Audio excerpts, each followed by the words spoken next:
From the high desert and the great American Southwest, I bid you all good evening, good morning, good afternoon, wherever you may be across this great globe of ours, all 25 time zones, whatever it is, prolifically covered by this program, Ghost to Ghost AM.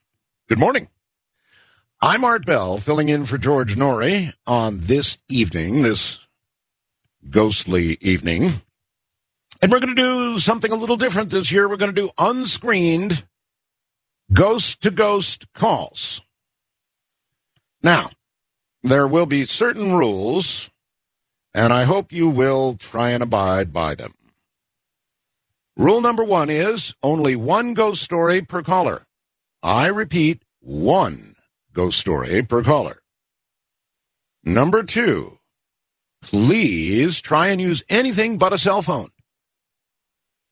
I like cell phones. I've got one. They're useful in cases of emergency, but they're terrible for talk radio. Now, if you have a ghost story that is just so good that we all have to hear it, and you can only use a cell phone, well, then, so be it. But it better be awfully good to suffer over the indignities of a cell phone connection. And, of course, please, only the very scariest stories. And I mean the scariest stories. I'll give you an example here in a moment. As a matter of fact, actually, I'll kind of pepper examples throughout the program. These were sent to me in the last several days, and I picked a few choice ones, and I'll sort of drop them in. But once again, this is an annual event. We only get to do it one day during the year. That is to say, when we have nothing but ghost stories. Now, I would prefer they be first-person ghost stories if possible. In other words, not something that your mom was told by your grandma, and so forth and so on. So if it's a first-person ghost story, it's better. If it's not on a cell phone, it's great. Remembering only one story per customer.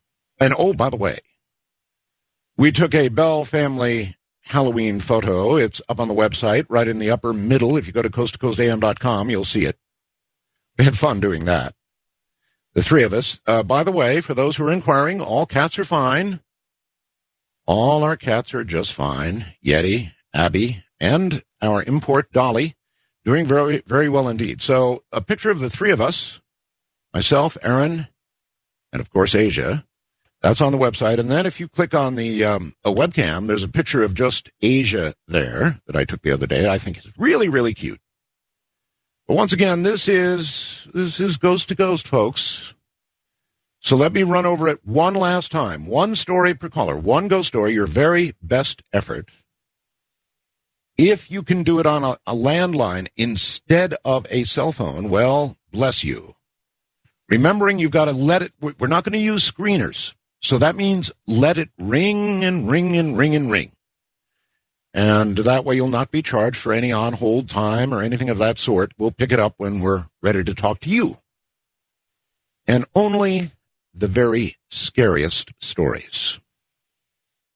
I think this program has established over decades now,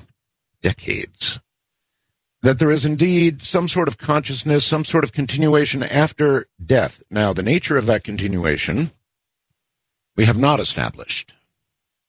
But with EVPs, with other proof, we've established pretty well, I think, that indeed there is some continuation following physical death.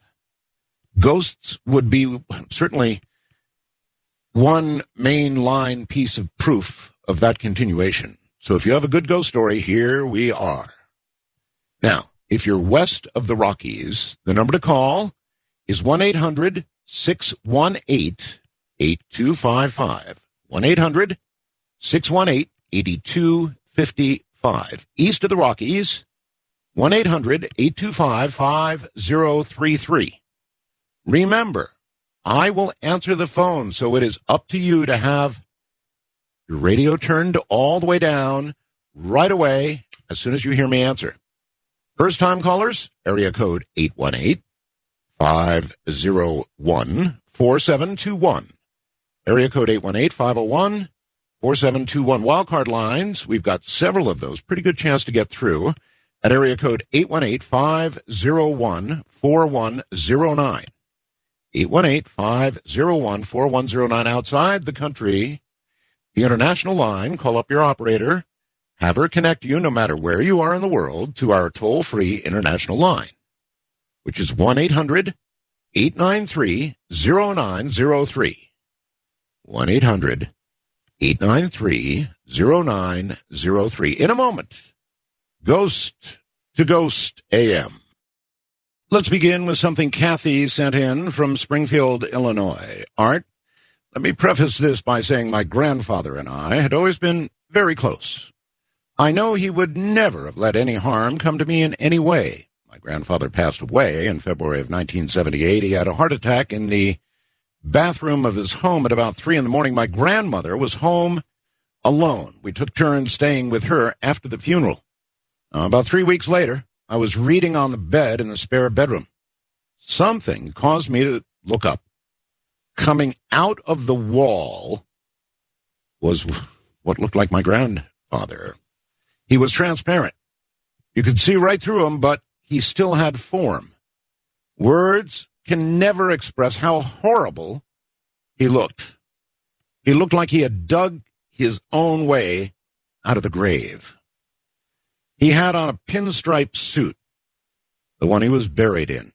He had what appeared to be Spanish moss dripping from him. I live in Springfield, Illinois. Believe me, we don't have Spanish moss around here. I began to scream and get off the bed to run when he suddenly disappeared. Now, I didn't tell anybody because I was afraid people think I was crazy. This would be the end of the story, but 20 years ago, I found out my son had seen the same identical apparition. As close as we can estimate it, it was about 3 months later, and in the front bedroom of our house, other family members have seen dark forms standing over the bathroom sink doors and lights that turn on and off, and all this for no apparent reason. We're now 58 and 40, respectively, and we'll never forget the sight. Was it a ghost? A demon? I'll never know, but I know we saw it. I believe. And, of course, that's what happens after you see for yourself. You believe. Let's go to the first-time caller line and say good morning. You have arrived at Ghost to Ghost as number 1. Hi, Art. How are you doing? Very well indeed, thank you. I am so glad to talk to you. I racked my brain for a ghost story, and I couldn't think of it. What I really want to ask you... Oh, no, this is ghost stories only, dear. If you don't have a ghost story, you shouldn't be calling. I know, but I wanted to ask your AOL.com so I could get a picture of you and your family. All right. Well, there's a picture of our family on the website right now, and that would be coasttocoastam.com. Now, you see, the very first call was a violation of the rules. Ghost stories only. Ghost stories only. Now, I'm trusting in you tonight because this is all unscreened. I'm just putting you on the air. Now, if something is said that shouldn't go on the air, I can certainly eliminate it, but this is unscreened. That means it's the honor system. So ghost stories only. West of the Rockies, you are on the air. Good morning. Good morning. Yes, sir. Hi, my name is Raul. I'm Yes, sir. from Tacoma, Washington. All right. And I'm going to just tell you a real quick story.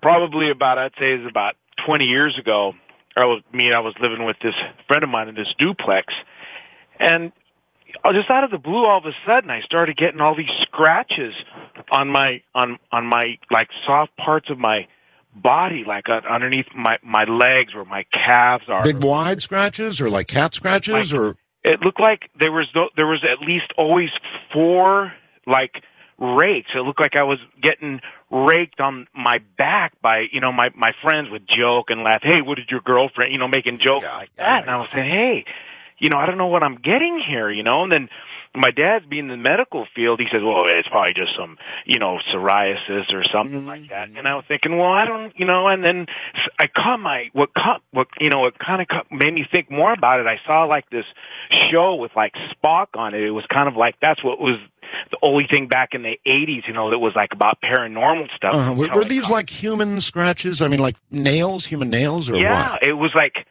nail scratches, just like, and then they would almost pop up almost to the point where it would almost blood would but then they would go away. Did you ever feel it when it happened? Just very, very, very vaguely. Very, very vaguely. Was this occurring when you were asleep, or? It could just occur at any time.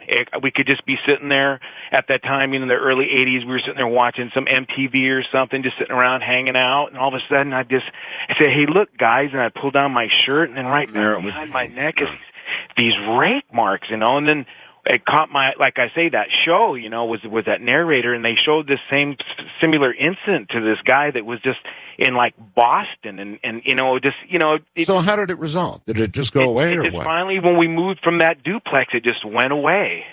And then finally, as years went on, people would say, "Yeah, you were a victim of a stigmata," and I didn't even know what that was.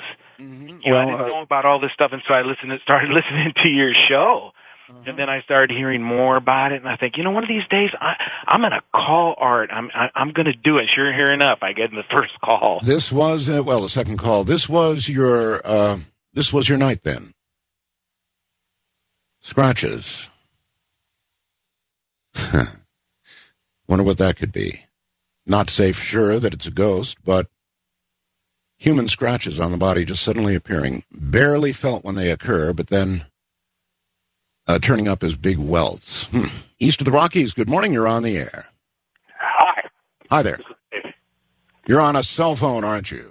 Yes, I am. So that means your story has to be extra good. It is very good. All right, go ahead. Are we on? Yeah, we're right on the air, yes. Mm-hmm.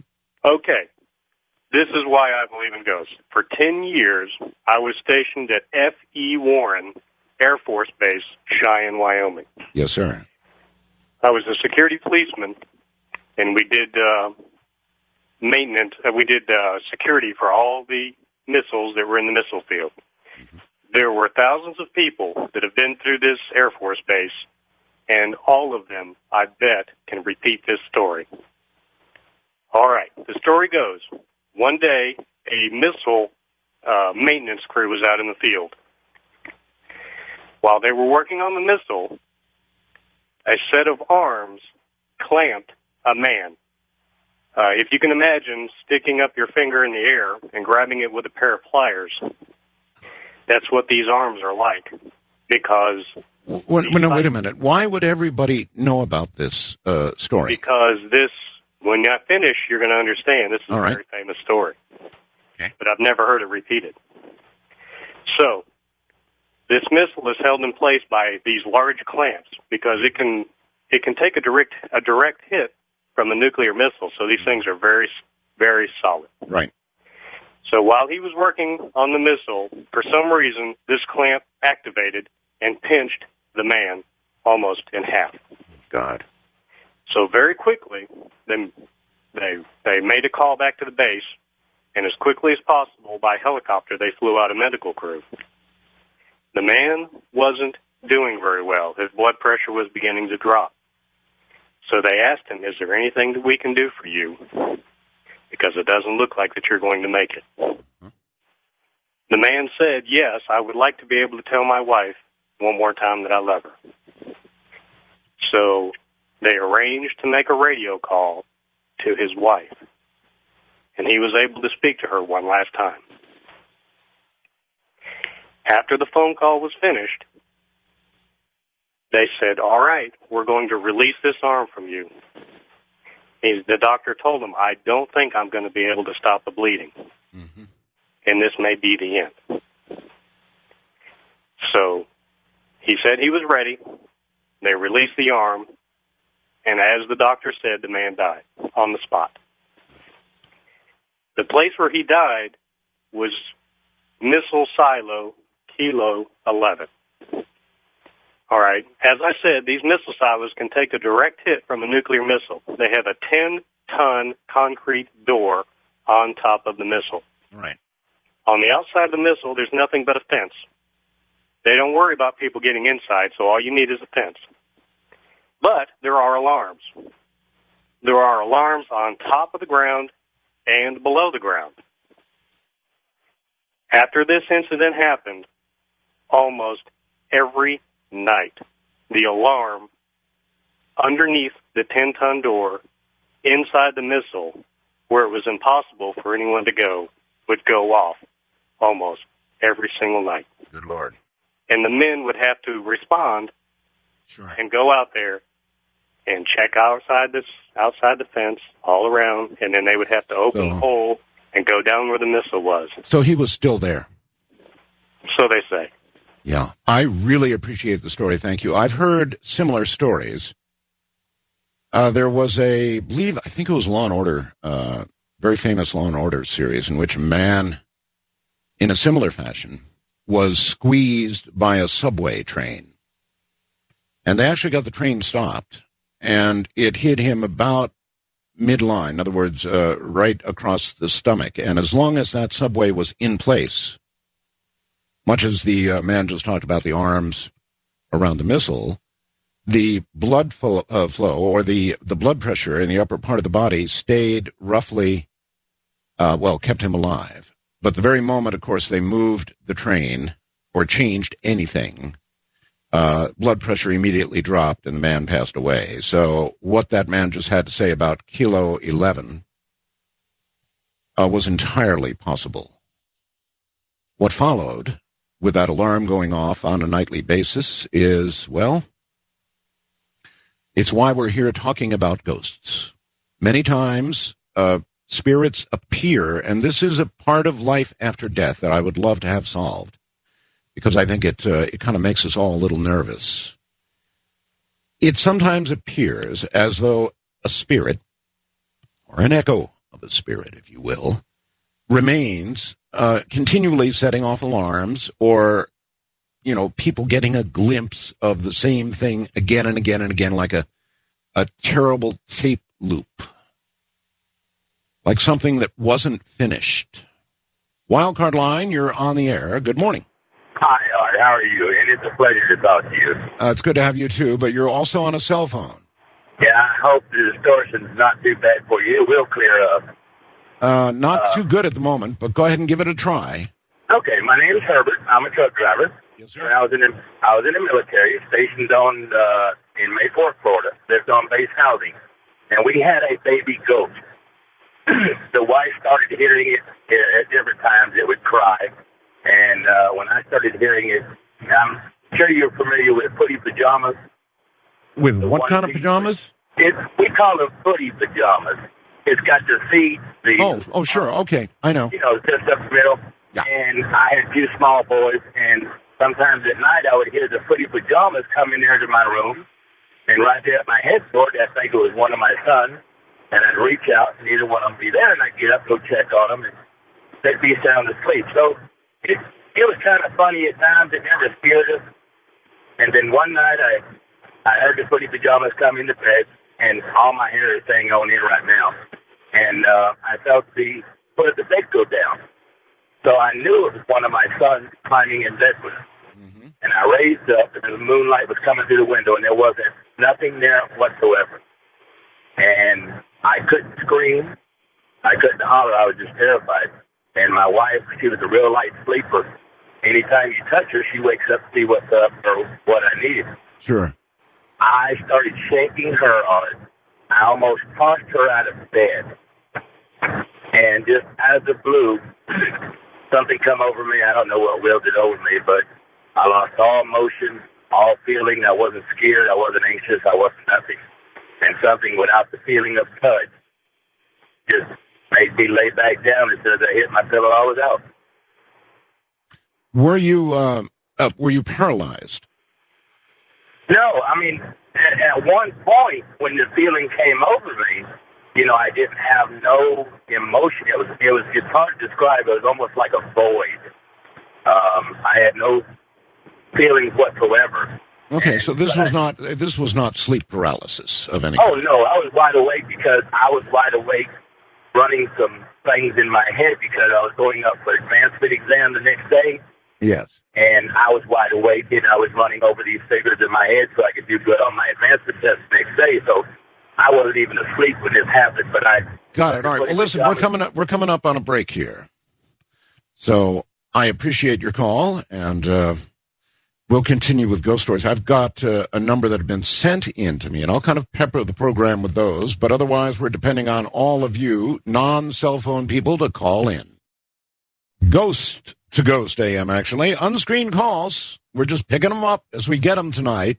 But we do have some rules. One story per caller. Please, folks, don't use cell phones. The last caller was an example of why I'm making that request. For a story to be good, you got to be able to understand it, right? And please, only, if you will, the very scariest of stories. In fact, if it didn't scare you, it probably won't scare us. Those are the numbers. Love to hear from you, and we will continue in a moment. Dear Art, this is not going to be the scariest story on tonight, but I guarantee every word of it is true. I'm a retired police officer. I've never had a supernatural encounter, seen a UFO, but the following story is the closest I've come to a truly strange experience. Around 1990, at nighttime, a robber held up a small Asian bar, which was tucked into a mostly industrial area of the city. A solo patrol officer happened quickly upon the scene, confronted the robber, who was walking on foot in a nearby alley. The robber turned, smiled, and quickly crouched and reached for his gun in his waistband. In a classic one-on-one Western-style shootout, the type seen on TV but really actually experienced by most police officers, the solo patrolman kept his cool, killed the robber on the spot. I was working that night, was on scene along with several other officers within minutes of the shooting. I eventually left to handle other calls, but a short while thereafter I was dispatched to the hospital that a robber's body was taken to do a follow-up report and secure evidence. I was in the hospital room where the robber is lying dead, shirtless upon a bed. His arms lay flat upon the bed, palms up alongside his legs. There was a hospital attendant in the room with me. I had 2 plastic bags with which I was going to bag the dead suspect's hands for later GSR tests, stands for gunshot residue, to help determine that he had in fact fired a weapon. Well, as I opened the first bag and leaned over him to bag his right hand, the dead man's arm lifted straight up in the air in a perfect 90-degree angle with his elbows still on the bed and his right hand now pointed toward the ceiling. The attendant and I both gasped and stared at each other, and the attendant said something that you can't say on Coast to Coast. Well, that's it, Art. I won't embellish anything. Nothing further happened. Of course, it was a dead man's spasm, right? But it was the only dead man spasm I ever saw, and the timing of it in that I was literally about to reach for the same hand was truly eerie. Even for a police officer, I figured he was either trying to cooperate in the end, or else he was going for one last desperate grab for his gun. And he goes on to give me the names of those involved in the city, and I won't relate that. West of the Rockies, you're on the air. Good morning. Is this Coast to Coast? Yes, it is. Ghost to Ghost. Oh, there we go. Yeah. Uh-huh. I've got a cat ghost story. All right. About a cat that passed away.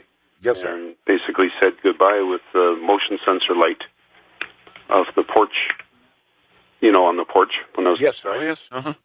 And it was crazy because it freaked me out in the beginning that the motion sensor was going off and there was no one around.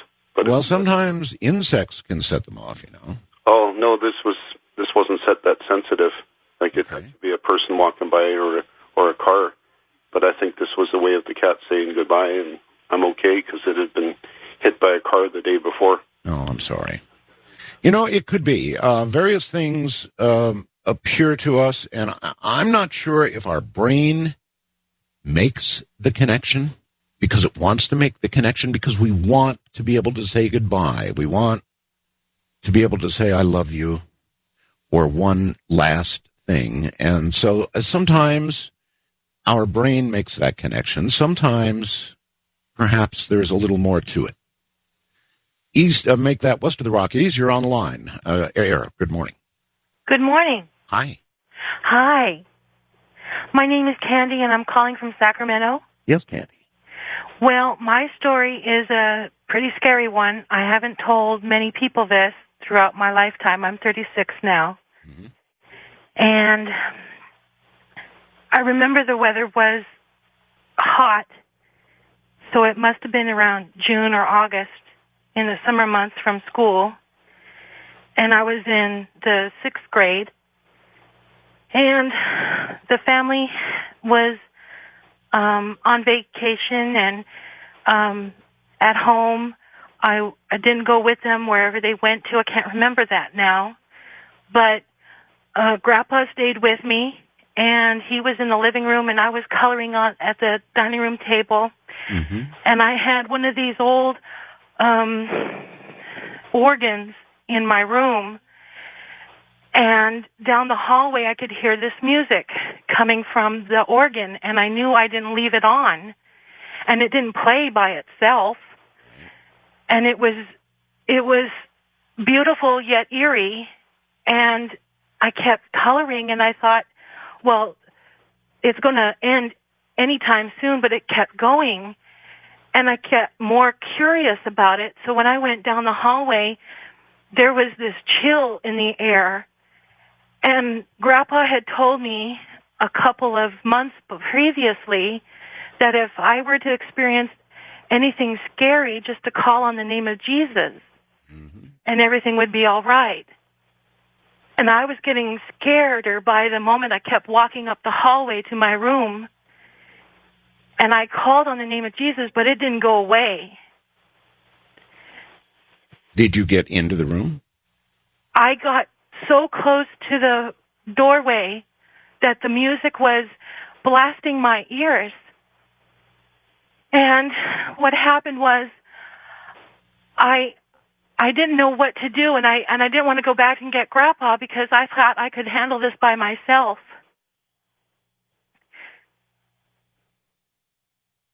And then I can hear you. I can actually hear the fear in your voice as you're telling this.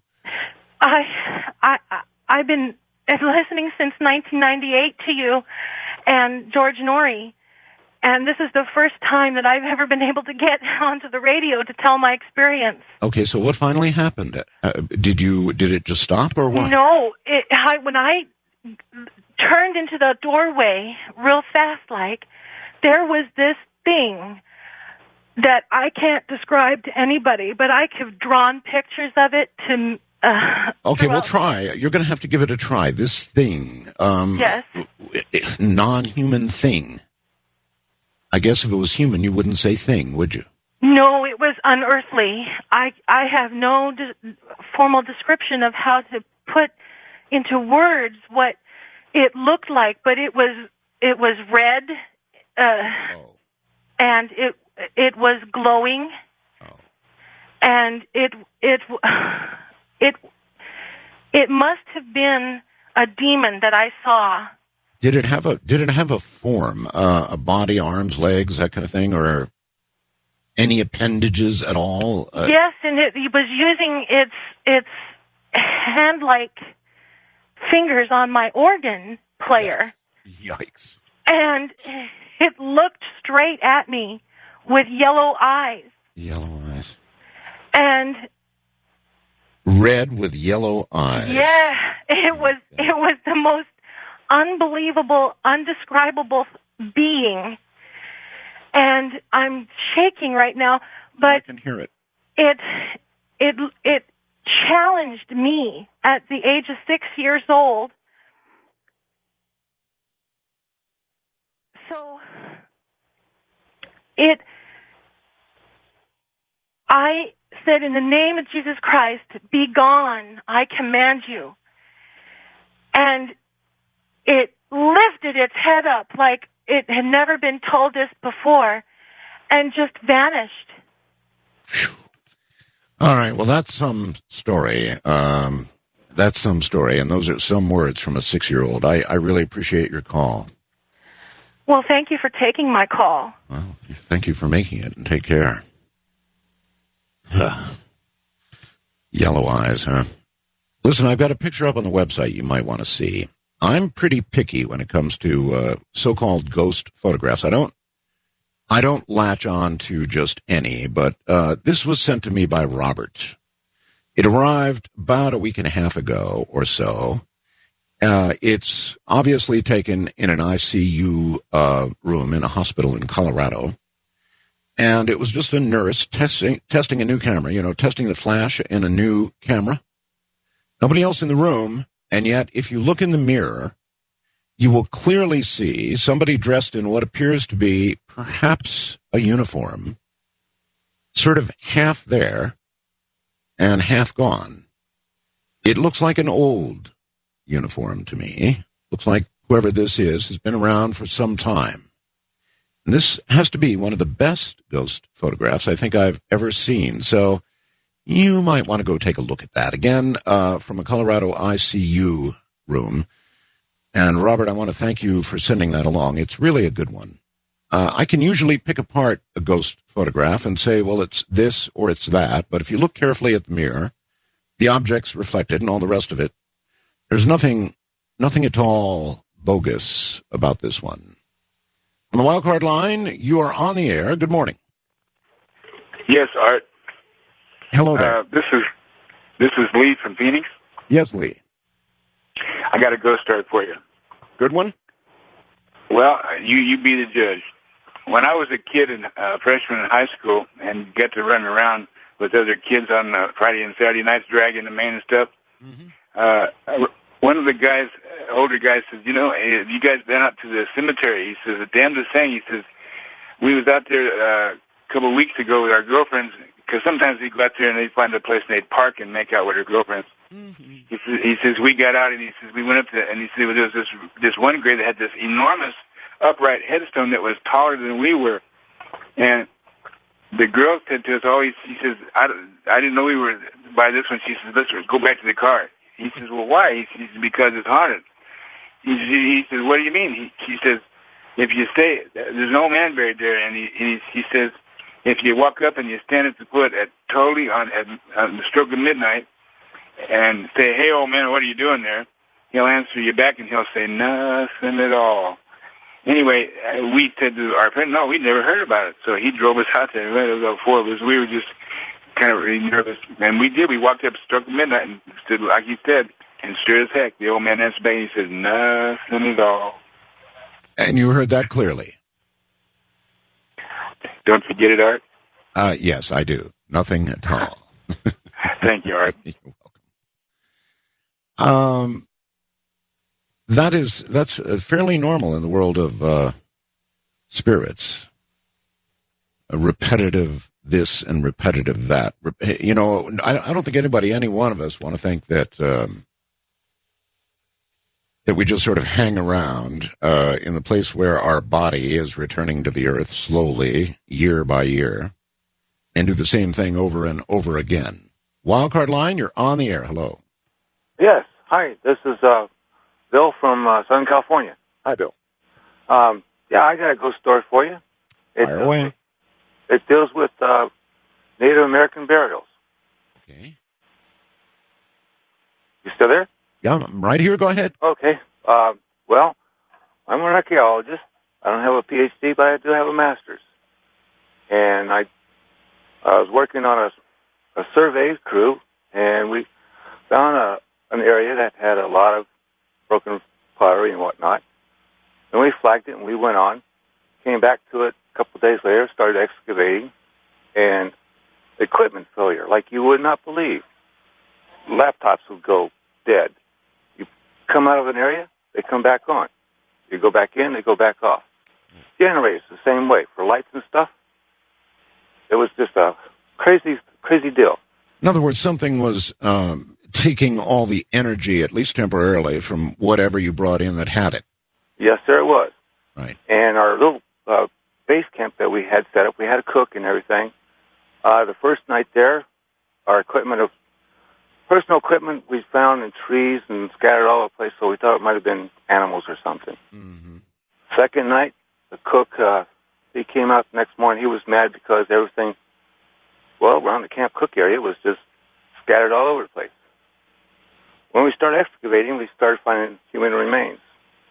Well, that brought the Native American in to monitor this area. And this was going on for like almost a week. Finally, we got a hold of one of the elders, and usually archaeologists or anybody else are prohibited from digging in areas of that kind, aren't they? It depends on what they're going to do. If they're going to put a freeway through, or if they're digging like a pipeline, they got to remove the remains, or they try to reroute it, right? That kind of thing. Well, where we were at, it was going right through the center of the valley, and they couldn't reroute the area. It was for fiber optics. Okay, so how did it resolve? Say again? How did it end? Oh, how did it end? Yes. Well, the elder got a hold of a spiritualist, not a shaman, but a spiritualist, and he told us if we wanted to come and go into a sweat lodge, we could sweat out and do some incantations that he had done. And then once we'd done that, he gave us each a piece of ribbon or colored cloth, and he told us to carry one piece with us and tie one piece onto our tent. Mm-hmm. Those that went, nothing happened. Those that didn't, everything happened over again. In other words, things scattered, things going off. Got it. Well, once again, I don't think I would go digging in such an area. And usually, as I mentioned, once you begin discovering a Native American artifacts, they stop you from digging almost immediately, and for a very good reason. First-time caller line, you're on the air. Good morning, Art. I just wanted to fill you in on a story that I was lucky enough to experience myself. My name's Chris. I live in Virginia. Yes, Chris. When I was a child, I was staying over at my aunt's house, who had a furnished basement. It was middle of the night, about 2 in the morning. I hadn't slept yet, and I made sure to double-check and make sure I hadn't slept in this situation. Excuse me. Anyway, while I was sitting there attempting to go to sleep, a lady appeared. You have to understand the area that I was at also used to be a battlefield for the Civil War. Mm-hmm.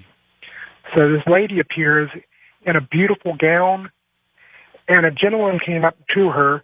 These were full-bodied apparitions, by the way. Yeah, I was going to ask. Completely visible. Almost solid. Almost solid. All right. Yeah. I mean, they were very close to it. Uh-huh.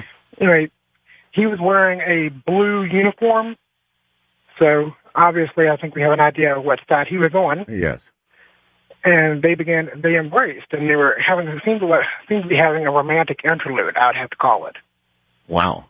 All of a sudden, a gentleman in gray appeared in a tattered gray beat-down uniform. Right. With bayonet in hand. He ran up on the gentleman in blue and started sticking him. My God. Over and over, repeatedly gutting this gentleman with the bayonet. And when I say gutting, I mean intestines hanging off the end of the bayonet kind of gut. It was quite nasty. And then after a few moments of that sticking him, and she's, forgive the term, freaking out, understandably, poof, vanish. So it's it's kind of like you had a north-south battle of manifest right in front of you on all, apparently, you I guess you would guess, over a woman. That's the best way I can view it. The gentleman in blue, definitely dead. No question about that. Was all this just visual, or did you hear things as well? You could hear little bits and pieces, but not very loud. You could hear, her crying kind of deal, her saying to stop. You could hear a groan here and there. You could hear a stick occasionally. And so once all this was over, they all just faded away, huh? It wasn't even a fade away. It was a poof, gone. Poof, gone. All right. Well, poof, gone is what we have to be right now. This is Ghost to Ghost AM. One correction. That episode was not Law and Order. The one in which the man was crushed by the train was Homicide: Life on the Street. So that was a few years yet earlier, but it was still an incredible episode. I wonder how many of you remember that. This is Ghost to Ghost AM. Now, listen, everybody, unscreened calls. We're not screening the calls at all, so it's up to you. They've got to be good stories. The show will only be as good as your stories. One story per customer. Please try to use anything but a cell phone. And I still have yet detected a few cell phones, so please, if you can, get to a corded phone. Only the scariest stories need apply. We'll be right back. The following is from Bill in Rockford, Illinois. There's a house here in north central Illinois known to the locals simply as the Penfield Place. The house's eerie legacy began back around the turn of the century when a kitchen fire took the lives of 2 small children and a servant. Next, an undertaker took up residence, whose wife fell headlong down the main staircase there, breaking her back and her neck, killing her instantly. The funeral director's body was discovered a few months later in his own backyard, swaying from the branches of a maple tree where he had hanged himself in despair. Then the real tragedy commenced. A newlywed couple by the name of Penfield bought the place, moved in, and one night, not long after, the young bride, Mara Penfield, went missing. The jealous husband was always suspected in her disappearance, but nothing ever came of it, not until a decade later in the 1940s, when 17-year-old Mara Penfield was finally found again. Her sad remains were unearthed by some workmen in the backyard of her former home, buried beneath that infamous maple. She'd been stabbed, rolled up inside an oriental carpet, appendages dismembered and removed to only God and the killer knows where. Her missing limbs were never found. After that, the house went really bad. Future tenants would experience a frightening presence there, one which loomed over them as they slept and circled the bed, sometimes even touching their extremities inquisitively. A soft voice could be heard whispering, "Am I dead? Am I dead?" And once an abomination was witnessed by a group of New Year's Eve revelers, a hideous shape crawling across the second-floor stair landing in the darkness as if searching blind for something.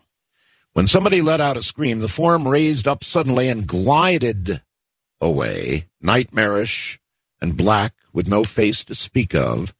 The large dwelling eventually fell victim to neglect and was converted into a tenement room and boarding. But I can distinctly remember once in the 1970s when a young expectant mother living there broke out in a high fever one night and miscarried inside that same shuttered house, giving birth afterward to a stillborn boy at a nearby hospital. A stillborn baby boy, extremely misshapen and underdeveloped, no legs, no arms. The rambling old Penfield place still stands today, decaying and in ruins, a monument to all our very worst fears as human beings. First-time caller line, you're on the air. Hello? Yes, hello. Turn your radio off, please. Hello. Hi. Is this Art? It is. Hi, Art. This is Judy from Huntsville, Alabama. Hi, Judy. I just wanted to tell you a story about a doll. A doll? Yes. Okay. Okay. My mother and Dad bought me a doll. The last one they ever bought me was the size of a 3-year-old child. One night, many years later, I had the doll standing up in the corner of the bedroom. I was reading a book, and all of a sudden, out of my peripheral vision, I saw something move. And it startled me, of course, and I looked up, and I looked toward the doll, and the doll raised its arm and put it down. Oh, brother. Now, in this modern day, let me just stop you for a moment. I've seen the ads for them. Today they sell dolls that are, like a 3-year-old size, a 2 or 3-year-old size, and infant size. Right. And they do move, and they do say things. They even memorize the name you give them. Right, but I'm 58 years old. I hear you. So there was no name memorized, or there was no movement. This was just a doll. Just a plain doll, the size of a 3-year-old child. And you saw her raise her arm. She raised it up. She put it down. It, of course, terrified me. I broke out in a cold sweat. And the only thing I knew to do was to go and pick the thing up and take it and put it in the den. And I did that. Well, the next day I told my family about it. And, of course, some believed me, some didn't. My mother said, well, I don't want you to do away with the doll because that's the last one we bought you. It's sort of sentimental. Sure. She took it over to her apartment. She said, I'll keep it. Okay. Yes. Things started happening at her apartment. She woke up one night out of a deep sleep, and she said, standing beside her bed was a dark figure, and the only way she could describe this, it was during Star Wars, was it looked like Darth Vader, but, to me, it was like a demon. My God. Not the doll, though.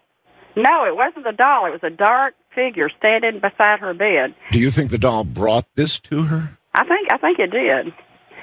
And also, she had a plant on a plant stand. And I've seen this in other stories before about possession and different things like this. The plant was shaped by itself. Oh, boy. And my mother was a very smart woman. She wasn't given to delusions or anything like that. And she started telling me all this stuff. And I said, well, I think we need to get rid of this doll. I don't know what's wrong with it, but I think I'm going to try to get in touch with Ed and Lorraine Warren and try to, see if there's something wrong with this doll. So did you get rid of it? Well, I got married. My husband put the doll out at the trash, and they picked it up. So I have no idea where the doll is now, but I hope no little child has the doll. It's probably out, just walking around the trash yard somewhere. I don't know, but this is the truth. I mean, I'm a nurse. I'm not a person given to delusions or hallucinating or anything like that. But trust me, I believe you. I don't like dolls. That's why we do these programs. Thank you very much. We do them because these things really do happen. I've had, and I won't go into details, but I've had a few cursed things like dolls sent to me.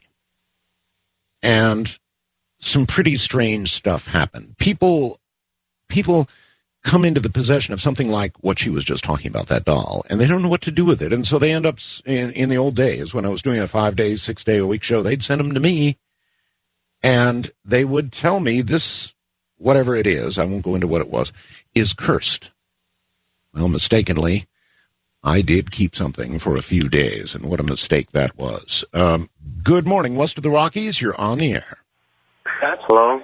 I'm calling about a man under a table in Okay, Bishop, turn your radio off for me, sir. That's number one. Yeah, I'm calling about a ghost in Bishop, California, under a bed, under a table. Under a table or a bed? A table. I was sleeping in my uncle's sister's house in Bishop, California. We were on vacation, and I was sleeping in the living room facing the kitchen. And when I woke up at 3 in the morning, I heard voices calling me from the kitchen. I woke up, and everyone was asleep around the living room, and I could see the kitchen. I looked in the kitchen. I got up. I could see somebody under the table calling me with his hand. I could see his dark figure calling me. Actually, audibly calling you, or sort of beckoning you to come? A guy under the table calling me, like, come here, like, come to the dark side. I'm like, fuck that. I mean. Okay, well, all right. Unfortunately, you just used some language that I can't have on the air, so I had to eliminate that. That's what happened there, folks. I understand that people get very emotional when they're telling a story, but there are certain words, the deadly 7, I think they are, that have been articulated that you cannot use on the air, and so we have a special little thing to eliminate that, and that's what just happened. He got to a part in the story where he indicated emotionally with the word we couldn't use that he was not about to follow the suggestion of that ghost. Wildcard line, you're on the air. Good morning. Hello? Wildcard. From Los Angeles? Yes, Los Angeles. Hi, how are you? Happy Halloween. I'm just fine. Okay, this is my story. Okay, turn your radio off first, dear. Oh, I'm sorry. It's going to be very confusing for you otherwise, because we're putting you directly on the air. So okay, it's off. All right, all right. And what is your first name? Rebecca. Rebecca, go right ahead. Hi. Okay. This happened many, many years ago, and hate to say it, but a friend of mine and I were using a Ouija board, and I have since learned not to use Ouija boards, but this was before I knew better. Yes. And we were talking to, various spirits, and we eventually got an evil spirit that came on. So we decided, okay, let's get rid of the evil spirit, and that was enough for the night. And it kind of freaked us out a little bit. And the evil spirit was basically saying how she wanted to kill my friend, and she was going to get my friend and all this kind of stuff. So before I left my friend's apartment where we were doing the Ouija board, I told her, well, I don't know much about this stuff, but I'll try and help you however way I can to, prevent you from being killed. So I left her apartment to go home, and it was around 2 a.m. at that time. And I'd taken maybe about 10 steps out of her apartment, and, it was pitch black, no one was up, completely quiet. And all of a sudden, I heard something. It was like someone stood right next to me and screamed in my ear. Mm-hmm. And what it said was, "Don't help her, you jerk. Don't help her, you jerk." So, of course, that totally freaked me out. So I ran back to my friend's apartment, and I'm like, "Help, let me in." Sure. So she calmed me down a little bit, and we kind of talked about it. And what she said is that she was going to send her guardian angel home with me to kind of protect me, because now we thought this thing might be after me. So I kind of poo-pooed it. I was like, yeah, right, her guardian angel. But, I figured, why not? Because I didn't really know too much about it and didn't know if I believed or not. But it was getting late, so I eventually go back up to my car, and I'm starting to drive home, and I'm driving along on the freeway. Then all of a sudden, as I'm driving along, bam, right in the passenger seat of my car, this man appeared. Wow. Like fully formed, completely solid, not like ghostly, wearing jeans and a shirt. And he basically turned towards me, smiled, waved, and then disappeared. And I was like, wow, the guardian angel really did follow me home. Well, maybe. I mean, these are reasons why you don't screw around with Ouija boards, because what happens is you open doors that you didn't expect to open and that you cannot close. Well, I realize that now. And so I take it now if somebody presented you with a Ouija board and said, let's have some fun, you'd go the other way. Yeah, exactly, because I did use the Ouija board a few times after that, but every time I did, I noticed my life would get bad. Bad stuff would start happening, and I finally connected it, so I got rid of my Ouija board. And so you're not a real fast learner. Well, it's been like 10 years since I've used one, so it's been quite a while. All right, thank you. It's pretty widely known that years ago I did use a Ouija board. I won't tell the story. It scared me so badly. What occurred scared me so badly. Maybe one day I'll tell the story. Don't use a Ouija board. Don't screw around with the Ouija board. That really is a lesson that you ought not have to learn the hard way. East of the Rockies, you're on the air. Good morning. Morning. In 1958, I was 10 years old. It was a family tradition that we would meet at my grandmother's house on Easter Sunday. My mother had gone up on Friday, and my father was an Atlanta City policeman. Big man, never saw him afraid of anything in his life. He picked me up, and we headed for a small town in Tennessee. On the way up, all my life, and my brothers and sisters, we'd passed this house that had an iron gate, and we called it the Haunted House. My dad's, I stopped. I said, "Dad, can we stop and look?" And we didn't have anything to do, and he wasn't too eager to get to my grandparents' house too early. So we got out and went in. Dad walked up on the front porch, and I started up a flight of stairs inside. And, like a kid with a little bravado, I ran right to the top of the steps. As soon as I got to the top of the steps, there was about a 3-year-old girl standing looking at me. A little blonde-haired girl, nothing extraordinary about her. And I said, "Dad, there's a girl up here." My dad thought maybe some squatters were in the house. And he ran up the steps behind me, and as soon as the little girl saw my dad, she just went straight across the hall into a bedroom and slammed the door. My dad walked up to the bedroom door. My dad was a big man. He was not afraid of anything. He pushed the door. The door pushed him back so hard he almost fell down. That made my dad mad. He got up and gave the door the boot. The door flew off the hinges, and we went in the room. It was about a 11 by 11 bedroom, 2 windows going outside, and my dad went over to them and couldn't open either one. There was a closet in the room. My dad opened the closet, and the closet was just 4 walls, wood panel, solid. My dad knocked on everything in the room. He knocked all over the floor, and we found nothing. So my dad and I went back outside, and my mother was related to the sheriff in a small town right where we were. And my dad went down there. He thought that people were squatting there, and it also alarmed him that the little girl might be in some kind of trouble. Sure. My dad told the officer there what had just taken place, and the officer went into the chief's office, and the chief was related to my mother, and the chief came out and called my dad and I into another office, and he opened a file cabinet, and he pulled out a file, and the file was a newspaper article. That house had belonged to a doctor that the copper company had brought in there to treat their miners. The doctor was in Atlanta. The doctor's wife evidently had a boyfriend. And the doctor came back to his home. His maid told him that his wife wasn't there, that she was downtown. He went downtown. He shot the lover. He shot the mother, went back to the house, and shot the little girl and shot himself. Oh, my God. And so that little girl, or her spirit, or what was left of her, remains in that house?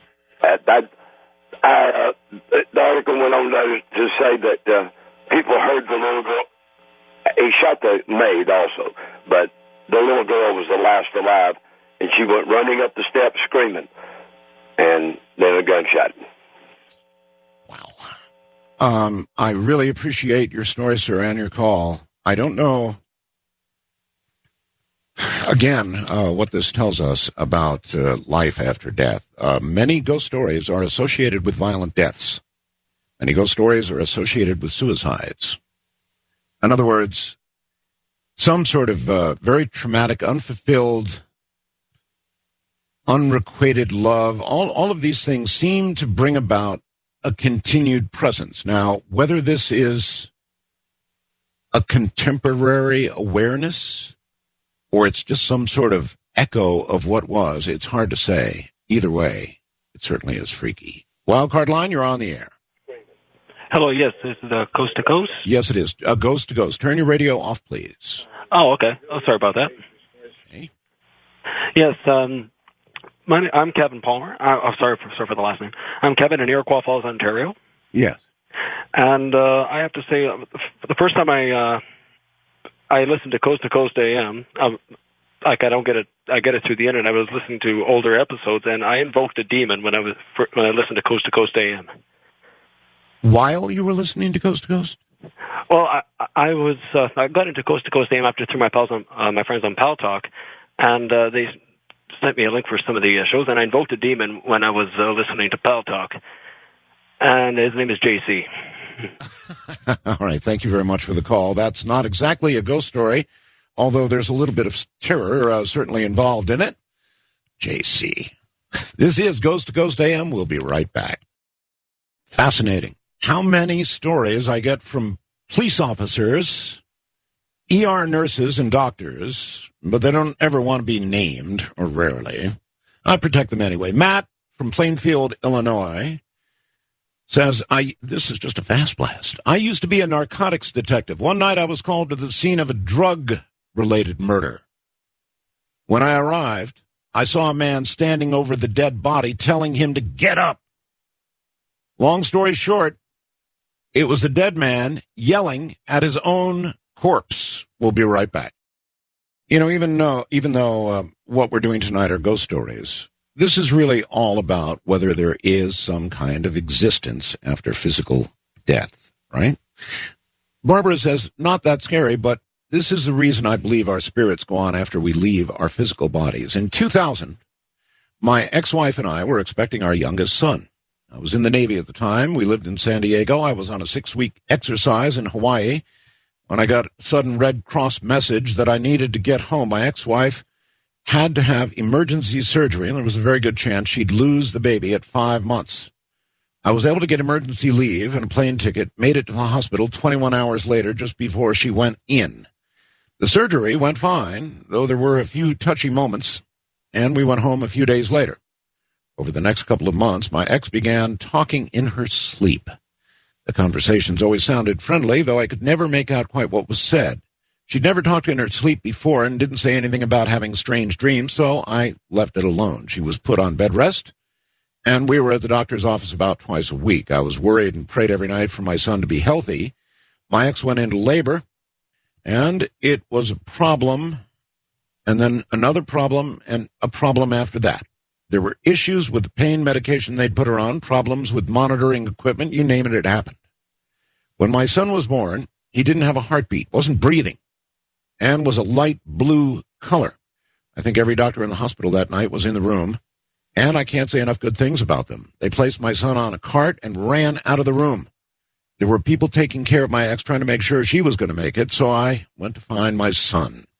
I was not familiar with that area of the hospital, and there wasn't anybody around to ask because everybody was trying to either care for my ex or my son. I heard someone call my name on my right side, so assuming it was a doctor, I went towards the sound. Then another voice called my name from down the hall. I'm running down the hall, and the word "here" filled my head. I really can't describe it.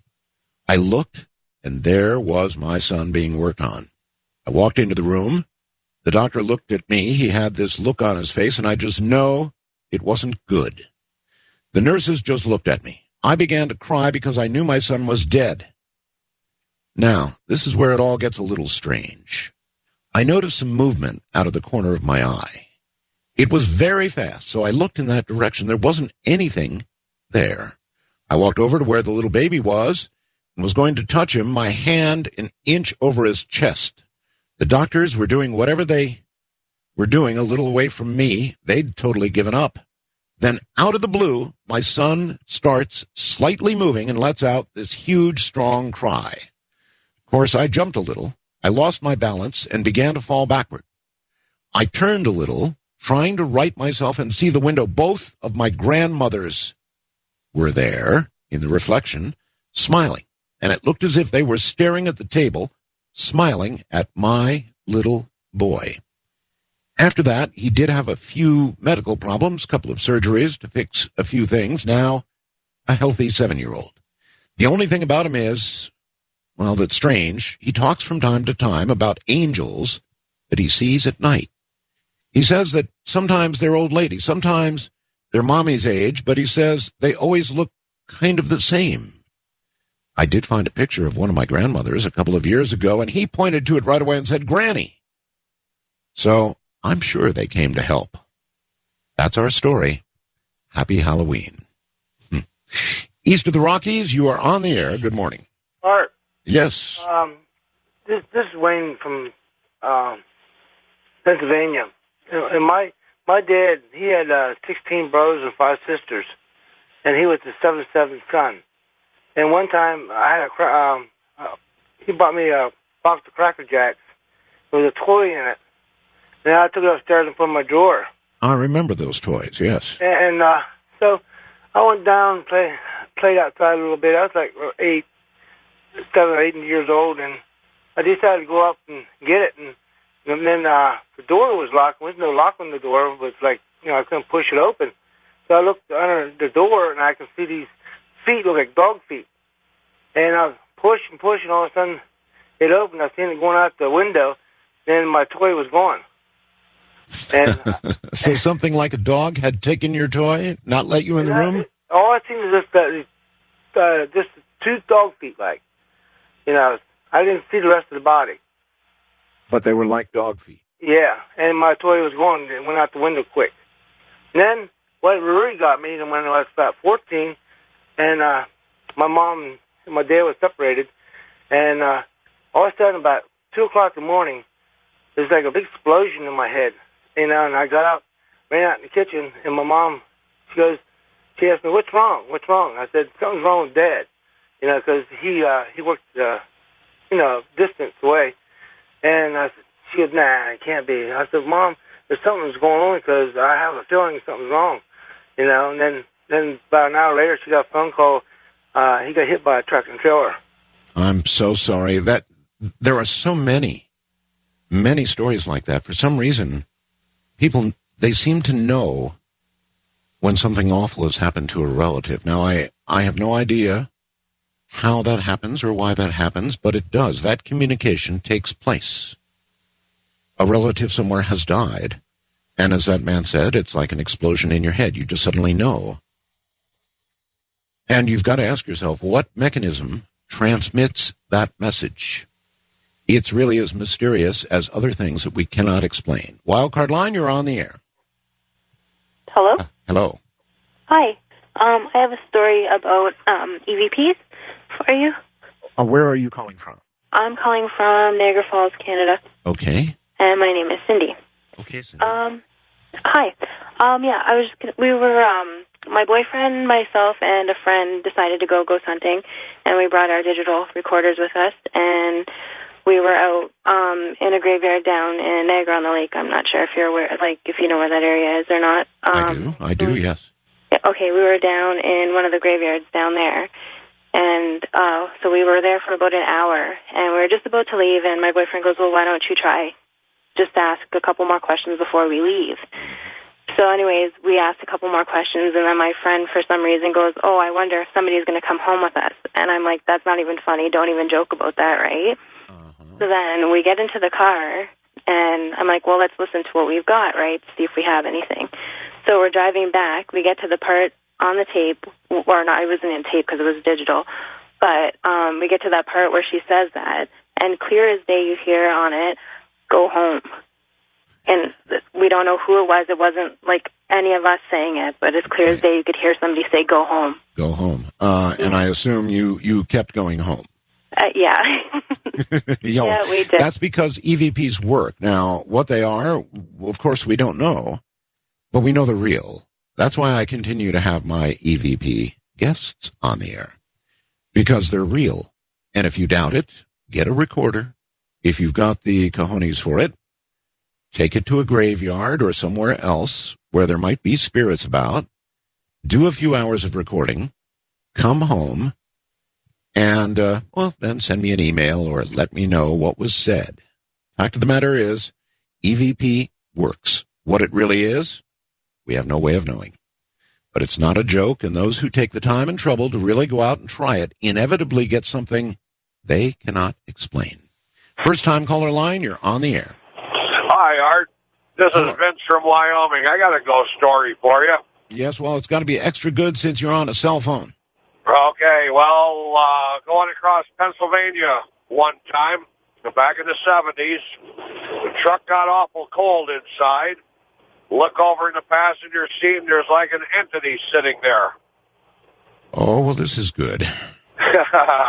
Well, when you say an entity, describe, if you can, what you saw. Very, very light shade of white. Okay. And that was it. In the form of a human being, or what? No, I can't say it was in the form of a human being. It was just something in white was sitting over there in that passenger seat. And you managed to stay on the road? Yeah.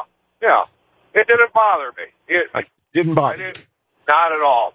Okay, I appreciate the call, but I don't understand that at all. If something manifested itself next to me on a truck or car seat, I would be awfully lucky to stay on the road. In fact, I don't know how I'd stay on the road. No idea at all. West of the Rockies, you're on the air. Hi, my name is Tanya. Hi, Tanya.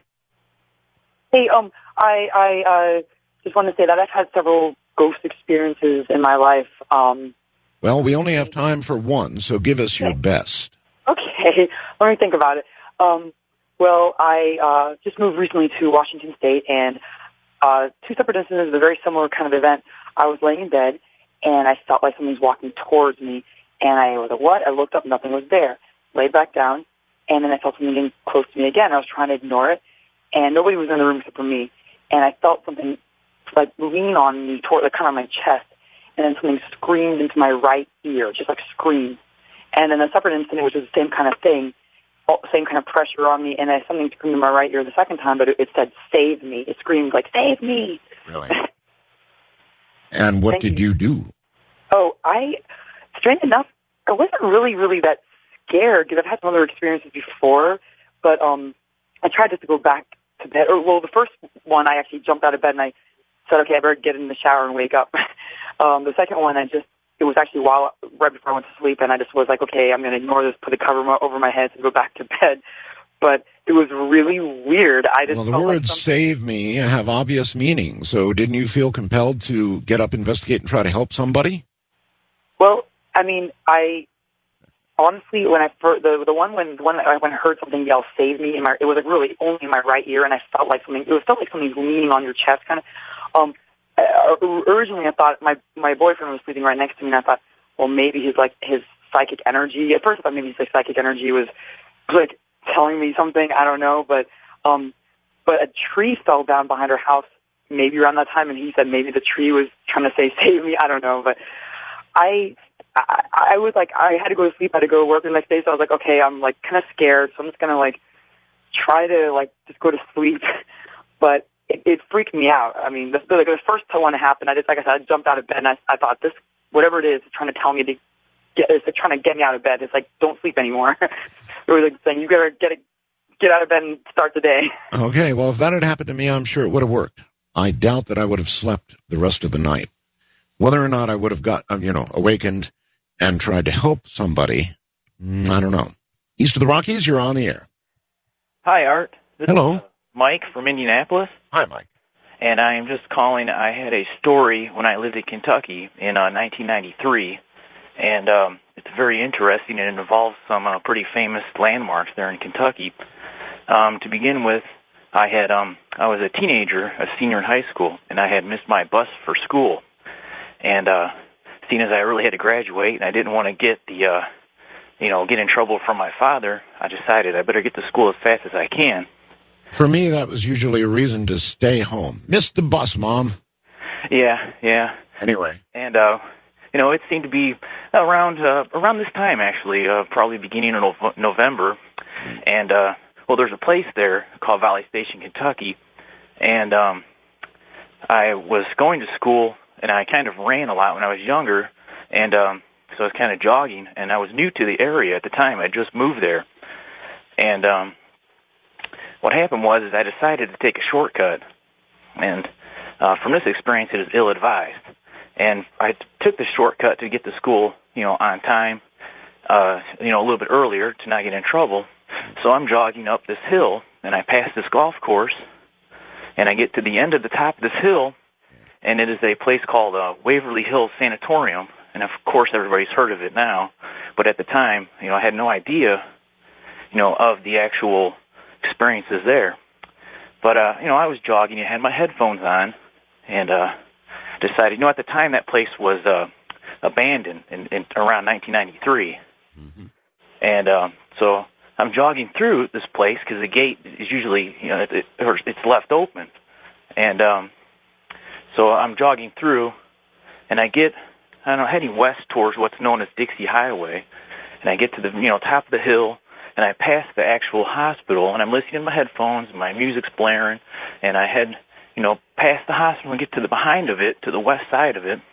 To the right of me was a strange shed, and to the left of me was another kind of strange angled down shed-looking thing. I'm not sure to this day. I've never been there other than this time. Okay, so what happened? So actually what happened was I had stopped to take a break, and my, so I'd stopped, and I decided to turn off my headphones, and when I did, there was these strange sounds of voices, and it seemed like hundreds of them all around me, at the time, but I had no idea that this place was supposedly haunted, and I'm, not very easily scared. So I had, I turned around and said, shut up. And right at that instance, there was no more voices, and all the voices had shut up, all at once. And I said, it's kind of odd. And I looked to my right of me at this shed, and in the window is this black shadow-like figure that many people see with the red eyes. And it just seemed to look at me with an eerie look, and I got scared. And I started running down the other side of the hill to the back side of the hospital as fast as I could. And I was running and running and had a feeling, like just things were around me. And I got to the bottom of the hill toward these railroad tracks.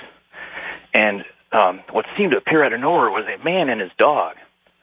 And this dog came running up to me, and it was a Rottweiler, a large Rottweiler. And I was getting scared, and I told the man, hey, does your dog bite?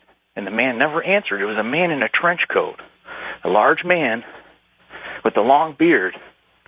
And I repeatedly said, "Hey, does your dog bite? Does your dog bite?" And he says, he never says anything until the dog comes up to me and just seems to barely nudge my pant leg and looks over at the man. And then the man, says something, says, "Who are you?" And I say my name, Mike, and I just got here from Chicago. I thought actually that I was walking through a marijuana field and a guy was getting mad. So it happens a lot, in Kentucky. And so I'm thinking, I better keep it cool. He's going to get this dog on me And so I say, "Hey, I'm just late for school. Passing on through. Okay, Mike, we've got to get to the end of it here. Oh, okay, sorry. So I say, "Okay, I'm sorry. And, the guy, I say, I'm late for school, bye. And the guy says, "Okay, leave and don't look back." And so I run off and I'm walking down the railroad tracks towards the Doss High School over there. And I'm thinking to myself, I'm not going to look back. And what man is not going to look back? Right. And as I look back, the man and his dog is gone. But in that field where I was standing was about over 100 apparitions, gray-looking figures. What had been all those voices? Yeah. And we were just looking at me. And I ran to school, and for a long time, nobody believed me until recently I had found out that place was so famous. And I just wanted to let that story out, and I just wanted to let people know that it really is true. Mike, what do you think happens to you after you die? I'm really not sure, but I think that there probably is heaven and hell because, I don't see why a book like the Bible would survive for so many years. And, it's a good point, but if there really is a heaven and hell, then where had these people come from, Mike? Well, maybe they had just, like the stories go, usually maybe the stories are right and they are, excuse my French, damned or cursed. And just around. Thank you very much for the call, Mike. So, in this case, hundreds of spirits, first in voice, and then almost in flesh. Ghost to Ghost 07, you're on a ride, all right? And you just never know when it's going to end. Remember, folks, we're doing unscreened ghost stories from you, all of you. So, one story per caller. Please try not to use a cell phone. Get to a corded phone if you can, and only the very scariest stories. If it didn't scare you, it's very unlikely to scare us. Back with more in a moment. Remember, turn your radio off right away when I pick up. Here's a ghost story from an emergency room in Arizona. Art, I'm an X-ray technician who was working at an Arizona hospital back in the winter of 2006. My work hours at the time, 7 p.m. to 7 a.m., graveyard shift, Friday, Saturday, and Sunday. On a Saturday morning, around 1 or 2 in the morning, the ER called to tell my partner that an ambulance was en route with a 50 to 60-year-old male patient that was non-responsive with a thready pulse.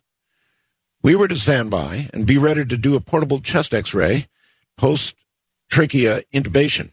When the time came, my partner went to do this portable X-ray, leaving me alone in the X-ray control room not more than 4 or 5 minutes after he had left an older white male dressed in faded blue jeans and a stained white T-shirt came to the door of the control room. Now, this is a difficult task because you need an electronic card key to access the area at this time of night. So I looked up from my paperwork, noticed this man, and asked, "Sir, can I help you?" He seemed to be looking for something or someone, but didn't answer. I asked again, "Sir, can I help you? Are you looking for someone? Are you lost?"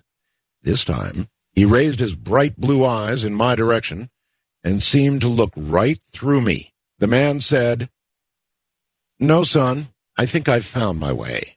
He gave me a sad smile, shook his head, and moved from the doorway toward the direction of the ER.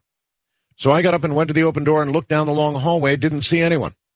I then checked the adjoining hallways, the 2 X-ray suites, even our file room, no trace of anybody. Being a little confused, I went back down the hall to the ER department to check on my coworker's progress, shaking my head the whole way. When I finally got to the nurse's desk, I asked an RN friend if she'd seen the man I described. She gave me a funny look, said he was in trauma room 1, where my partner was supposed to be performing the emergency chest x-ray. I went to the trauma room door, walked in, just in time to see the physician declare the time of death on the man I saw in the x-ray control room not more than 15 minutes prior. Needless to say, I must have looked like the one who was white as a ghost. Robbie from Phoenix, Arizona. East of the Rockies, you're on the air. Good morning. Good morning, Art. This is Beverly from Dayton, Ohio. Hi, Beverly. Yes, I would like to share one of my spooky moments. Go right ahead. Well, back in the mid-'70s, when The Exorcist first came out, my husband and I bought a home, and it was in the country and lovely setting, and the newness of the home. Every evening when I was fixing supper, the basement door would open up.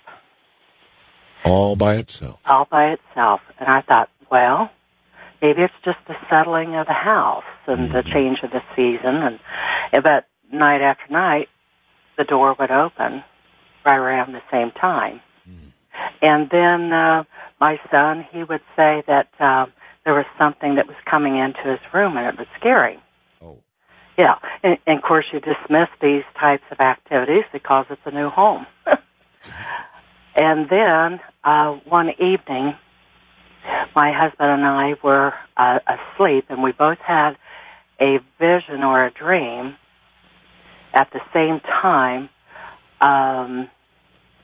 We saw our daughter being raised up out of her bed and slammed to the floor. My God. And you both had this dream at the same moment? At the same moment, and the whole house shook, and we flew up out of bed and ran to her room, and there she was on the floor, but she was sound asleep and unharmed, and we knew then we had an entity in the home. What did you do? Did you remain in that home? Well, eventually I did move out, but we got holy water. I threw away my book, The Exorcist.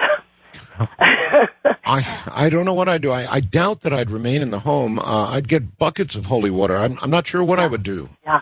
Well, one of the things that people with knowledge how to release demons or entities recommended blessing each room with holy water. And then they said a lot of times there might be a new toy or something that you've brought in the home because these entities like to hide in objects. Yes. Well, there was one particular teddy bear that was fairly new, and it was handmade. That was a gift to my daughter. And I never felt comfortable with this teddy bear. So my husband, when I had mentioned that to him, he instantly grabbed the teddy bear, threw it in the fireplace.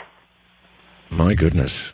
Teddy bears, dolls, it's not been a good night for toys. Really, but the unusual thing, you would think by handmade stuffed teddy bear, it would be consumed in just a few minutes. It took hours for this teddy bear to burn. And the fire would dance from eye to to eye, back and forth. I'd be so out of that house. Oh my Well, God! in a few months, I did leave. The children and I, we vacated. We found another place to live. Oh, that'd be it. I'll tell you, if we had dual dreams, went in, found our daughter on the floor, that would be it right there. But yes. Thank you very much for the call. Thank you so much. Take care. That's a freaky one. Can you imagine that, having a dual dream about your daughter raising up out of the bed and being slammed to the floor and then going in the other room and finding her, albeit asleep, on the floor? God. Wildcard line, you're on the air. Good morning. Excuse me. I was drinking. I wasn't expecting to pick up. Drinking orange juice, got stuck. Okay. Hi there. Hi. I got a good one for you. Fire away. Okay. My family owned a funeral home, and I actually really didn't think of it as a ghost story until I thought about it, but I really didn't believe in ghosts. And about 3 years into my career, I've done plenty of removals, went to plenty of hospitals, been in plenty of morgues, been in plenty of homes. But this one peculiar situation came up where we were actually hired to remove a man from a hospital who was being frozen, cryonics. I don't know how familiar you are with that, but... I know about the procedure, sure. And, so I was on death watch that night. He was actually close to death for 3 days. And it was just a matter of waiting for him to take his last breath for the doctor to actually pronounce them, and then they give him the lethal shot of barbiturates and hook him up to a respirator, a heart-lung respirator, which actually pounds on his chest. Well, we did that, and not even thinking anything of it, I did the removal. I put him on the gurney, strapped him in the gurney. This machine's pumping. If I might, let me stop you for a second. I don't quite understand the procedure. In other words, the doctor pronounces him dead. Correct. Okay, but then he's given a lethal shot. Lethal injection of barbiturates. Why would that be necessary? Well, from my understanding, because the heart-lung machine is put on almost immediately after he's pronounced dead. Okay, all right. Okay. And I asked the same question. I mean, I'm thinking the same thing, but I'm not really thinking this until about what I'm about to tell you actually happens. Anyways, I put him in the car. He's in the gurney. We're in the station wagon. The machine's pumping in the back, and I turn on the radio, and I'm just driving along. All of a sudden, in my mind, I hear like kind of a moan, and I look in the rearview mirror, and I shook my head. I said no. And then again, I heard this. Where are we going? And I look in the rearview mirror, and it was kind of like a ghostly image, but it was like I turn around and it's not there, but I see him actually like sit up. And I turned around and I shook my head. I said, no. I said, this is in my head. And I turned the radio up. And as I turned the radio up, it got louder. Where are we going? And I pulled the car over. I put it in park. And I turned the radio off. I said, you've got to be kidding me. Like, right. And no, I said it out loud. I said, you have got to be kidding me. I said, I've been doing this for 3 years. And I said, I do one thing that is different. And can you hear me talking? He goes, yeah, where are we going? I said, well, we're going to the funeral home. He goes, no, we're not supposed to go to the funeral home. I said, where are we supposed to go? He goes, I'm supposed to just wake up and be well again. I said, wow. I said, this is wrong what we're doing. He goes, well, what have I done? And I explained it to him. I'm sitting there in the car talking. So you're having a full conversation with a dead man. Well, that's going through my head. I was like, well, is he dead?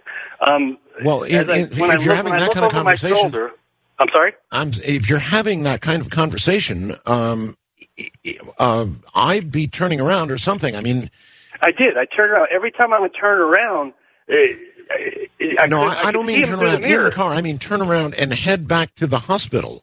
If you're having that kind of conversation with somebody, anyway, you go ahead, sir. No, I know it wasn't with him in his physical body though.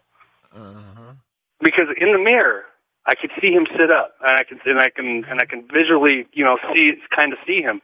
But when I turned around, the machine's just going. But the weird thing was I didn't feel fear. I thought as I look back, I said I should have been running out of the car, screaming and yelling. Yeah. But this guy, and I knew this guy was stuck because he realized, and I realized, I felt horrible because we got paid a lot of money just to put this machine on this guy, and then bring him back to the funeral home, pack him in ice, and put him in an ambulance to be put into nitrogen. And the thing is I actually had to coerce him to go because he was going to stay. He was going to stay in the funeral home. And my dad, I really haven't told this story to anybody, but my dad asked me. He goes, "What's wrong with you?" I said, "What we did tonight was wrong." I said, "This man is what he's expecting of this cryonics is not. I know for sure is not going to work and he's stuck. He was stuck. Obviously, this man thought it was going to work. Yes, he did." And he was going to stay. He was hanging out at the funeral home when the ambulance took off. I said, "You can't stay here." Well, what do I do? How did you finish up the conversation with the man? I'm sorry. How did you finish up the conversation with the man? With telling him that he must go with his body in the ambulance, and he needs to figure out his path. I mean, it was weird, but I told him that he couldn't. I've never dealt with anything like this before, and he couldn't stay with me. It wasn't like he wanted to stay with me. He was stuck. It was like traumatic for him. That'd be the last body I'd ever drive. But it was freaking. That was the last cryonics situation we put ourselves into. Huh, that's an amazing story. Just absolutely amazing. And how you kept your cool through that, I'll never know.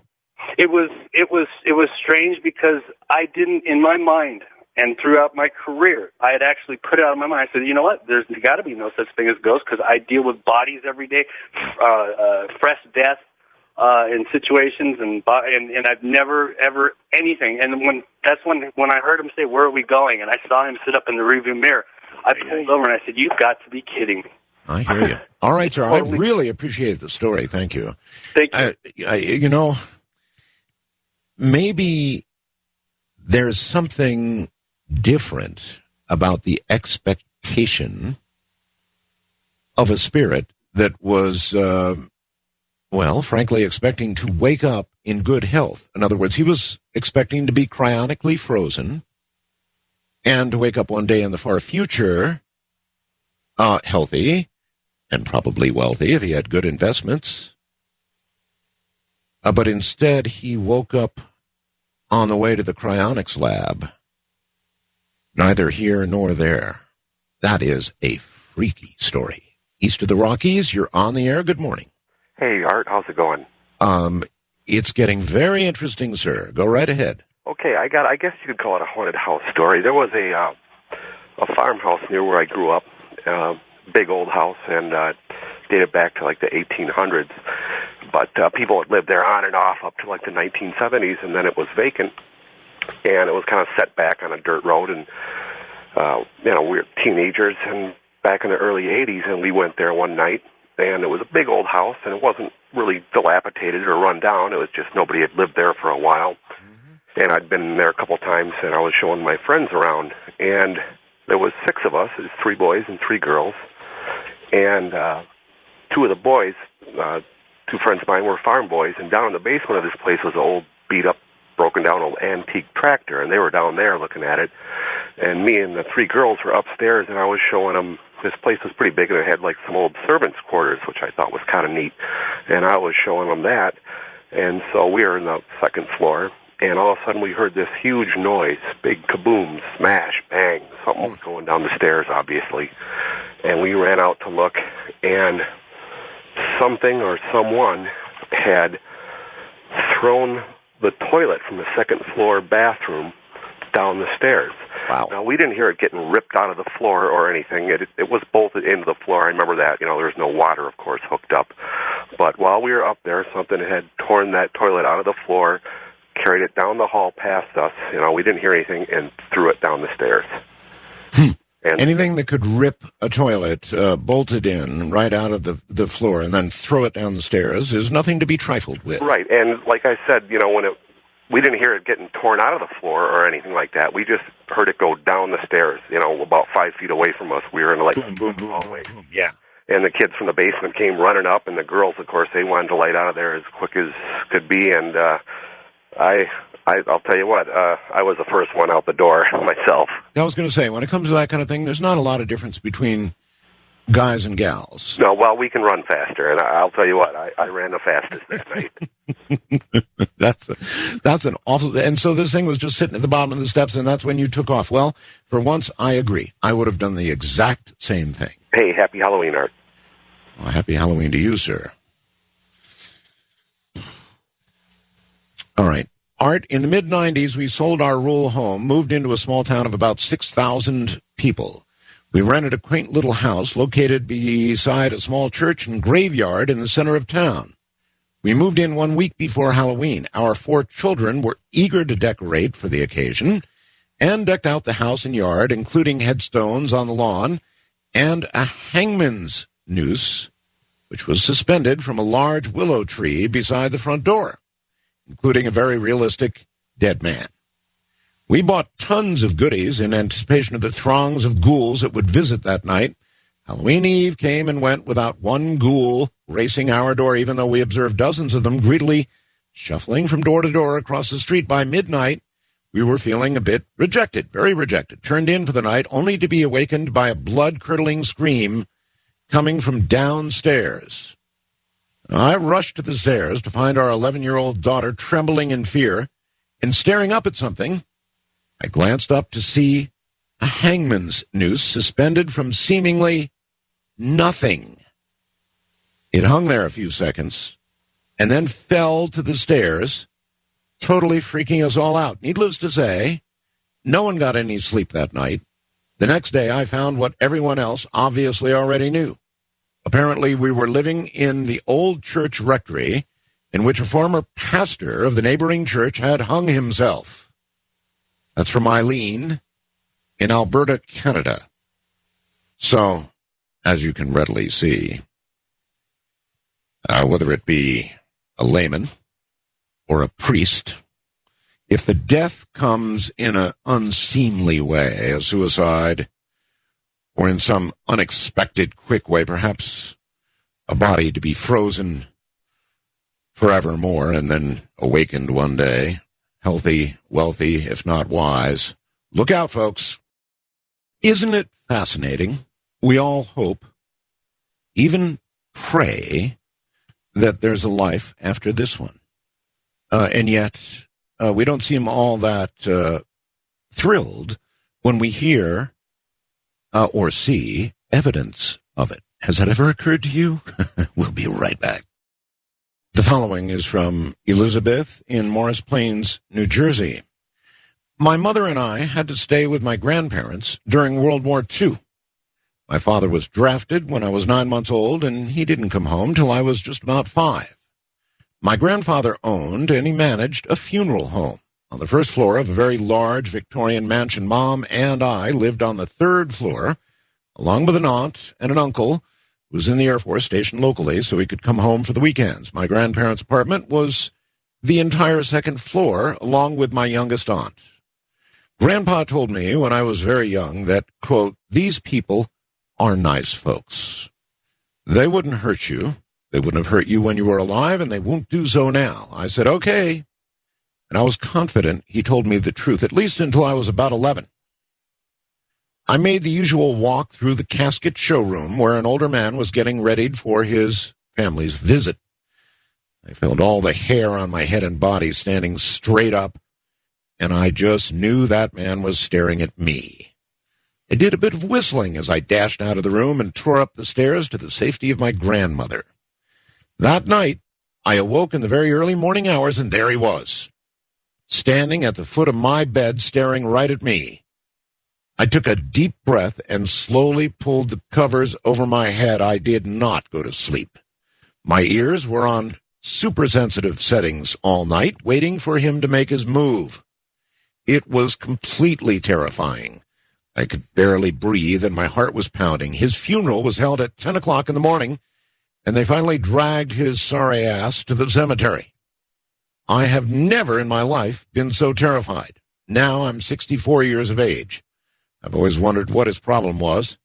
I've got a theory he was a child molester who couldn't figure out how to work with his new situation, death. I hope he stays planted. My 2nd floor bed was directly above his 1st floor casket. I would never again, never agree to sleep over another soul who had passed over. Too risky. Well, Cardline, you're on the air. Hi, George. How are you tonight? Pretty good, but I'm not George. Oh, sorry. I mean, Art. It's an understandable mistake. Go right ahead. Okay, Art. Well, I am living in Austin, Texas right now. My name is Jessica, and I am from Victoria, BC, Canada originally. And my story is about there. A couple years ago, I was going to art school and had a part-time job at a grocery store. And a part of our art lessons were to go out into various parts of Victoria and, like, draw buildings and such things like that. So one field trip we had, we went to a grave site, and we started drawing tombstones and stuff. So I remember I sat down. Sorry, I'm a little nervous. Anyways, I sat down and I started drawing this tombstone, and this lady, it was a lady's name on there. Anyways, I started drawing it, and that's not the whole story. But a couple weeks later, I'm working at the grocery store, and I was pretty much the only one there. It was a really small grocery store, and I'm sitting there with another cashier, and in walks this lady, and I can't see her because I have my back to the door. But the other cashier that I was working with, we were talking, blah, blah, and she looks at me like she was so freaked out. So I turn around, and I look, and I see this weird lady with this long black dress on. I'm totally not lying. She was wearing this long black dress, long, straggly hair, gross-looking skin, grayish tone. And, I'm an artist, so I can tell, people's skin tones. Anyways, she freaked me out so much. That was not what regular people looked like. So I screamed and ran away. That was, my first instinct was to just scream and run away. I couldn't believe it. And once I realized that I had screamed and ran away from this lady that I'm supposed to help, I'm in a grocery store, I realized this. I went back and said, I composed myself, and I said, can I help you? And she's like, I don't know where I am, in this really creepy voice. So I was, so freaked out by this lady. I looked at her, and I was really close, and her eyes looked like they were just held up by toothpicks. It was, bugging out of her face. And I said, you don't know where you are? Let me call you a cab. So I said, what's your name? And she said, it's Elizabeth. And just a couple weeks earlier, when I was drawing this tombstone, I remember what the name of that lady was, and there were fresh flowers there, and it looked like it was a fairly fresh grave, and that name was Elizabeth. And I was so freaked out by this lady. She did not look like she was walking. She looked like she was floating. She had no footsteps at all, and just shook me up so much. And it's been 5 years, and I still get creeped out when I think about her. Maybe by drawing that tombstone, you essentially called Elizabeth. I have no idea, but I do know that Victoria, where I'm from in Canada, in the whole Pacific Northwest up there, is really, really big on witchcraft. And, I don't know if I had just seen, that parallel between the living and the dead, but that person that I saw that, hovered at me was not human. And I don't really tell that story very much because, obviously I don't think people are going to take me seriously, but my first instinct, and I heard you were talking about this earlier, Art, was to scream and run. And I did, and I don't do that with people who are living and alive, I hear you. All right, thanks for the story. I really appreciate it. If something like that happened to me, if an obviously dead person was in front of me, floating in front of me with gray skin, eyes that just didn't look, human, alive human, I'd scream. I'd run. I'm sure I would. East of the Rockies, you're on the air. Good morning. Hi, Art. This is Pitcher from Houston, Texas. Yes, sir. In a truck, I bet, right? I'm a trucker. It's the best I can do, but I've got a good story. Okay. All right. I was staying with acquaintances in Atlanta, Georgia a few years back on a business trip, and I rented a room from them. And one night I was calling my girlfriend back in Texas, and the line kind of went dead. And when she came back on, she said, well, I think there was a demon on the line or something. I couldn't hear you, and I rebuked it. And I was like, well, man, that's strange. I've never heard her say anything like that before. But then I hung up the phone, turned over to go to sleep, and I started hearing, and I was the only one in the house this night. Everybody was gone. Started hearing kind of voices from the basement. It's like if you've ever been on a lake on a calm day and you can hear somebody kind of across the water, but you can't understand what they're saying. Sure, it carries very well. Exactly. And so the strange noise from downstairs is, and then I start hearing the stairs creak. And slowly something's coming up the stairs. So I'm freaking out. The bedroom doors are shut, and I can still hear this. And this entity comes somewhere into my proximity. I don't ever see it manifest, but my skin's crawling. I feel like a Shar-Pei dog, and my hair's standing on end, and all I can do for my background is I'm thinking, I play. So I start playing. And after a few minutes, it seems to have left, but I'm still, like, totally freaking out and so forth. But to get to the end of the story, this house, I had no idea, was haunted because this entity evidently had something to do with there was an incident there in Atlanta, Georgia, where a minister at Straight Laced Church had a gay lover, and he killed the lover in the basement of the house. So there was some really strange energy going around, and I got to experience what was left over. All right, sir. I appreciate your story. Thank you. But that's why we're not doing cell phones. It's very, very difficult to understand a lot of cell phones. And while they're fine for emergency communications and things like that, for telling ghost stories, they're not so good. Wildcard line, you're on the air. Hi, Art. This is Carl from Milwaukee. How you doing? Good. This involves my wife and her family. I had met her in high school, and for a while I went on a road, and when I came back, I met up with her again, and her father passed away, and like most of her family members, I guess, he had his body donated to medical science. And 2 years after we got married and moved into this house here, I have a dream.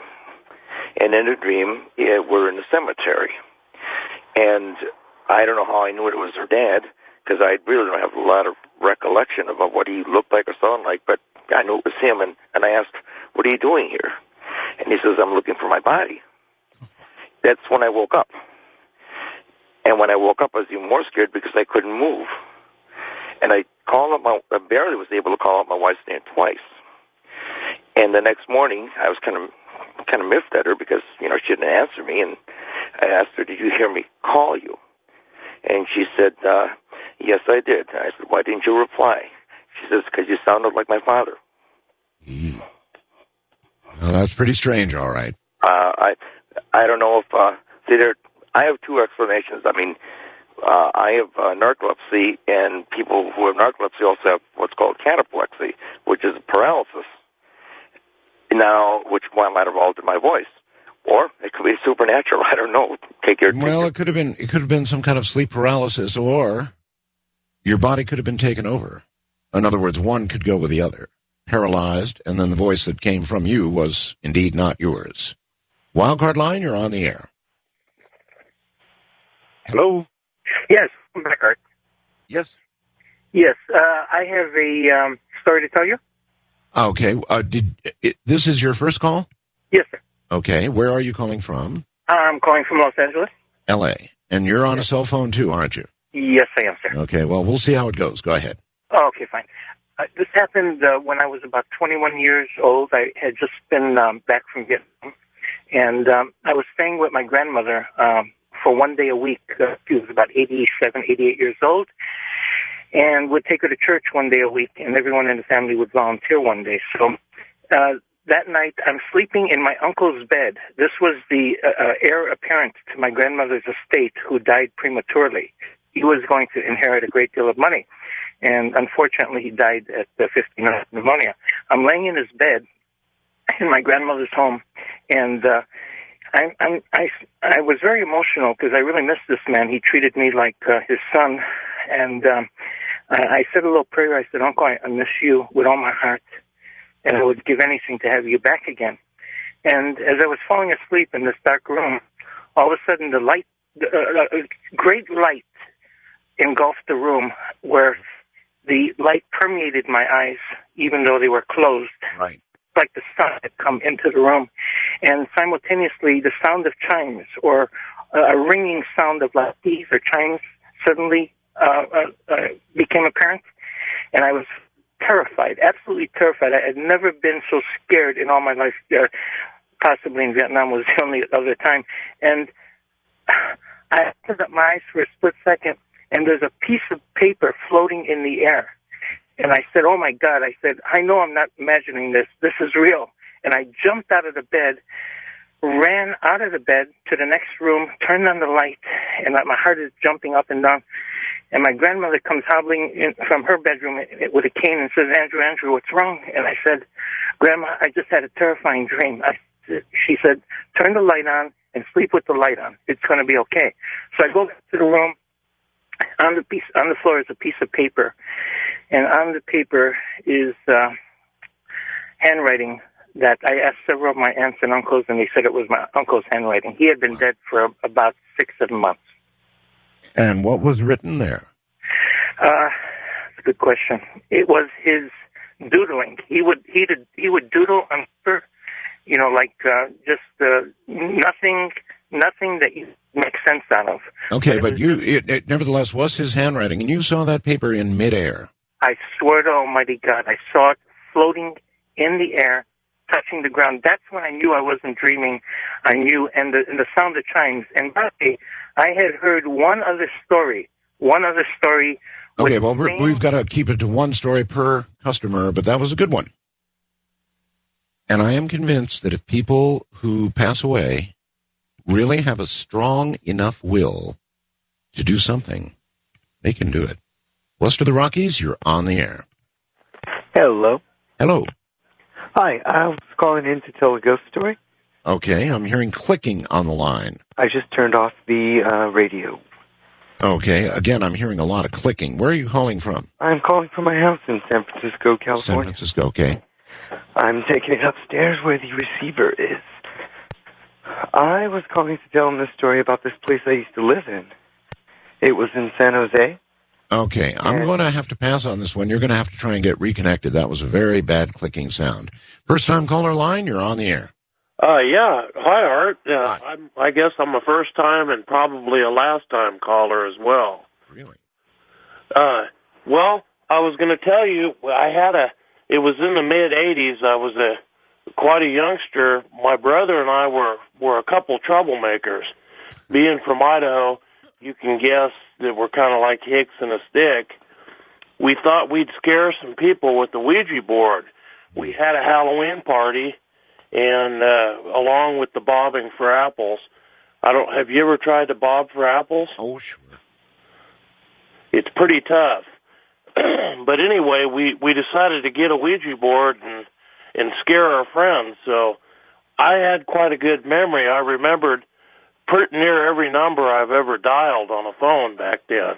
Mm-hmm. And so my brother was going to make the noises, the ghost noises, and I was going to recall these numbers to prove that the Ouija board would work. Okay. So we had quite a few skeptics in the room, being teenagers and what, and, they asked the question, well, what's the phone number for the theater? Of course, I knew it from memory, dramatically moved the Ouija board around with my friends and came up with the right numbers. And the head skeptic, Jim, had a phone book there. He was verifying the numbers. And I had to stretch my mind quite a few times, remembering things like the grocery store, et cetera, but I got them all right. And my brother, he would slip off in the other room and would make some different types of noises. And I'm telling you, Art, I really had to choke back the laughter a few times because I'd look at people's faces and they were as white as ghosts, and because they would hear the culmination of hearing the noise he was making and my numbers that I was getting. Well, anyways, we heard a blood-curdling scream, and we jumped up. I jumped up. I couldn't believe my brother made that noise.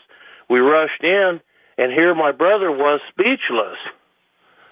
And I was very shocked. I couldn't figure out what had happened. And I gave him a wink, and he gave me a wink back, and everything seemed to be okay. He joined us back in the room, took the phone book, and I did another number. Well, this time, Jim, the skeptic, asked me a number that I had no way of knowing, a women's lingerie shop that was local to the town here. Yeah. How am I going to remember that? We're almost out of time, so end it quickly. So anyways, I just made a number up out of the clear blue, as it turns out, the next day, my brother verified that that was the correct number in the book. I thought he was pulling a prank on me and agreeing with it, but as it turns out, that was true. The number was true. There, you've got it, sir. The Ouija board, unfortunately, worked. It's Halloween, actually into the hours just after in some time zones. Good morning, Ghost to Ghost underway.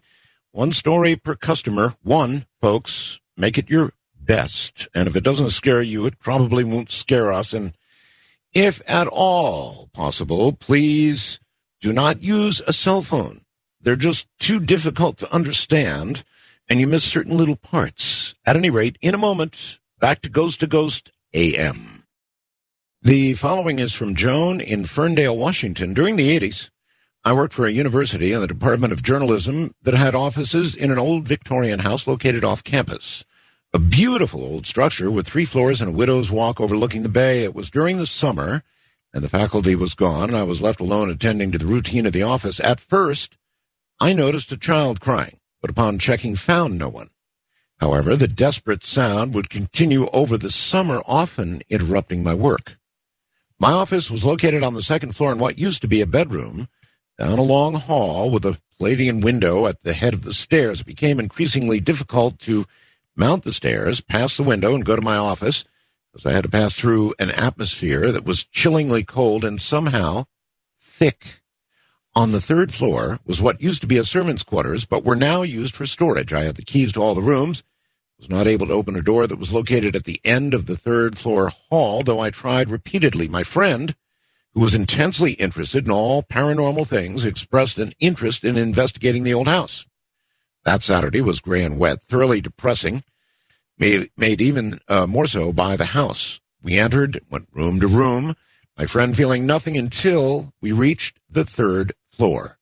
Amazingly, she was able to unlock the door that I'd been unable to, and she did it with ease.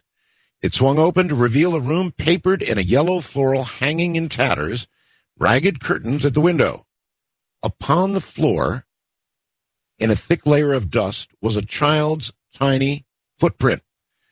My friend said, "We've got to get out of the house now." Taking a piece of the torn paper before I shut and locked the door, we left, fighting our way down the stairs through what appeared to be a whirling, cold vortex. Hand over hand, gripping the banister, we forced our trembling feet step by step until we thankfully reached the lower hall. Backward glance revealed 3 columns of a gray fog interspersed with pinpoints of light. I was shaking so badly I could hardly insert the key and lock the old front door. Later, my friend took a piece of the wallpaper to a psychic who informed her it had come from a nursery. The child, a little boy, had fallen down the stairs and broken his neck. His mother had gone insane with grief, had been locked away in the 3rd floor by her husband, an abusive man. The 3 continued to haunt the property. Even though the house was torn down and the land turned into a parking lot, still, late at night, if you look carefully as you drive by, you can see a gray-blue light spiraling up from the pavement. West of the Rockies, you're on the air. Good morning. Hi, is this the Ghost Line? It is. Oh, hi. This is my first time calling. Yes, ma'am. I just want to tell you a story. Okay. I've been listening all night. What is your first name? Jeannie. Jeannie. And where are you? I'm in Grants Pass, Oregon. Okay. Fire away. Okay. Well, when I was 17, I had gotten really, really sick. And I was in bed. My mom had covered me with a lot of blankets. And when I woke up, all the blankets were over my head. And I could feel somebody shaking me. So I flipped the blankets off me, and standing there was a man that had, I had a glowing orange, one of those electric heaters in the corner of my room. Oh, yes. And what I saw was I could see he had blonde hair, he had green eyes, he was wearing a plaid shirt, jeans, and when I got scared was because I saw that he was floating. He was about a foot off the floor. Oh, my God. Why? I'm curious. If he was shaking you, why would you? The last thing I would have done was throw the covers off me. I'd probably bury myself in them. Well, that's what I did. I yanked the covers right back over my head. I screamed for my mom. Yeah. And nobody came, and I tried to listen for footsteps going out of the door. Even though I could see through him, I could see my orange heater in the background. Right through him. I could see right through him, but I could still see him, you know what I mean? Yes. Perfectly clearly. So I couldn't hear any footsteps. Nobody left. My mom didn't come in the room, and so I peeked out underneath the covers to make sure nobody was standing there, and I walked out into, down my hallway. When I got to the end of the hallway, I passed the kitchen. Nobody was in the kitchen. Nobody was in the dining room. I get to the living room, and the TV was on, and it was all staticky. It was like just a static channel.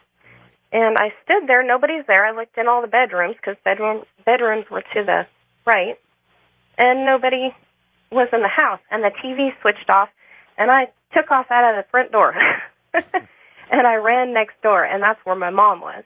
So she told me it was just a dream. So 5 years later, I saw the same spirit.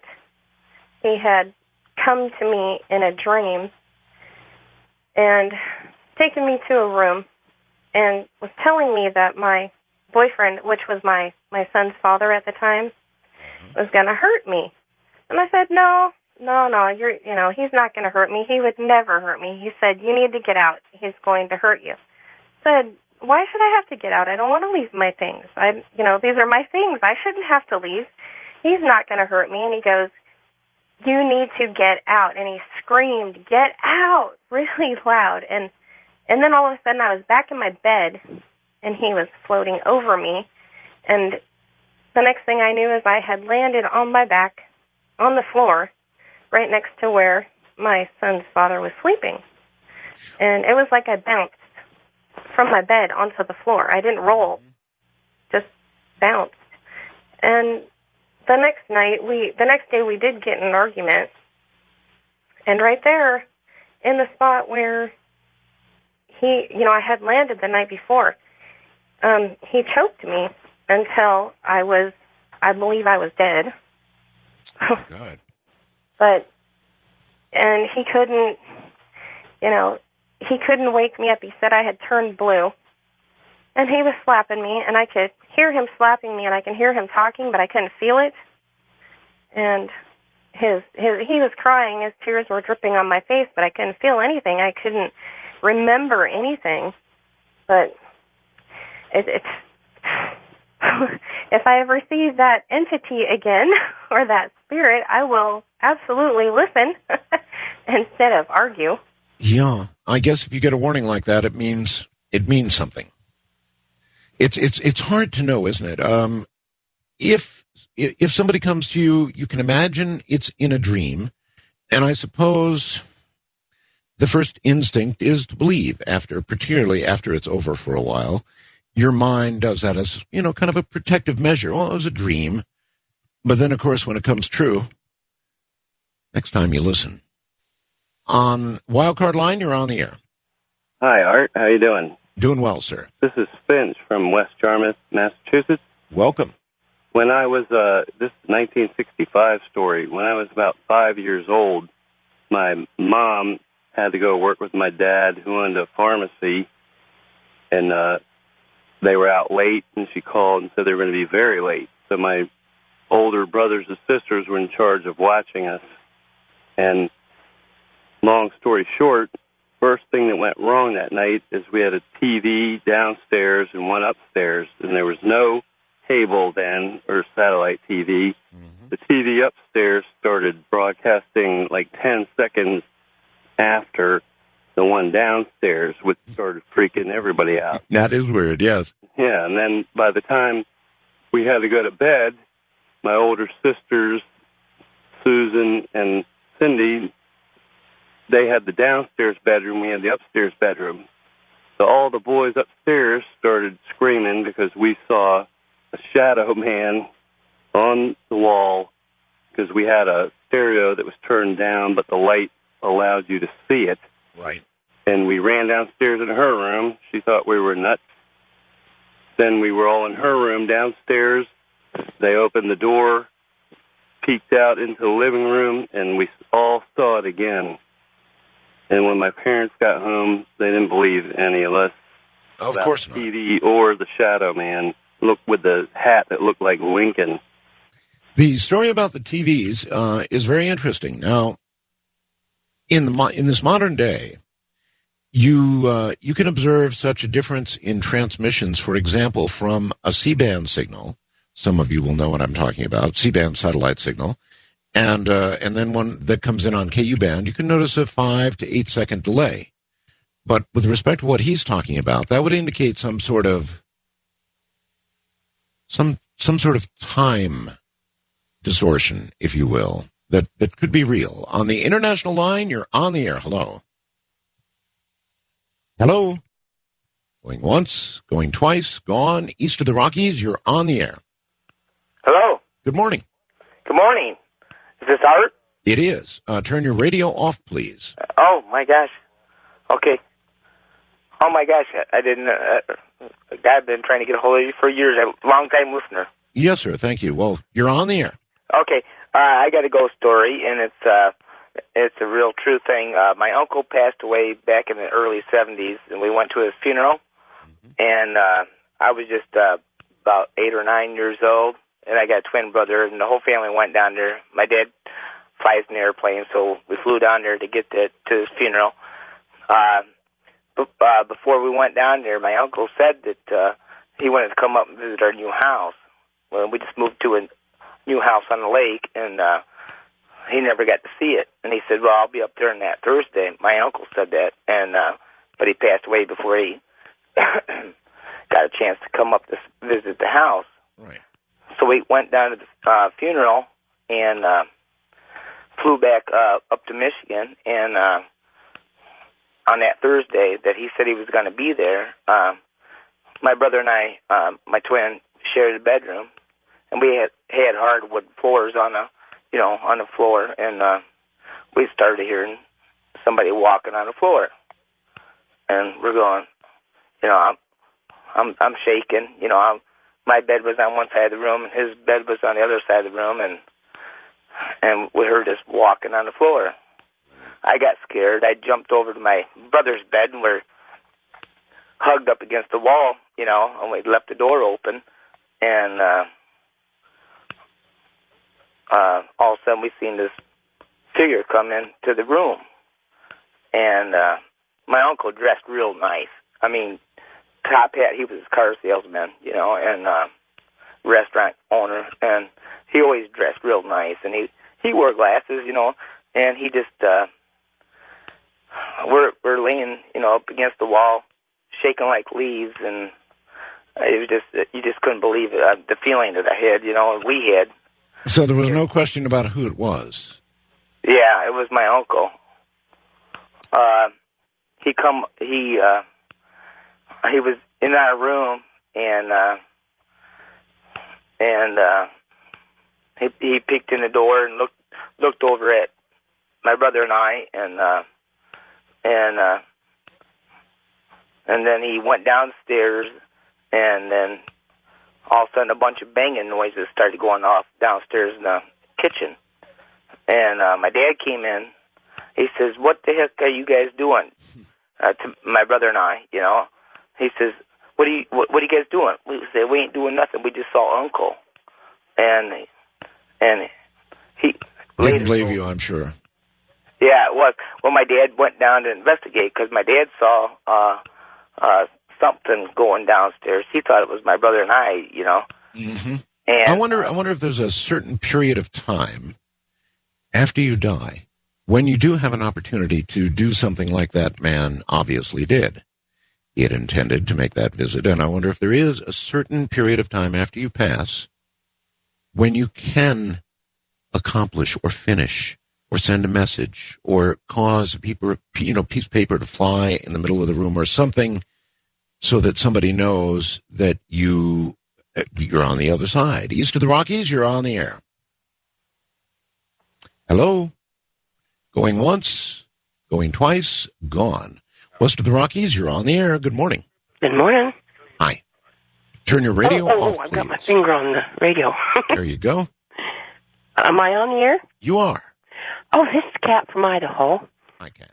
I'm a palm reader, and I was reading up in a little town just coming from Salt Lake City on the way to Yellowstone Park, and had a lady come up, and I said, now in your right hand, if you've ever had a visit from a guardian spirit, an angel, it'll show in your hand. And she had a line that came right in when she was 17 years old. And I said, here's a visit from a guardian angel at 17. She says, no. She says, my girlfriend saw my dead mother. She says, my mother died when I was 12. And she says, when we were 17, my dead mother appeared to my girlfriend in her bedroom. She said, I wasn't there. She said, I was coming home from a ball game. I was a cheerleader. And she said, I'd stopped at the Shell station to get gas. And she says, I ran into some motorcycle gang there. And I was in kind of a nefarious position with the guys that kind of backed her into the alley. And she says, but my mother, dead mother, appeared to my girlfriend in her bedroom. And she says, the spirit spoke to her, and it says, go help Holly, Shell. And so her girlfriend was there, and I looked in her hand, and gosh darn, she had a line right at the same place, age 17. And the lady said, she says, my dad, she appeared to my dad, too. And she says, and the father walked over, and I looked in his hand, and right there at age 39, he had a line going into onto his timeline. And I said, what happened? He said, it was 11 o'clock at night, and I was sitting there reading the newspaper, and he says, I looked up on the wall. There was a big, huge painting of my dead wife, and he says, I swear those lips moved. And he says, they said, go help Holly now. Shell, the lady's name was Holly. She says, go help Holly now. And he says, it was the strangest thing. And he says, his daughter walked in and saw the same thing. He says, let's go. They jumped in the car and took off for town. They lived 3 miles out. The girlfriend jumped in her car, and she took off, too. And they all headed for town looking for Holly. Well, they found Holly, and the motorcycle gang was just about that close to raping that little girl. And they saved her and brought her home. Now, I said to the father, I said, well, what age were you when this Holly was born? He says, well, I was 22 years old. Well, 22 plus 17 is 39. So the lines all matched up exactly when the dead mother appeared to the girlfriend and to the father, and the dead mother said, go help Holly, Shell. I wonder if Shell station. I wonder if there is a period of time, again, when you can get something done, get a message across, or perhaps help somebody. If they're in some sort of desperate straits, as that girl obviously was, if that can really be done. If it's significant enough, if it's a matter of life and death, maybe you can cross. First time caller line, you're on the air. Hey, I was going to tell you a story about when I was young and foolish reading ghost stories. My husband worked late, and I was reading this classic story about by one, by two, by three, about a man who had a group of friends who got together for a big meal every year, and always one was missing, and got down to two left. And the subject came up, what happened to our friends? Well, we really don't know. And so the guy asked him to go down to the cellar to get a bottle of wine. And at that time, when we lived in a little 20-foot trailer, and it was about 12 o'clock at night, it was really late. And I'll tell you what. We're coming up on a break. Hold it right there. When we get back, we'll continue with that story, okay? Can you hold on? I sure can. Okay, good. Stay right there. We'll be right back. Do you feel that hand? Ghost to Ghost AM on this All Hallows Eve. I'm Art Bell, and we'll be right back. Well, all right, as promised, back to the first-time caller line. Catch us up and go right ahead. That me? That's you. Okie doke. I was reading this book, and we lived in this little tent trailer, and it was out in an orchard where scary things happen sometimes. And I was reading about this man whose friends visited him once a year, and they had all mysteriously begun to disappear. And they were talking about, wonder what happened to old so-and-so. And so came time for wine, and the guy said, why don't you go down to the cellar and pick out a really good bottle of wine? So this guy goes down in the cellar, and it's a winding staircase. It's dark, it's gloomy, and he hears these two pairs of hooves. And he looks up as he's going down, and he sees the devil himself with the red glowing eyes. And, of course, he knew what happened to his friends, and he slammed this great door between them. And as I was imagining the exchange of the screaming and the yelling going between them, about that time, something fell on the top of this little tin roof of the trailer we lived in, and it was a big thump, and then a screaming, and a scratch went all the way down the outside of the trailer. Two cats were fighting, fell out of the tree, and were trying to hang on to the tin, scritched all the way down. While I was laying there, I couldn't breathe. I was so frightened. I'd been so caught up into the story. My husband came home. I don't know how long I'd been there. I was catatonic. I was drooling with my eyes open, and he said, what in the world happened to you? And I said, read this story. He read it. He said to me, first thing you do in the morning, get up and burn this book. Don't you ever read that kind of stuff again. And I take it you burned the book. I burned the book. All right. Thank you very much. And good morning, Must of the Rockies. You're on the air. Hi. Hi. This is Elliot out of Arizona. Yes, Elliot. When I was like 9, 10 years old, my mother and my grandmother and we all went on a picnic and out in the country to this lake. And as it was getting dark, we decided to leave. And my grandmother took the wrong turn, and she didn't realize it. And we were traveling down this dirt road for a long ways, and she realized that she went the wrong way, and we pulled up into this driveway. And by this time it was night, and there was a glowing pillar that we noticed off the side of the road. It was like bluish-white pillar. And we started driving up closer to it, and I remember my mother started screaming, back the car up, and she started beating her hands on the dashboard, and we could see it was an apparition of a woman, and it was drifting towards the car. And so we get the heck out of there. But you also saw it. Yeah. And it was indeed an apparition of a woman. Yes.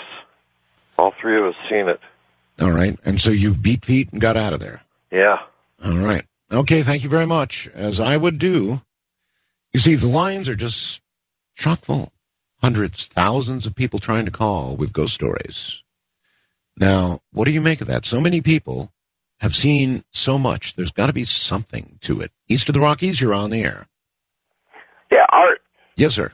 Yeah. Hey, we must have hung up on the phone or something happened. I called earlier about my uncle passing away and all that. Okay. Well, did we not get the end of the story or what? Yeah, I want to tell you the end of the story.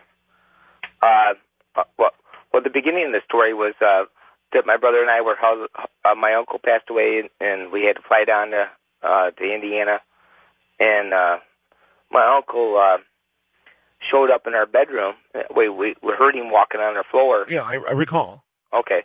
Well, anyway, to finish up the story, as my dad went downstairs, and because he heard some ruckus going down there in the kitchen, right, and the pots and pans were laying all over the floor, and my dad had seen something go down the stairway, and then the pots and pans were all over the floor. And then later, my dad told me that, told us, he saw Uncle, and then my dad just passed away here a few years ago, and in my dream, and this is real weird, my dream, and I got two other brothers, we all had the same dream, and that night, then my dad passed away, and we dreamed that Dad was up in heaven, and there was a big crowd below him, thousands and thousands of people, and my uncle was up there to greet him, and my dad just looked so great, and he just had the biggest smile on his face, and he just twitched his eyes and nodded his head like... Okay, well, listen, we've got to hold it right there. I appreciate the recall, and I do recall that story, and so I guess the dream was sort of the end of that. Wildcard line, you're on the air. Hi, Art. This is Robert calling from Little Rock. How you doing tonight? Hey, Robert. About 10 years ago, I was in my apartment, and I was reading a book. It was The Exorcist by William Peter Blatty, and it was around midnight on a Saturday night, and I had like a collection of comic book action figures just kind of lined up on a shelf, like Superman and Batman and so on. And one of them was Morbius, the living vampire, which is a good guy in the Marvel Comics storylines, but he's a pretty sinister-looking character. And they were way up on a shelf above a set of dresser drawers. And so I'm reading the book, and it's midnight, and the room doesn't shake, a truck doesn't drive by. There wasn't like a gust of wind or anything, but the Morbius figure, and only that figure, plopped off the shelf and landed into an open drawer of underwear. Mm-hmm. At the time, it's funny, it's kind of weird, but, I don't know if maybe somebody was, like if the spirits were trying to say anything about me or, trying to be funny. But, at the time at 12 in the morning, especially when you're reading The Exorcist, it's a little creepy. Maybe Morbius just had a big fetish. I guess. Thanks. Anything more to it? No, that was it. That was it. Kind of weird. Okay. Thank you very much for the call. And Wildcard line, you're on the air. Hey, Art. Hello. Turn your radio off, please. Sorry about that. This is Andrew in Las Vegas. Yes, sir. I got this great story I got to tell you. We used to live in this old house. It's about 50 years old here in Las Vegas. And one night, my dad's like, so there's this guy, Art Bell, he's doing this show called Coast to Coast, and you're doing Ghost to Ghost tonight. So it's the first time I've ever listened to your show. And so it's about 1 o'clock in the morning. I got up to turn off the radio. I had a remote. So I clicked it. The radio turned off. And then turned right back on again. Then I clicked it again. Turned off. Turned right back on. This went on for a couple minutes. I went to the radio, pulled it out of the wall, and the other room, the radio turned on and dialed into Ghost to Ghost. That is the power of this program, sir. Yeah, so I was waiting to tell you that. That's a true story? True story. And then the next morning I went in and I had that radio set to FM, and you guys were on AM, and it was changed to AM, so it really happened. So, and it was off, too. That's the power. I appreciate the call, sir. Thank you. Yes, indeed, the power. Wildcard line, you're on the air. Good morning. Morning, Art. How are you? I'm fine. Turn your radio off, please. Yeah, it's off. Okay. Hi, I'm Alex from Connecticut. And this story isn't actually about me, but I worked as an EMT, and I had a partner who grandmother lived in Waterbury, Connecticut, and there was one room in her house where everybody in his family, if they ever slept in there, had horrible nightmares, could never sleep, always had a problem. And his whole entire family kept saying they saw some guy walking around his grandmother's house. He'd never seen it. Whenever he stayed over her house and stayed in that room, he got the best night's sleep of anywhere he ever slept. Slept like a rock. Well, one day he's at his house a few towns away, and he's sleeping, and in his dream, he wakes up and he sees this man, like turn of the century clothing, like a long waistcoat, top hat, and he's in his grandmother's house and sees this guy walking up the stairs to his upstairs to his grandmother's bedrooms. She gets him up and follows this guy, and as soon as he gets to the top of the stairs, he hears this blood-curdling scream, and it's just bright white light, and he wakes up instantaneously. Well, the next day he's talking to his family, and none of his family had ever told him what this guy looked like before, but For some reason, his family starts talking about what this ghost in his grandmother's house looks like, and it turns out it looks exactly like this guy that he saw in his dream. Top of that, his grandmother had her bedroom remodeled, in this room that everybody always had problems in.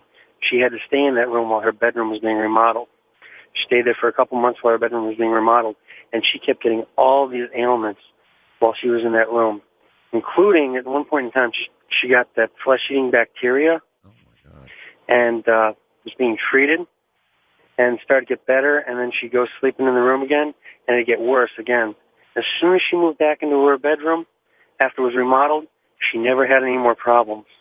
Boy, that's fascinating. I wonder if there really can be places that are bad, just literally bad places, where not only do you not get a good night's sleep, but you get sick. Wildcard line, you're on the air. Oh, Art. Hey, Hello. what privilege. Yes, sir. This is Jared. I'm right now. I'm just east of Dallas, or Houston, actually. And I thought I know you hate cell phones, but this one's about a cat, and I know you'd enjoy this one. I lived in a 31-foot Bose Arrow trailer, and I had a cat. Lived by myself in Bellingham, Washington. And I'd come home after work and for locking my door, and the door would be open, and the cat would be out. And this went on for days, and I'd go on for a weekend. I'd come home, and I'll be darned if that door would be open. Nothing would be missing or stolen, but the cat would be out. Mm-hmm. So I figured, well, maybe that crazy cat is opening the door from the inside by getting up on the couch. So I fixed it so it absolutely could not do that. Well, I came home one night after work, and the door was closed, so I was thrilled about that, because nothing like coming home and finding your darn house open for the world to get into. And but the cat was gone. And I was thinking, well, where in the world did that cat go? Well, those old travel trailers, they have a rear bathroom, and so you go to the bathroom, and there's twin beds on either side. I don't know if you know that kind of trailer, but there's these big drawers that pull out for your clothes and whatnot. Mm-hmm. And so anyway, so I'm looking for the cat, and I how you call a cat, kitty, kitty, kitty. I hear this real faint meow sound, and I'm thinking, well, where in the world? And it sounds like it's coming down from underneath the trailer. So I go outside and get on my hands and knees, look into the trailer. Well, there's no cat there. And I go inside, and I look into the couch, and I hear this faint meow noise. And so anyway, so I'm crawling on my hands and knees, as you can imagine, going from one end of that trailer to the other on the inside. And I finally get to where the twin beds are, and I hear this faint meow sound. Well, I pull this drawer. Now, there's some cavities underneath these beds. One side has a big water tank, and the other side has this hollow cavity where the fender well is. There is absolutely no way anything can get back in there. But here I pull this big drawer out with all my clothes and everything. That's the only access point to that cavity back there, and that cat was back there. And it shot out of there like a shot, and it ran out the door, and it was gone for 2 days. But there was no way that cat could have got back in there. You have to physically pull this big giant drawer full of clothes out in order for to get access back to that cavity back there, and that cat was back there. Well, maybe that cat had powers that we can only wonder about. Cats are very strange, mystical creatures. It was once said, I believe, that the Egyptians worshipped cats, and cats have never forgotten that. Wildcard line, you're on the air. Hi, Art. Thanks for having me on the program. Sure. My problem is that I'm possessed by 3 ghosts. You are possessed by 3 ghosts? Yes, I know who they are. They're famous people. And how do you know that? Because they told me. I called them, really. I made a mistake. In other words, you called these 3 famous ghosts to you? Yes. Big mistake. Yes. They're evil witches. Really? Yes. And so what are you going to do? Well, I know how to kill them. Or exorcise them? Well, I want to kill their ghosts. That's what I want to do. How do you kill a ghost? Well, Their names are Carlos Castaneda, Carol Tiggs, and Nuri Alexander. If everyone joins together in trying to bash them, we could win, kill these predators. Gee whiz, why do you think you already told me, you called them. Why, out of curiosity, why did you do that? Well, he's famous for his books, and he promised to help everybody who tried to approach him and going to the other world, but turns out they were predators. They were tricking everybody. Mm-hmm. You might want to see an exorcist, actually. First-time caller line, you're on the air. Hey, Art, I'm in. All right, great. How you doing tonight? I'm just fine, sir. Don't have a lot of time here, so lay it on Here us. we go. This is it. Okay. Well, okay, I'm escorting this girlfriend of mine. She's a friend, and her boyfriend just died. And so we get there. I knew the guy, but not very well. So I leave her alone for a moment with, there at the graveside with the boyfriend. And I'm walking, and I come across this dug-up grave that someone's going to be laid down to rest tomorrow, the next day. So crazy as it was, I was in my early 20s. I go, wow, how would it feel to just lay down in something like this? So I jump in, I jump in this thing, right? And, oh boy. And so, that night,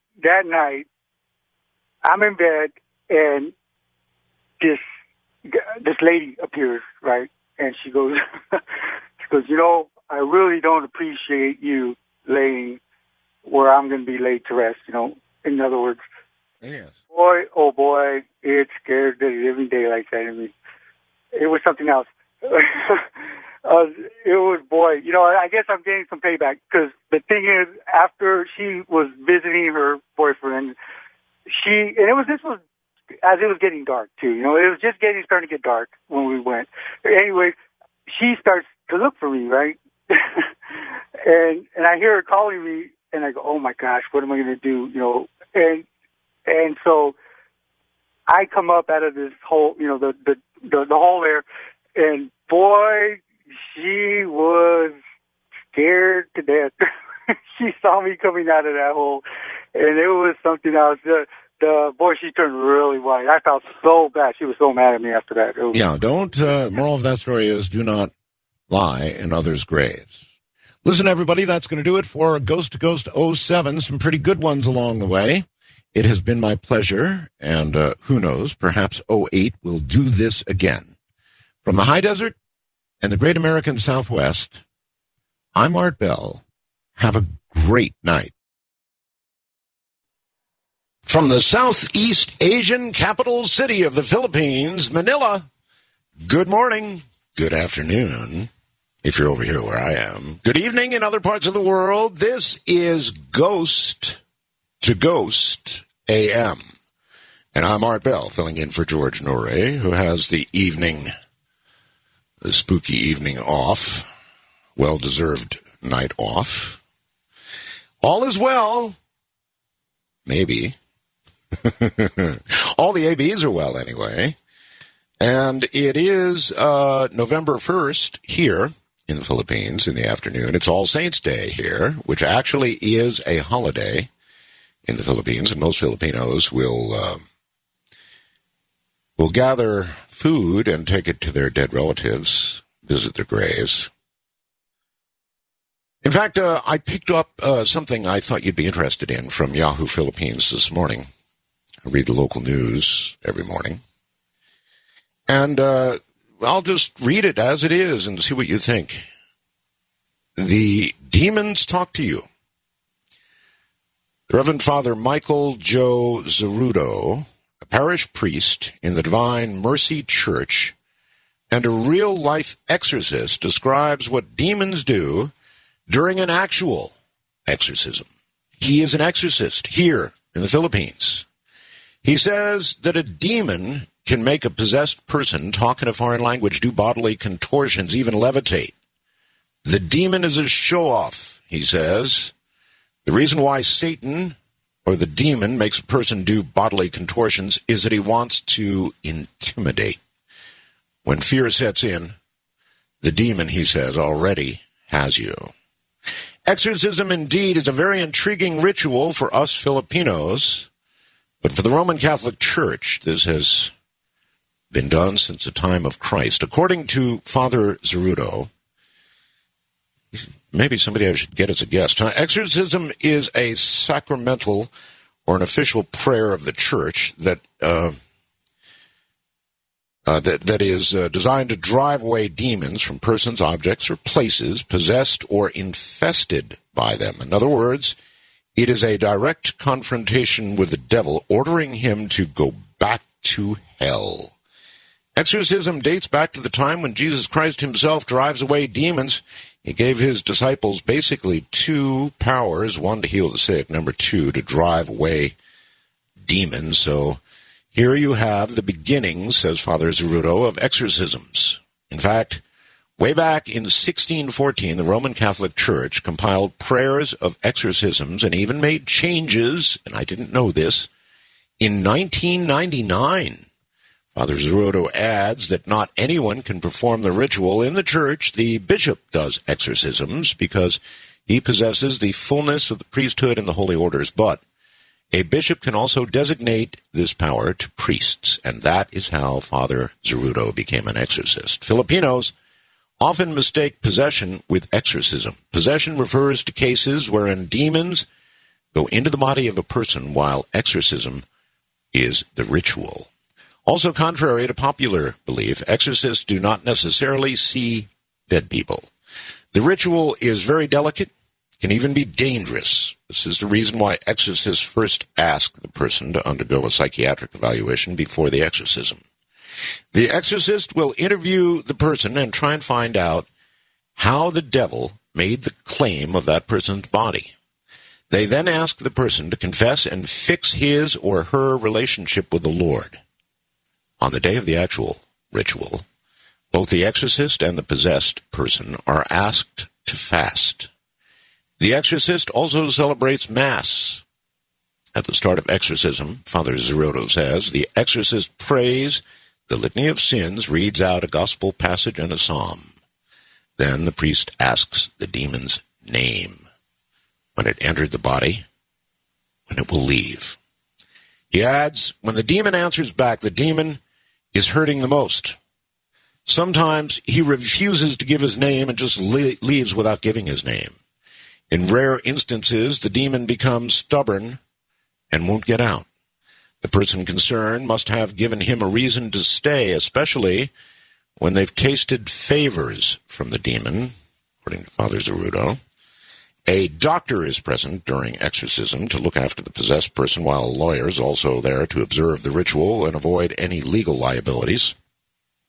He also says that he is not scared to do exorcism anymore. Faith requires that there is considerable amount of confidence with the Lord. The power to exercise is with the Lord. The Lord is God, while the devil is just a creature. Unfortunately, Father Zerudo says that there are many cases of actual possessions here in the Philippines. That is why he strongly advises people to refrain from being involved with the occult, things like playing with the Ouija board, opening the third eye, that sort of thing. That's the most dangerous thing you could ever do, he said. He also asks people who might suspect possession to seek medical attention first, and not that of faith healers or so-called hableros. That's kind of like a quack doctor. That's what they call them, but they're quite well respected here in the Philippines. Nevertheless, he says stay away. So there you have it. That's this morning's story on All Saints Day here in the Philippines. And he sounds like he would be a very, very interesting guest, doesn't he? So I'll have to look into that. An exorcist here in the Philippines.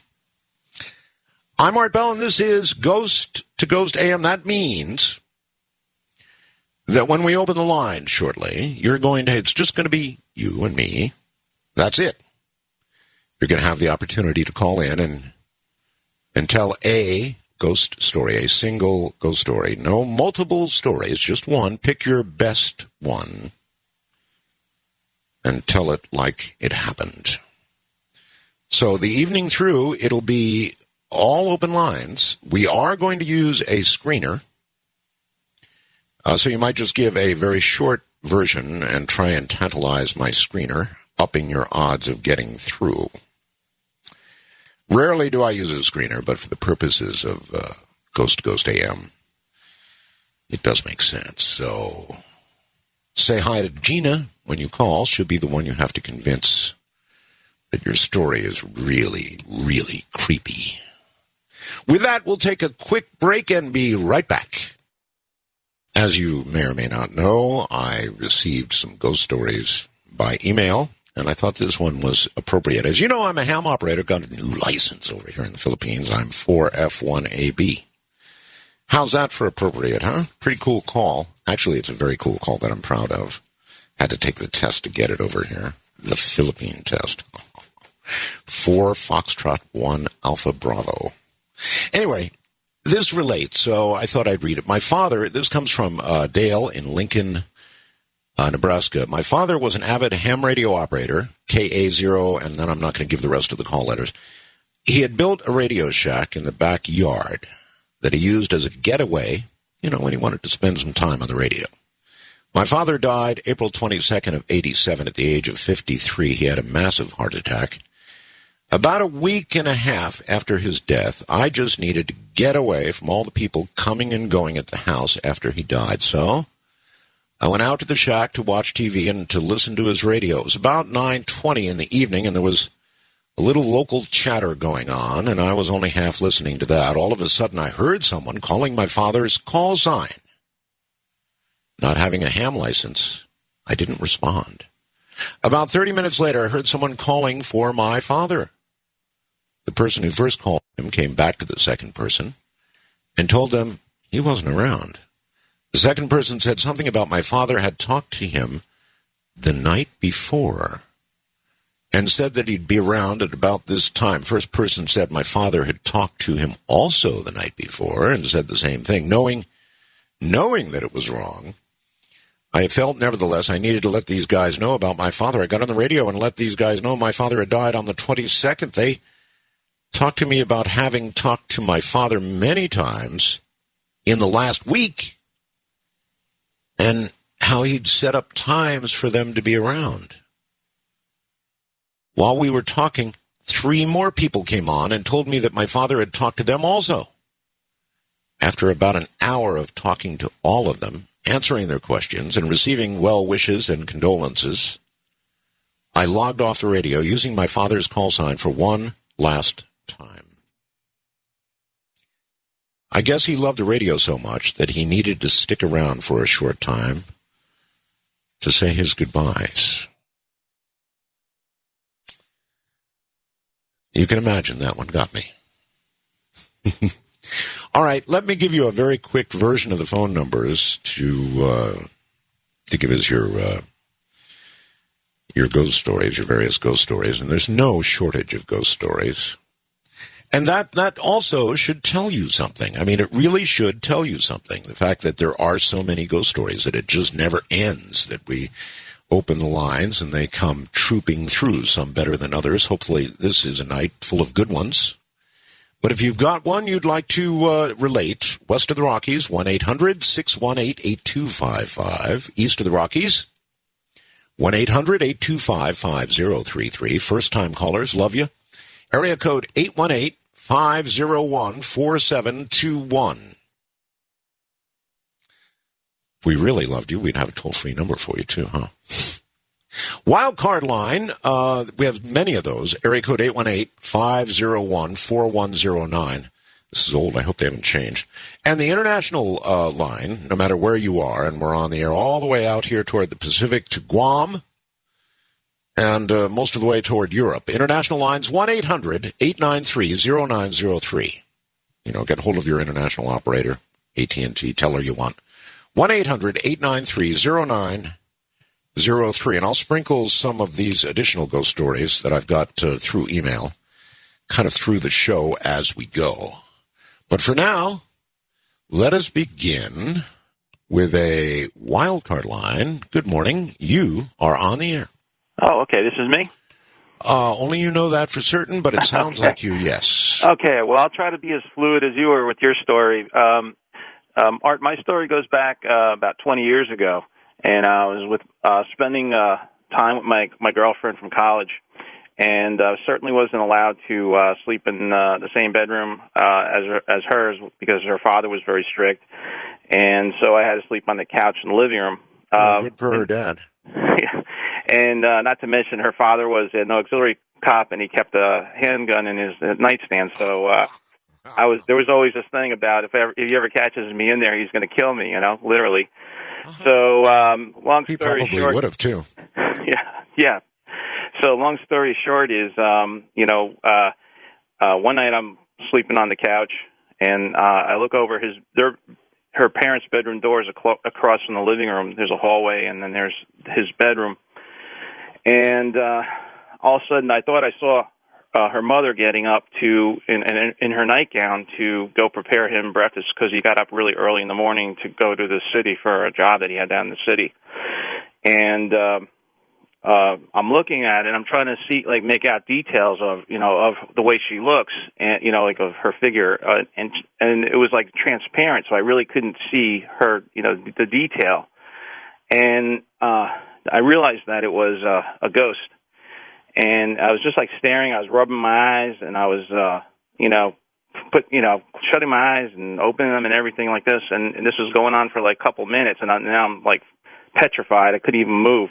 Yeah, it's like, come on, eyes, work properly. Yeah, exactly. And so the ghost sensed my presence there, and it actually was sticking his head through their bedroom door. And so that's the reason why I was having a hard time making out the details. And so when he turned around, he saw me, and there was this like bearded man with like a really funny hat, and he was yelling at me, but like there was no sound. And you're saying that his head was actually sort of halfway through the solid door. Yeah, and I realized this afterwards. That's what he was doing, because I'll explain that to you in a second. So anyway, I got to the point where I'm laying. I pulled the blankets over my head, and I'm just laying there. I can't stay here. So I ran into my girlfriend's bedroom, even though I knew I can get shot going in there. And I spent that tells me how scared you were. I mean, you're risking getting shot rather than looking at whatever that was. Exactly. So I told my girlfriend, and next thing I know, it's like getting close to dawn, and her mother's waking up to prepare her father breakfast as she normally does. And then I knew he was going to be coming out any minute. So he comes out, and he's in the having his breakfast, and all of a sudden I hear him say, "What is he doing in there?" And I'm like, I said, "You got to go out there and tell him what happened."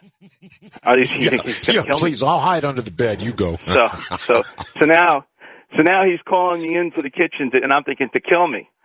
And he goes, "John, is it true that you saw a ghost?" And I said, "Yeah." And I was like, "Well, I believe you." And I said, and he started to explain to me that like for years, he'd be getting dressed, looking in his mirror, and he would see something like in the mirror behind him, and he would turn around and it would disappear, and that this thing was like playing this trick on him for like years and years. So the fact that this guy, he's like a macho type, and that he admitted this to me, and it was pretty remarkable. History or no history, had it been me, you'd have been dead. Okay, I'll remember that. All right, listen, thank you very, very much for the first ghost story tonight. Thank you. And take care. It's a good thing there was a history, or he'd probably be dead. He'd be the one, be the ghost. Oh, gosh. All right, wildcard line, without a name, you're a ghost, I guess, until we catch up with you. You're on the air. Hello, Art? Yes, hi. Hi, this is Crystal from San Diego. Hello, Crystal. How's San Diego? Eternal springtime, right? Oh, yes. It is beautiful here all the time. We are so spoiled. I know. It's so lovely to talk to you. I listen to the show all the time. Oh, well, thank you. Yeah. All right. You have a ghost story, Crystal. Yes, I do. I grew up in a haunted house. And when I was about 6 years old, I was making my bed. And I would, like, stand up at the head of the bed and pick up the covers and, pull them up in the air and try to make them fall down flat on the bed. Ah, yes. And I was doing that, and the covers kept falling off to the side. And I would try again and again and again, and they just kept falling off to the side. And I got really frustrated. And I was standing up there, and I just, out of frustration, I said, won't somebody please help me with this? Mm-hmm. And, of course, I knew nobody was going to help me. I was an only child. My parents in the living room, they can't hear me. So I was like, okay, one more time. And I grabbed the covers, and I pulled them up into the air. And just as they start to come down, the two corners at the foot of the bed stay up in the air. Oh, my God. And I'm standing there holding my end up, absolutely stunned, just staring at the other end of the blanket staying up in the air. Yeah, somebody was helping. Yes. And I stood there for a while, and, the blanket is dished down in the middle of it, sitting on the bed, and I'm just standing there holding my end up, looking at the other end up. And, yeah. So then I was like, oh, okay. And I put my end down, and just as I put my side down, the other side goes down. And I was like, really glad that the ghost helped me. And at the same time, scared out of my wits. Well, it's one of those careful what you ask for things. Yeah, because I definitely asked for it. And how old were you at the time? I'm sorry. I was about 6 years old. About 6. Yeah. Such thing never occurs when you're older, when you sort of wish out loud for somebody to assist you in some way or another. Never happens, but for a 6-year-old... I guess from the heart of a child, right? The heart of a child, indeed so.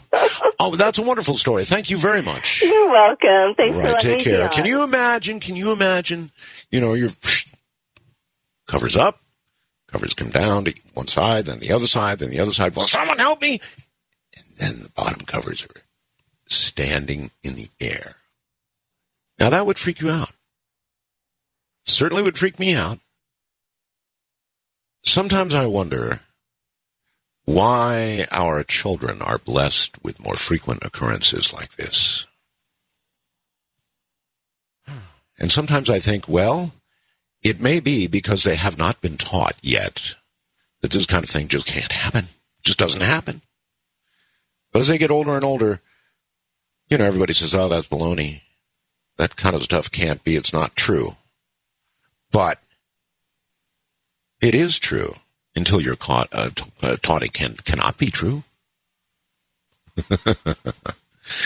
So those are just the first covers from the first stories of a night of ghost stories. It's All Saints Day here, Halloween where you are. This is Ghost to Ghost AM. Indeed, I am here. How appropriate is that bumper music? No need to fear the Reaper. He's all around us, as is the Lord. Giveth and take away, right? We're doing ghost stories tonight. If you have a compelling, scary ghost story, we want to hear you. We want to hear from you. And Gina is our, she's screening the call, so she's the one you've got to convince that you've got something hot. Now, I forgot to remind you that there is indeed a new photograph on coasttocoastam.com of Miss Asia Bell in her Snow White outfit for, we had a party here. Our condominium corporation had a party, and she went to it, and that was her Halloween costume, and she was Snow White.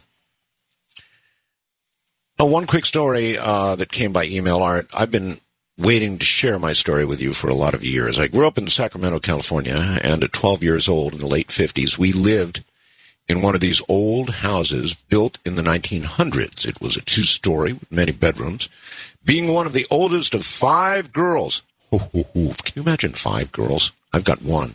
Imagining 5 is terrifying in itself. I got my own room, she says. Us girls always had some sibling conflicts going on. We weren't very gentle with each other. It was a warm, moonlit night. My bed faced the window. I had the window open.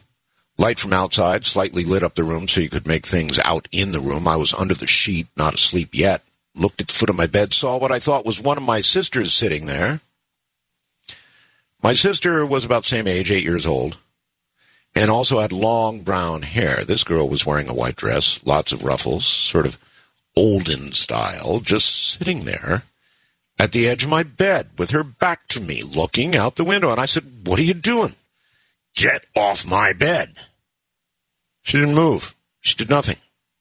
I said again, "Get off my bed," this time with my foot under the cover. I aimed my foot at her back and her bottom to shove her off.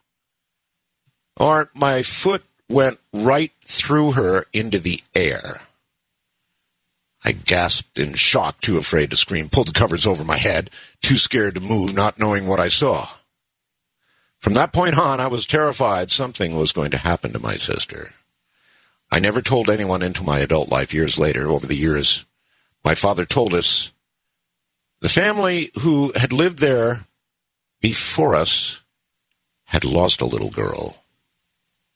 It took me years to put it all together, but now I know that's who I was trying to shove off my bed.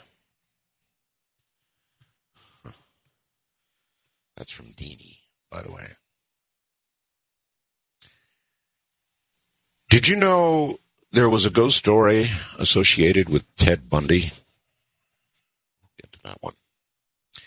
Wildcard line, you're on the air. Good morning. Where are you, please? Hi. Hi. I'm in southeastern Oregon, and the story I have is about 15, 16 years old. I was 20, and right after first getting married, I was in central Florida, south of my hometown of St. Augustine. And being from a native family there for many years, I'm a Menorcan, and we kind of study our history and know who we all are, and the fact that, you know, there was lots of traitors and things, and that's why this story is so detrimental to me. I mean, since then I've had a lot of encounters, but they've all been pretty positive, and the first encounter I had was a murderous encounter. And I had an apparition try to kill me when I was 19, 20 years old. Laid in bed, my father-in-law's house after being married. It was the holidays in the back room, and the room we were in was kind of small. And kind of had to enter the room around the dresser, which was right at the edge of the threshold of the door. Late at night, probably close to midnight like it is now, and ambient light from the hallway and the bathroom so people could see to get around the house. And I'm laid in bed thinking about the holiday season that's coming in, the family that I'm meeting that I haven't met before and things like that. And I see this body open the edge of the door and enter the room, and instead of stepping around the dresser, which is how you would have to get to the edge of the bed where I was, it just kind of passed through the dresser. I'm looking into the dark, and all I can see is this dark figure with the light behind it, and my eyes are focusing, and it's dark hair and kind of a ceremonial-looking headdress, similar to the most popular picture of Osceola, you know, with the white banner and the feather hanging off of it, and he's wearing white clothing like a French trader would maybe give to somebody for what animal furs they might have. And I'm looking really hard at this, and I'm thinking, well, this is one of the members of the family, and they're in a towel, you know, got a towel around their head, just came out of the shower or something, and maybe nightgown, and coming to say goodnight to my wife. And I look, and he's holding a bone knife, and a quite large knife, you know. And at that time, I'm just motionless. I can't move. I don't even know if I was breathing, but my eyes were wide open, and I'm staring at this thing. And he's raising the knife. It's clear he's coming for me, you know. And I didn't know what to do, so I screamed, and I reached out. And as I reached out, it was gone. I get up, turn the light on. My father-in-law gets up. I mean, I screamed loud enough, it woke everybody in the house up who may have been sleeping. And he's going through the house with a pistol and looking around for any intruder or anything like that. Nobody there. I spent quite a few days just trying to remember and get this. You have to wonder, you know, if he hadn't disappeared, and he had in fact killed you, there might have been no sign that it was a murder at all. In other words, that ceremonial bone knife might have gone into you and I don't know, when the coroner looked at you, it might have been just another heart attack. That's exactly what I thought. Years later, I thought, thinking back about that, I did exactly that. I thought, this is kind of like a ceremonial sacrifice. It turns out later that part of Central Florida that I was in was a large hunting ground for the Seminole and Creek Indian tribes, and then later became a reservation for a lot of South Indian tribes that were moved into the tip of Florida. Maybe they weren't so pleased. I wonder if maybe he wasn't mad that we were there. There you go. That's it exactly. And then just one more note. A lot of people die in their sleep, right? Well, how do we know that they weren't killed, or perhaps even scared to death by something like he just described? But, when you're on the slab with a toe tag, that's just another heart attack. So there's no way we can know. And you might not even need the ceremonial knife because you'd be scared to death. Let's go west of the Rockies, I do believe. You're on the air. Good morning. Hello. Hi. How's it going, Art Bell? I'm sorry, say again, hon? Hello, how's it going, Art Bell? It's going just fine. What is your name? First name? My name is Lily, and I'm in Anchorage. Anchorage, Alaska. Mm-hmm. Okay. Yep. And so my story is, in 2007, I was 6, and I had to stay home from school. So I had to go downstairs with my grandma, which is, our houses are on top of each other, kind of like a condo or something. Right. And so I was on her bed, and there's this hall between her office and her bedroom. And then at the end of the hall, there's this bathroom, and I see this man. He was kind of transparent, and I'm like, what the heck? Who's in the house? So I'm like, I just come up with the reason, and I saw these really, really old-looking buckle shoes. I'm like, hey, that man's probably dead, and he's a ghost. Because I'm not sure why, but I just thought about it. Well, if he's kind of transparent, that's a big hint right there. Yep. And then the old buckle shoes that he was wearing. Mm-hmm. Yeah, and so I run into my grandma's office where she was, and I told her, and she's like, oh, really? So I'm like, I'm going to tell my mom, and so I did, and, well, things have just been happening ever since. Ever since? Mm-hmm. Yep. Like, one night my mom and my sister kept coming into my room, and I was asleep, and they kept flipping on and off the lights. So once they finally left, the light flipped on unexpectedly, and I thought it was my mom. So I run to her, and I ask her, were you just in my bedroom? And she says no. And who knows what did that. Boy, I've got to say, for somebody your age, you're pretty brave. Mm-hmm. All right, thank you for the story, and you take care, okay? Okay.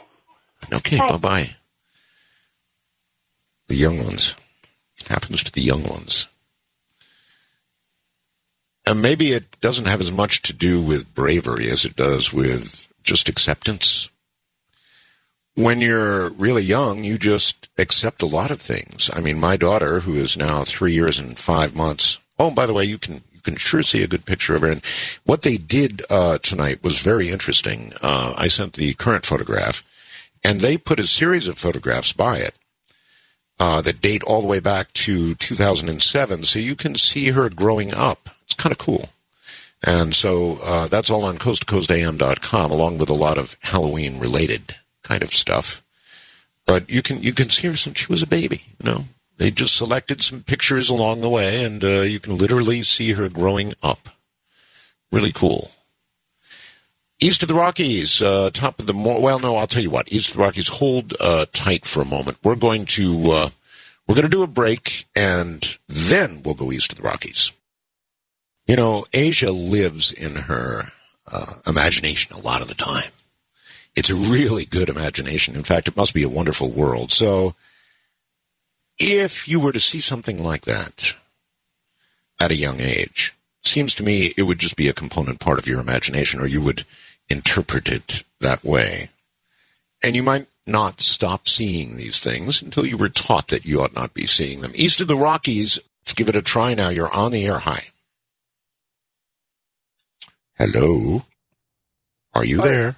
Yes. Hey, this is Chris in Massachusetts. Hello. It's an honor and a privilege. How's Massachusetts this morning? It's pretty chilly. Real cold. Yeah. Not like that for you, huh? Not like that for me, no. It is beginning, we're in the cooler part of it. It's beginning to cool down a little bit here, but we're still probably about 30, 32 degrees centigrade, something like that. Oh, yeah, it's real cold here. I just wanted to tell you, I was messing around on the computer, and about 2 hours ago I came across, this organization went after some of the information related to the 9/11 stuff, the footage, video, all that stuff. Mm-hmm. And I guess they ended up through the courts or whatever, they received a bunch of this material from the National Institute of Standards and Technology. Right. It's a NIST. I guess it's a collection of 6,500 video clips, and it's just a ton of data. It's actually 924 gigabytes of information. Holy smokes. So right. I guess these different groups are kind of sparsing it out and having people start to look at it and try to go through it and see if they see any strange stuff.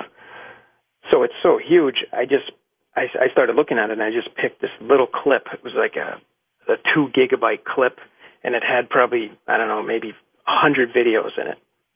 So I just started going through them, and I got to video 147, and I don't know what to say. It starts off this black, it looks like a ghost. There's no other thing to call it. This big black thing shoots up to one of the buildings. It slides along the side of the building, then shoots down at a 45-degree angle, shoots over to the other building, wraps around it, and then shoots down at a 45-degree angle. And holy smokes! And it's government footage. I understand. Listen, there were a number of anomalous things like that that were captured during the 9/11 terrorist attack. Some of them involved animals that shouldn't have been there in flight. Some of them involved things like you're describing right now, and odd lights and really strange things. And I guess around really big tragedies like that, these things tend to occur. What have you done with it? Like I said, I literally came across it maybe 40 minutes ago. 40 minutes ago. What you should do is send it to Coast AM. Okay. I think we all want to see it. And I'm not surprised to hear about it, but I certainly appreciate your call and relating that. And please do send it on to the website. That was a really odd time, wasn't it? I, of course, was here on the air with you. And that's how I know there were so many anomalous things that occurred during that time. All right, let's go. Where are we going? Houston, Texas, and John. Hi, John. Hey, Art. How are you doing? Very well indeed. Thank you. My father was classically educated by the Franciscan monks, and as such, he spoke Latin, though he wasn't fluent. He understood it and spoke it. Even years later, when I was in law school, he knew more Latin than I did. He also loved your show, Art, and he would listen almost every night. When I would talk to him, he would often talk about guests and topics from your show. He even had a favorite story that he would tell from his days in the Army when he was in Alaska. But he died on 13 April 1999 from complications following surgery from which he never recovered. Right. The night of his visitation, I left the funeral home and drove about 50 miles back to Houston. And when I got home, I let the dog out on the patio by the pool. And I was looking in the den out the patio window when walking out of the shadows walked a lemur. Now, lemurs are indigenous to Madagascar, and I was at least a couple of miles away from the zoo. but the lemur looked at me. It stopped and looked at me, and its face, while an animal's, looked at me with an acknowledgement as though it were human. It wasn't smiling, but it had a calmness that was oddly reassuring.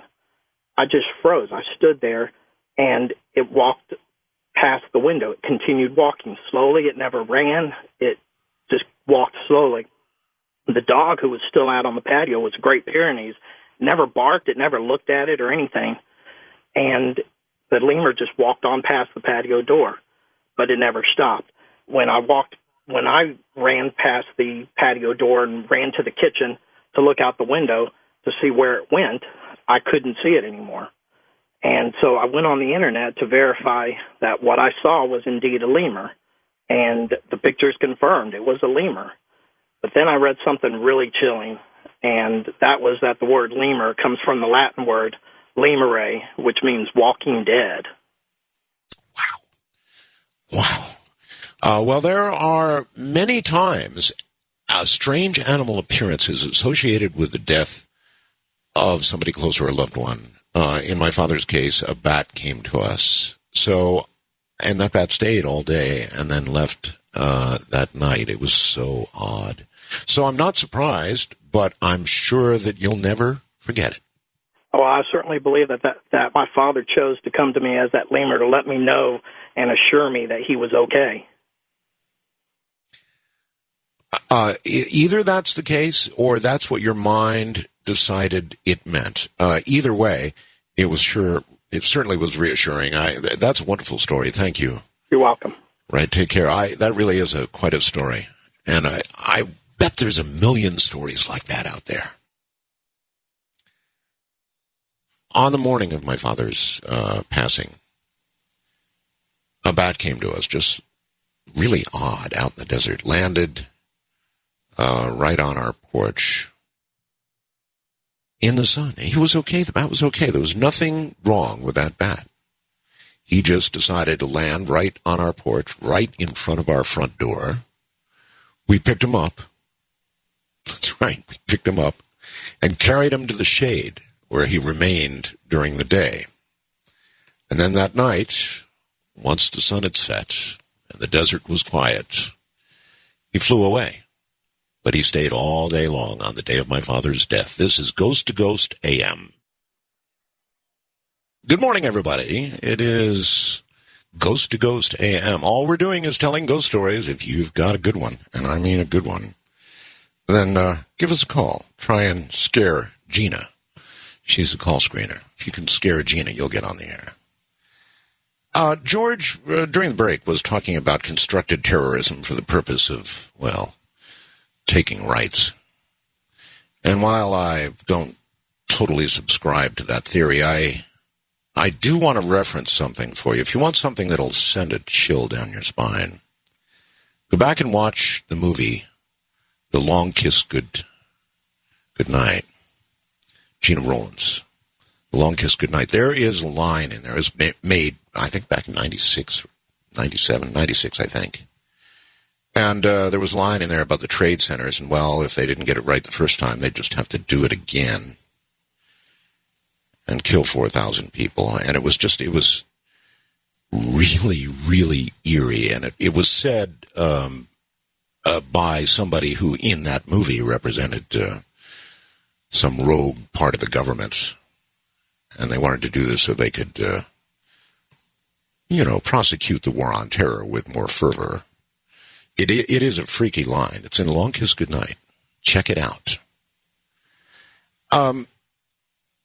Then there's this.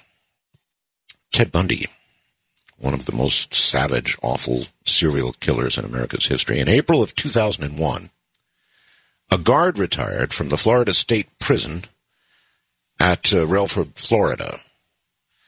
It was with the condition that no one reveal his name. He told his story to a Tampa newspaper reporter, and it was strange and it was spooky. It's all about the ghost of Ted Bundy sitting in the electric chair. Not as he waited to be executed, but after. He stated that shortly after Ted Bundy was put to death in the Florida electric chair, that guards, including himself, would go into the room where the electric chair was located, and there'd Ted be sitting in the chair. He would not be strapped in or anything like that. He'd just be sitting there smiling at whoever came in the room like he knew a secret. When you'd approach the chair or speak, he'd simply vanish. At one point, the former guard said it got so bad that you couldn't get a guard to go into the room. Other guards began to report that they'd see Ted in the area of his former cell where, he spent the last hours of his life. Some claimed he spoke to them, and all reported he said the same thing, which was, "Well, I beat all of you, didn't I?" The former guard said the warden and the warden's staff went guard to guard and told them that any guard who reported what was going on at that prison would find himself out of a job, fired. Several didn't have to be warned. They quit after seeing Ted a time or two. And the former guard said Ted was not the only ghost at Stark haunting the prison. We're going to take a break and get back to your ghost stories. Just a couple of fast items. Speaking of languages, I just got a fast blast asking about my daughter Asian, what she's learning language-wise, and the answer is she's learning 4 languages. It's really something in the house because it comes out in a big mixture. She's learning a Bisaya, which is my wife's language from Mindanao.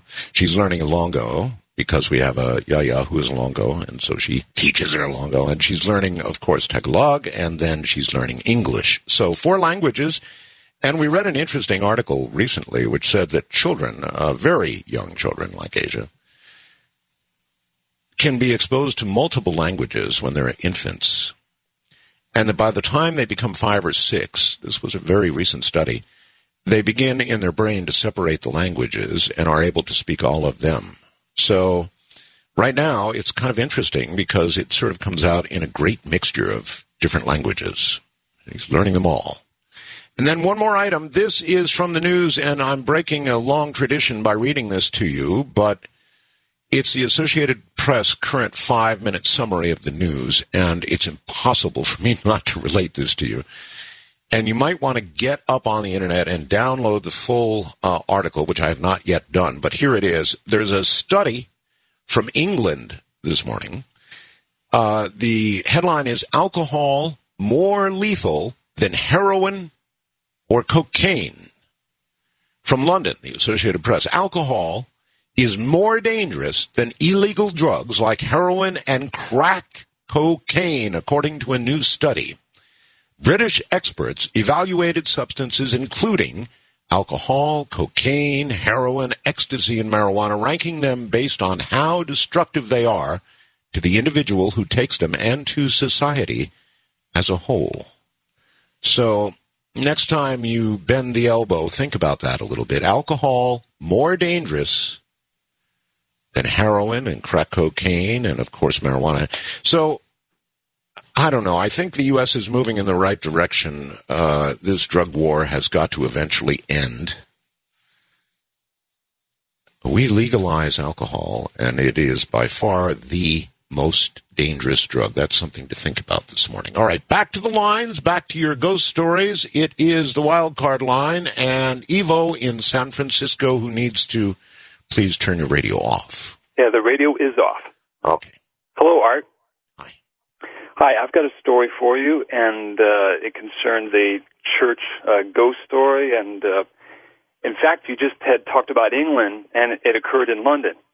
Oh, okay. So, to begin with, I'm not a super psychic person, but every now and then I get these sort of glimpses, these feelings. And in 1994, I was on a tour with the Glee Club that I had been a part of back in Michigan. And when we were on tour, we had some time to do some sightseeing, and we stopped off at this one cathedral, and very beautiful Gothic style. And on the main floor of the cathedral, there I guess you would call them like mausoleums where they had buried people in the church itself.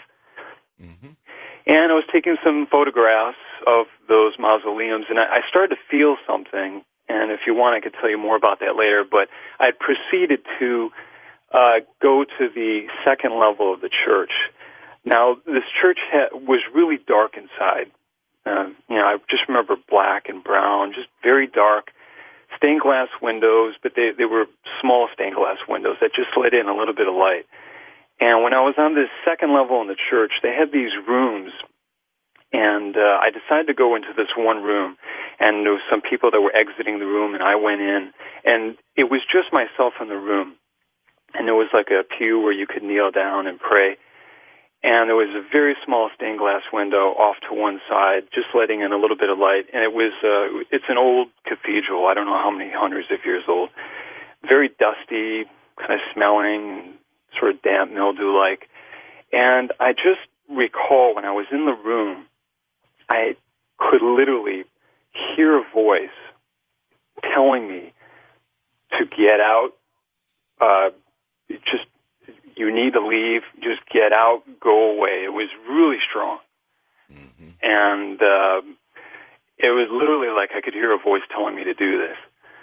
So, I went ahead and did. I felt extremely uncomfortable, and I just felt like this energy was sort of surrounding me, and I said, okay, I'm cool. I can hear what you're saying. I'm going to leave. So I left I was leaving this room. And as I was leaving, there was a couple of buddies that were with me that were walking down the hallway, and they saw me leaving this room, and I was sort of standing next to the door, and they were looking at me, and they said, well, what's up? You look kind of funny. And I said, well, you might think this is nuts, but I'm telling you, this. I went in the room, and I could feel these feelings, and someone's telling me to get out, so I got out of there. And then the next thing I know, they were looking sort of past me, and looking over my shoulder, and then I asked them, I said, well, what are you looking at? And they said, well, why don't you turn around and look? So I turned around, and there was a plaque next to the door, and I don't recall what year that it happened in. It was probably a couple hundred years ago, but the plaque on the door had stated that in such and such a year, someone was beheaded in that room.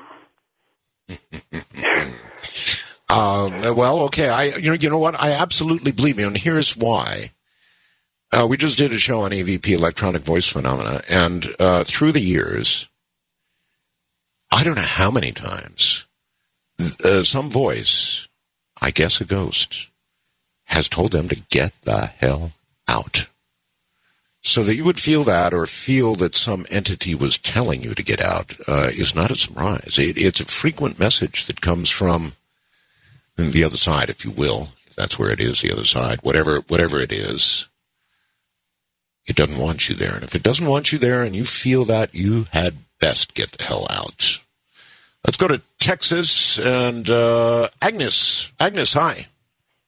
Hello, Art. It's wonderful to speak with you. You don't know how many years I've listened to you. I try not to think about it. Yeah, I know. I feel the same way, but I have to tell the truth.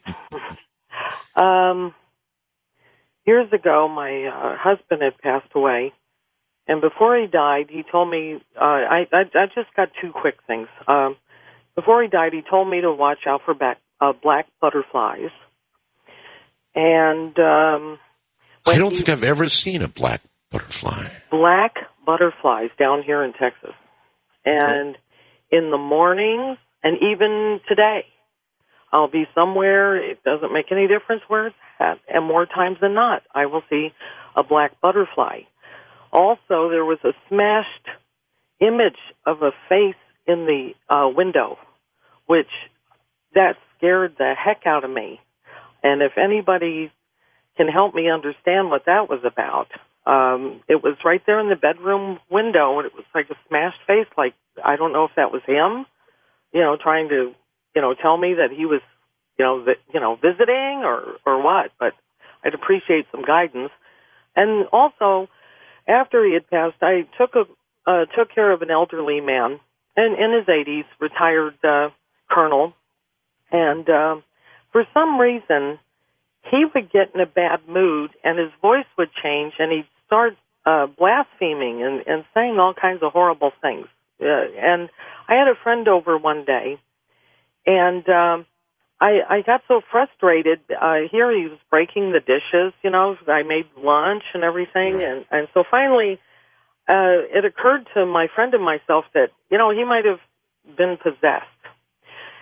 So I knew that I had seen something on a program where there was a passage out of the Bible used, and I went through, and he grabbed the camera, one of those instant developing, cameras that pushes out the film.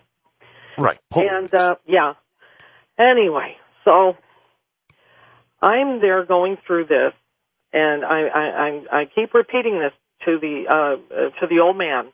And as I'm doing this, the gentleman at the house, he's taking in these numerous pictures, and you could actually see when the pictures developed that there was a mist. It was a grayish white mist and an outline of a man in a hat with a cape.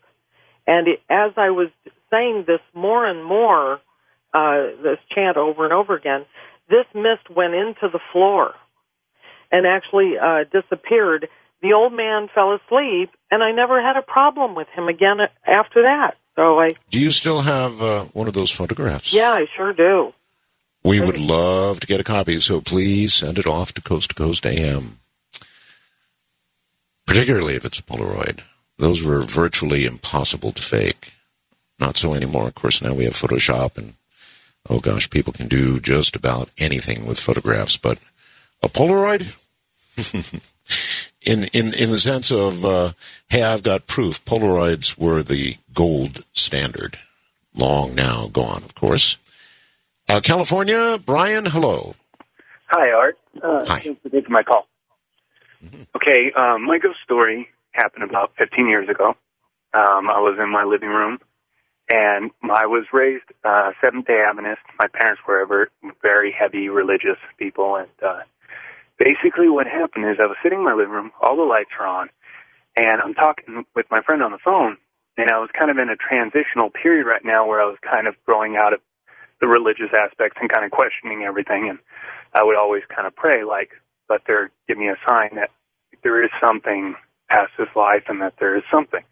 And I was sitting on the phone, and there was like this little dot. It started off like a gray matter kind of in the corner of my vision, and I thought it was something wrong with my eyes. So for a long time, I kept trying to wipe them. I put water in them, and I came back to talk on the phone, and it was still there, but it was in the corner. Right. And as I gained, like, it started to freak me out, it started to get bigger. And I didn't know how to take it, so I was telling the person on the phone, like, hey, man, this, like, thing's growing in the corner of my vision, and I can't stop it. And as I got more afraid of it, it became bigger and bigger. And as I looked at it, it began to materialize into what I could barely tell was a face. And as the fear continually grew, it started to become more relevant in my vision, and I would look at it, and it would take on a newer, clearer form. And from what I could see in its face, it didn't look human. It looked like the best I've been able to explain to family and friends is like a punch doll face. And it freaked me out because I couldn't tell what it was, but I was like, is this real? What's going on? And my mind's going in like a million directions. Yeah, boy, this is a new one for me. I've never heard of this, and I do indeed understand what you're talking about. It was something in your eye. In other words, it was in your own vision. How long did it last?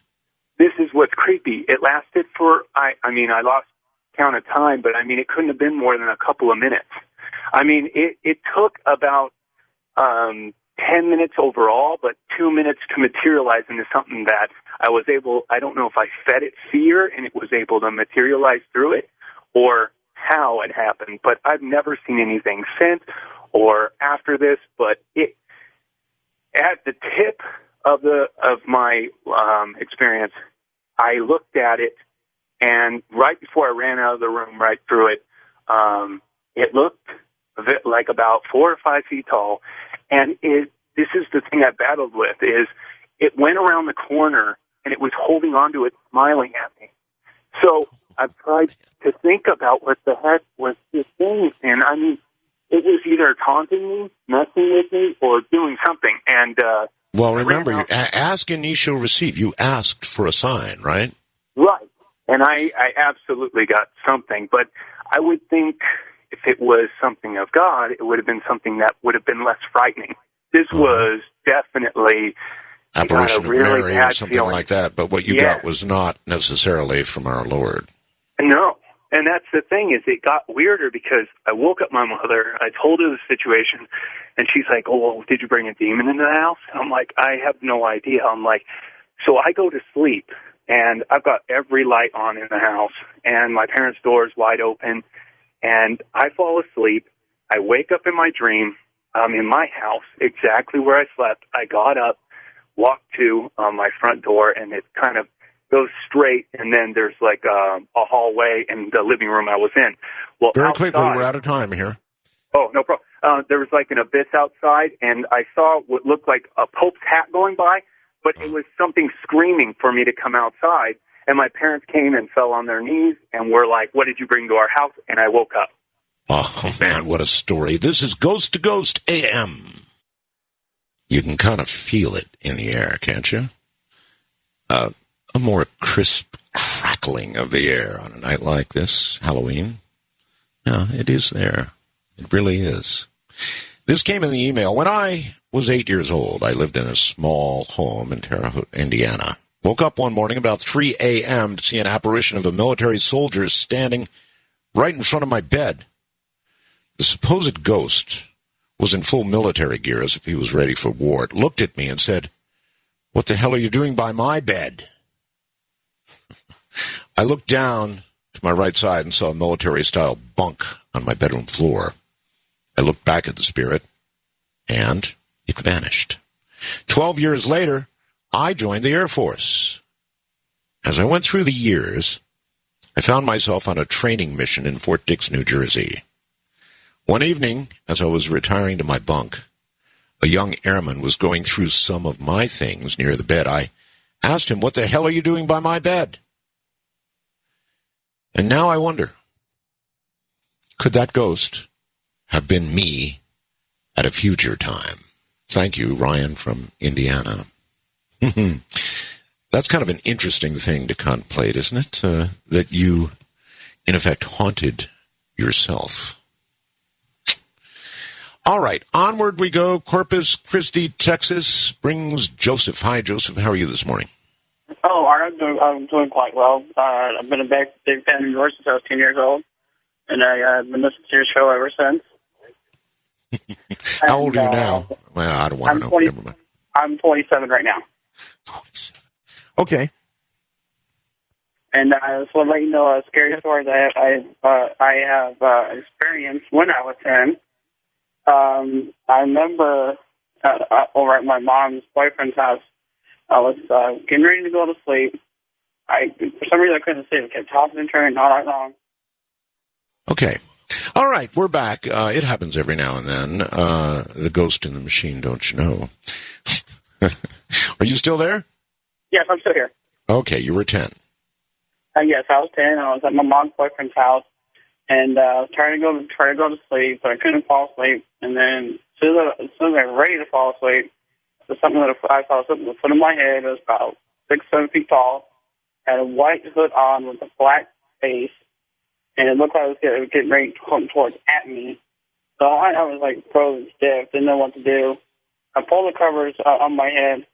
5 seconds later, it disappeared. So I thought nothing of it. I thought, okay, maybe I've seen things, whatever. Didn't think nothing of it. I let it go. And then 6 months later, it reappeared. And to this day, I can't figure out why it kept reappearing towards me. I was trying to figure out what it is. Okay, well, the last chapter of that story may not have been written, and this may be something that'll be with you all your life. I guess we'll just have to wait and find out. But that does happen. In other words, something that you see, some apparition, can appear years later, and then years later again. And then perhaps years later again, and then finally the meaning of it all will sink in on you. Listen, not that I don't appreciate ghost stories. I certainly do. Better buy a real phone. If you have a choice to use a cell phone or a real phone, use a real phone. It sounds so very much better on the air. But I understand there are some of you who, well, have no choice.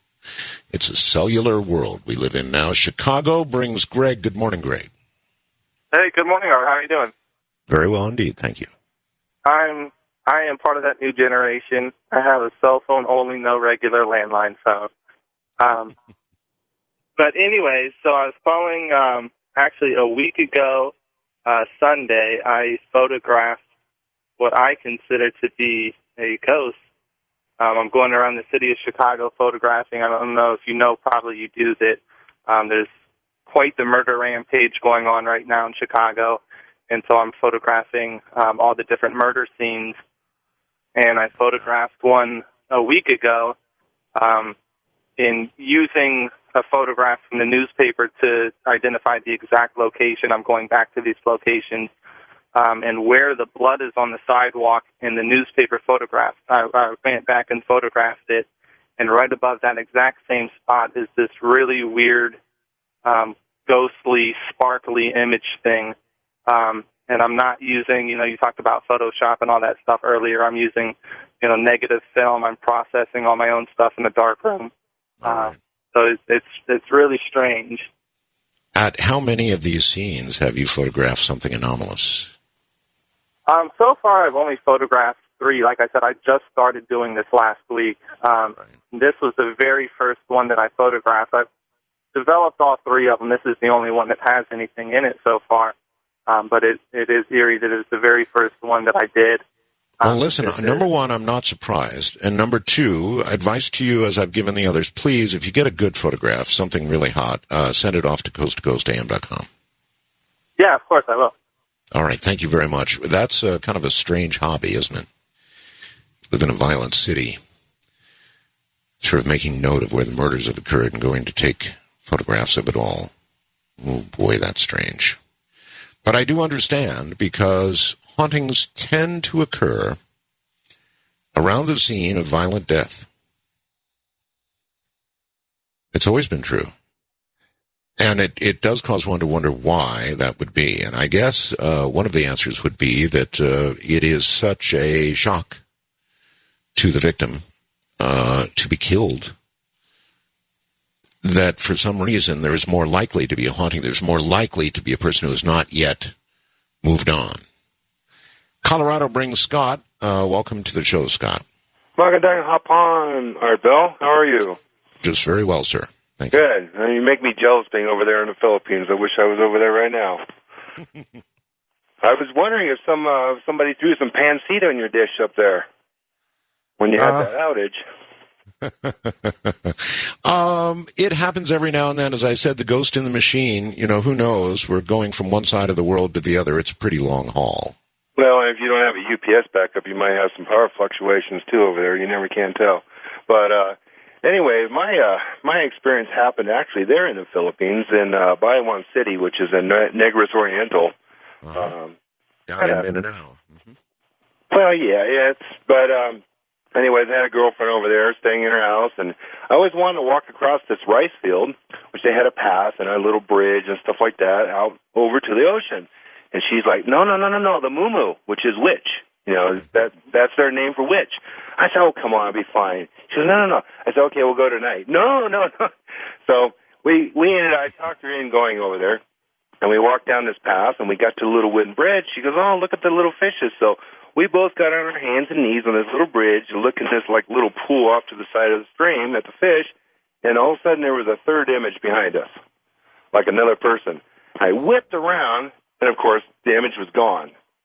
And at that time, I fell in the water. She grabbed a hold of me and fell in the water at the same time.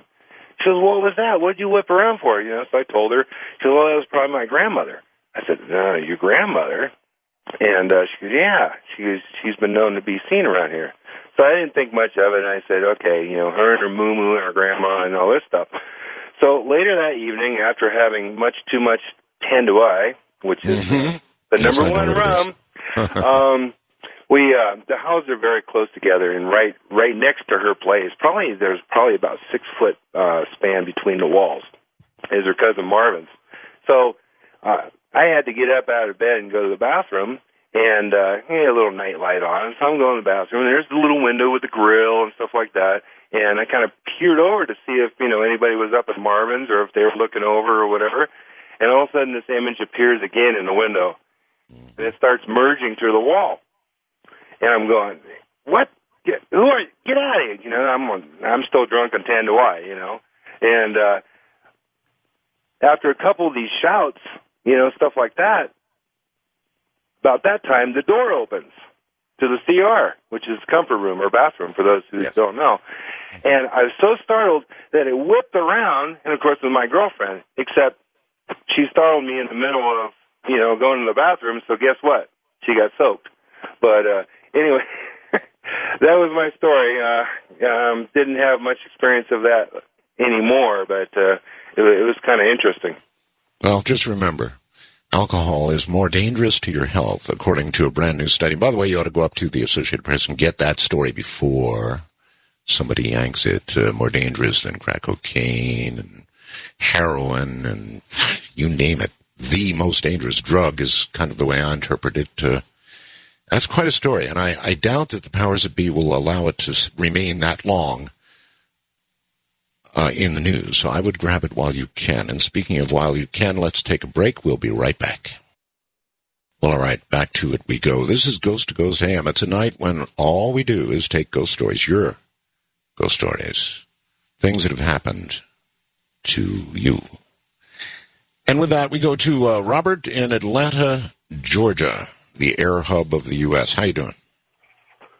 Pretty good, Art. How you doing? Fine. Huge fan ever since I heard you back in '96 interviewing the intergalactic empire out of Jupiter. Sounds like you're off on another planet right now. You need to get closer to the base of your phone there. All right. How's this better? Little better. Okay. Let me try that there. All right. My 3-year-old, by the way, is a huge fan of the show. He refers to you as the Boo Man or the Boo Guy. He loves you. First time he ever heard your show was the Halloween one, the ghost stories. He loved it. Anyway, I'll just go into the story here.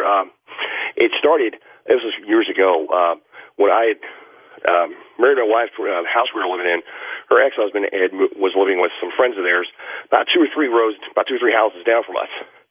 And every so often, we'd come down, and we could see strange candles lit up in their house and stuff drawn in their driveway in chalk.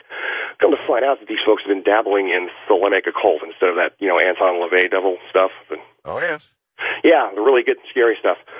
And every night that they had those candles lit, something strange happened in our house. We would have orbs tracking all over the place for hours, footsteps you could hear in the middle of the night all over the property, just unexplainable things. And then it all came to a head about maybe 3 or 4 months later when we were both at home. It was about 9 o'clock at night, and there was a loud, just a bang on the roof of our house. Like, what's going on? The winds had been kind of high, so I thought a tree branch had, crashed into the roof. Yeah. So I climbed up on the roof, no tree branch. Everything's fine. As I'm coming down, the bang happens again. What the heck is going on here? My wife heard it. She thought I was messing around. I thought she was messing around, making all that noise. And so I'm outside smoking a cigarette. I know, very bad. But I see across the street into the woods, there's some kind of large, shadowy, human-sized mass, but it's looking about a good 8 or 9 feet tall, and it's moving around back and forth. It's like, so black that all the night's drawn into it, so to speak. And I'm like, all right, hon, you got to come out here and see this. I go to get her, come back, it's gone. This happens 2 or 3 times. Finally, she comes out there with me. We're both talking. We see it. It's not walking around in the woods this time. It's running. At this point, though, it's running across the street. And the shadow, as soon as it hit light, the shadowy form of it just kind of evaporated. It almost, is invisible. But you can still hear the footsteps from it, slapping very hard. In fact, by the time it hit our driveway, I can feel the vibrations on our front porch. We both run into the house. As I'm slamming the door behind me, I'm just sitting here, calling out a scripture, in the name of Jesus Christ, I bind the evil spirit and all this. And it stopped. And I'm like, okay, So I'm just walking around the entire, property, doing that whole thing, trying to, claim it and all that stuff, trying to cast out spirits. And fortunately, that stuff never really ever happened again. But that was the most terrifying thing I've ever seen, because you could hear grunting from it. And it Yes, well, people call things to be. And apparently your neighbors called this thing, I don't want to say to life, to earth, I suppose. Neighbors. People who dabble in that kind of thing frequently live to regret it. You just never know what's going to walk through that door, do you? Northern Arkansas brings Maggie. Hi, Maggie. Hi, Art. How are you? I'm just fine. I wish you were on the radio more. Oh, thank you. Anyway, my story is about my best friend. He was 47, and he died suddenly. He was also in an anoxic coma. That means he had been without oxygen for too long. So brain dead or partially brain dead? Well, they said no, but that he wasn't going to recover, and we took him off life support. I see. A few months after his death, I started dating a man who I thought was very nice, and I started being inundated with really weird dreams, and I could, when I was awake, I could hear my best friend who had died that December right after Christmas. I could hear him say, "You better be careful, Mag. He's just like your ex." And you heard him in what manner? You heard him from in your my sleep? ear, just like I hear you in my ear. And it was so clear. It was like he was standing there talking to me. And I heard it several times. And I thought, and I had all these weird dreams, too, about things that the man I was dating was doing. And I thought, well, how do you how do you sit somebody down and say, well, my dead best friend told me? But I did. We were sitting at the dining table, and I was trying to explain this, and ask him some questions. And I had this yellow lab, and they're very happy, jolly dogs that just don't bark a whole lot. Sure. And the man's looking at me like I've lost my mind, or I'm just trying to bluff him or something, and he's just kind of shaking his head. And my dog looks up at nothing and starts barking. And this dog never barks. And was that enough for him? Yes. It was great. I looked at the dog and I said, "It's okay, Sonny. It's just your Uncle Perry." And ultimately, everything that my deceased best friend had told me was true. And he just, I think he felt the need to protect me and to continue trying to run my life even after he had died. But it was all very, very strange. At any rate, I guess that was the end of the boyfriend. Packed up and left. All right. Excellent story. Thank you very much. Dogs, are like little children. They can see what others insist is not there. The whole concept of ghosts is something that you can, well, if you want to, laugh off. But it's really not a laughing matter, not if you've actually seen one. And this is a night full of people who have seen ghosts or interacted with them. And you should see the lines. I mean, they're all just simply packed. And I hope you'll join them if you've had an experience of some sort or another. I mean, a direct experience with a ghost. Then we want your story. But we do have a screener. Her name is Gina. She's a nice gal. And all you've got to do is convince her that that it's a good story, sort of a little version of what it is you intend to tell, and she'll get you right through and on the air, and we'll talk to you about it. You just can't listen to 4 hours of these ghost stories without beginning to conclude that, well, there is something going on. Not that people are around forever, but they do tend to stick around, particularly after violent deaths. There are a lot of those. So from Manila in the Philippines, this is Ghost to Ghost AM. Break the chain at your own risk. Good morning, everybody. I am Art Bell, filling in for George Norrie this Halloween Eve. Here, it's All Saints' Day, and my wife will be off running to a mass shortly. Daniel says the following. Happened to me, Art, about 15 years ago in northern Alberta. My friend Carl and I were walking home down a country road. To get to the pub, we were at the college just out of town. As we walked, we kept hearing a noise from the bushes and the fields. It sounded like someone was following us as we went. Well, finally got to a farmhouse. As we passed, we could just barely see whatever it was in the moonlight, the fence post along the roadway. Something caught my eye. I turned and I looked, and there was a human form, actually standing on one of the posts. I grabbed Carl's arm, and we stopped and watched whatever this was for about 4 or 5 minutes, and all I can say is it looked like a half-dead, emaciated person, and whatever it was doing a strange, slow kind of shaman dance, all the while on top of this pole, and seemed to be staring right at us. We both got the idea together to run like hell, and we ran straight to the cottage and didn't look back. We were petrified. 3 months later, Carl told me one day he was diagnosed with cancer, only given a few months to live. I was devastated. My best friend was dying. And I spent a lot of time in his final months with him. Watching someone slowly die of such painful disease was horrible, to say the least. And on my last visit, it became completely clear to me Carl was the man on the pole that night. He was dying in bed, thin, pale, and I tell you, it was him. It was him we both saw that night on the pole dancing that strange shaman's dance. And again, that was from Daniel. In a moment, back to you. And now the business at hand. All the way from Montreal in Canada is Don. Hi, Don. Hi, Art. It's actually Montreal, Missouri. Montreal? Oh, okay. Montreal, Missouri. Sorry. It's okay. Not a problem. But I have a great story. It's a true story. It did happen. Fire away. Okay, back in, what was it, about 1980 to 81, right in there, my stepsister was divorced. Her ex-husband passed away. Well, I was pretty close to him because I used to go to the bar and pick up six-packs for him and all that because he was actually diagnosed with cancer, and it was literally eating him alive. So anyways, the day they passed, he was going to be cremated.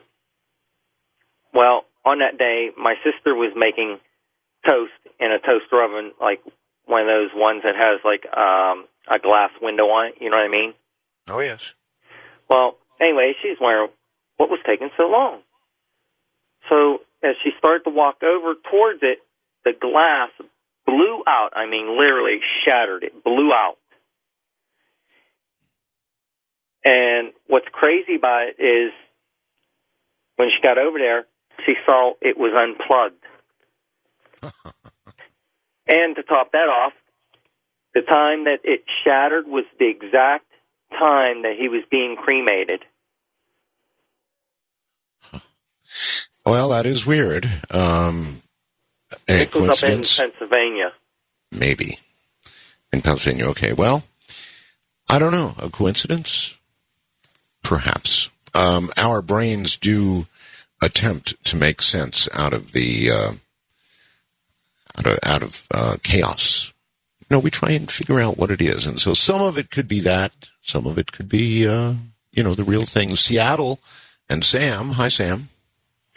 Hi, Art. How are you? I'm very well, thank you. Good.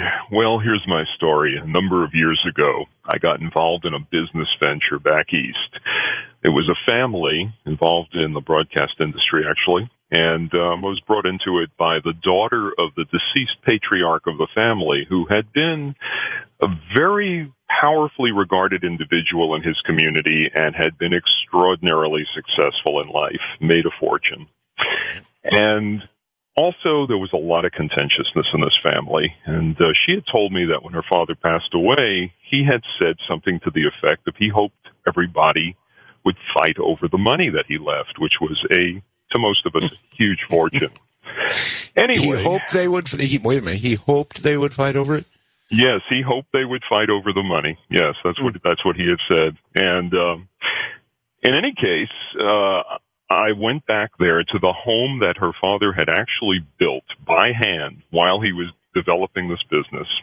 Right. And she told me that she had seen him there in the past 6 or 7 years since he had passed away. She had seen him there on numerous occasions, sitting on the front porch in a chair, wandering through the house. And it turned out that her father had a propensity to hide money, bearer bonds, all sorts of very valuable things. He would just stuff money in a wall, and so on one occasion, she took me down to the basement of the house where there was a safe that was about half the size of a full-size refrigerator. And she said, that safe's been locked ever since he passed away. We don't even know what's in there. But again, these people had so much money that if there had been $1 million in there, well, it would be nice to have another one. That was about it. And we weren't looking for money. We were looking for paperwork that would substantiate some things we needed to know about. So in this basement where the safe was, she said to me at that time, and I tried to open the safe and made sure the door was solidly locked, the handle was locked. I spun the tumblers to make sure that they weren't frozen, and assured that the safe was locked solid. I basically said, well, okay, maybe a locksmith can open this thing up.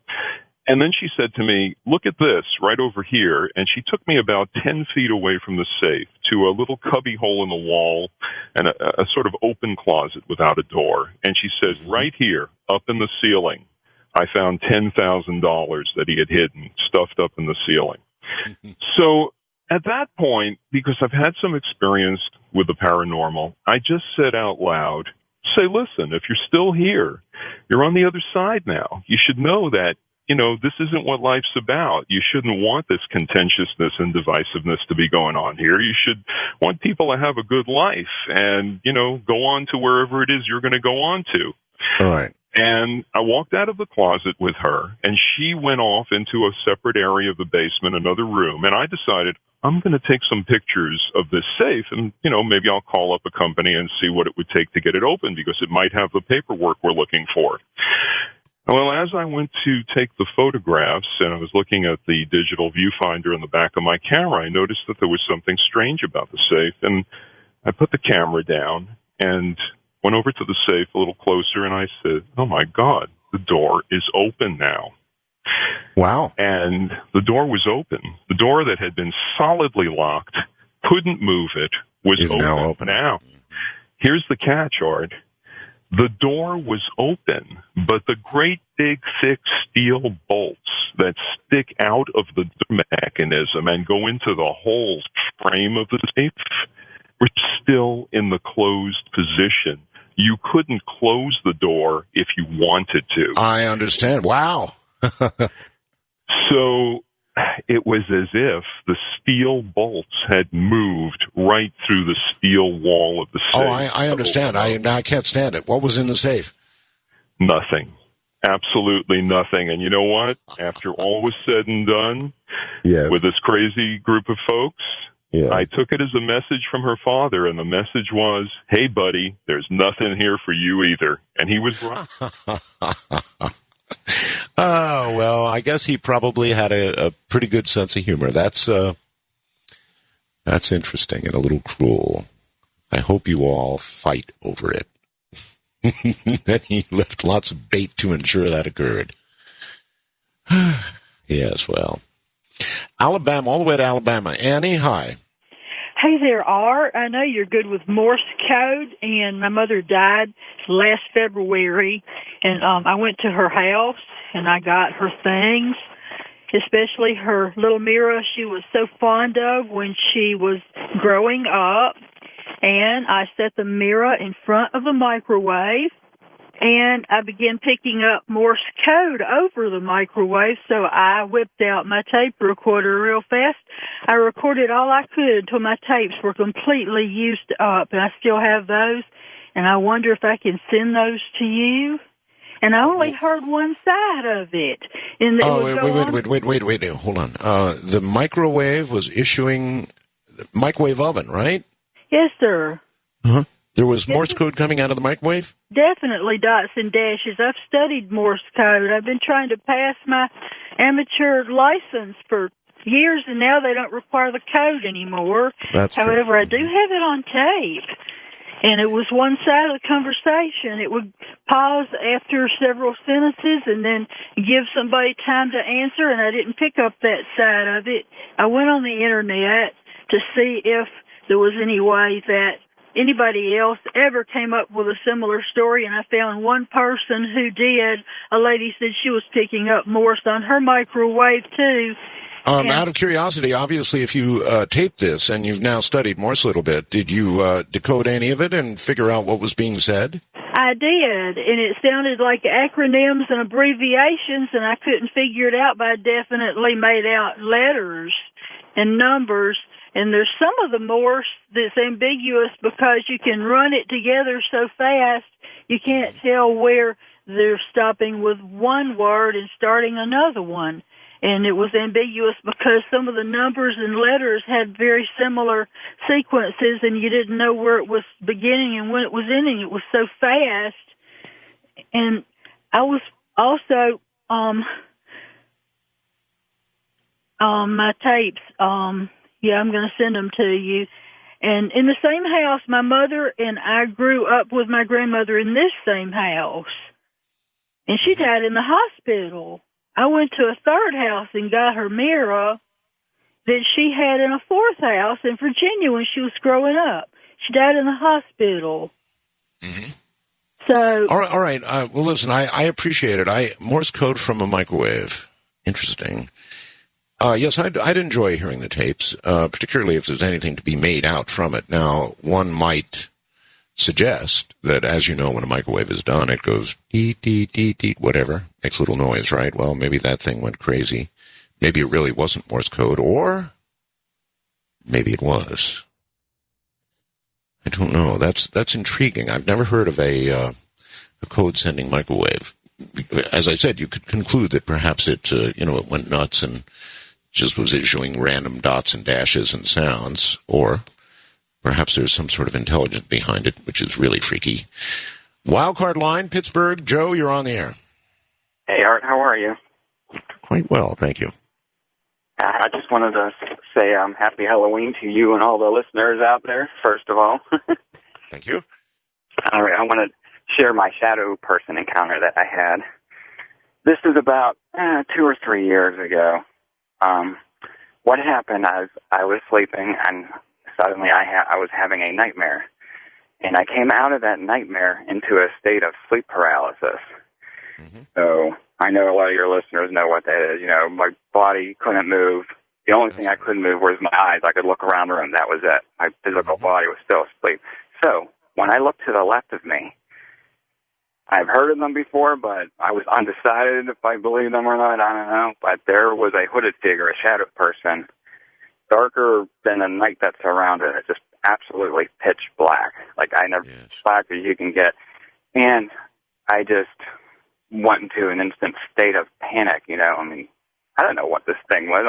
I knew it was a shadow person. I'm like, wow, they are real, but I was just so afraid of this thing. So the interesting thing, though, is how I got rid of it.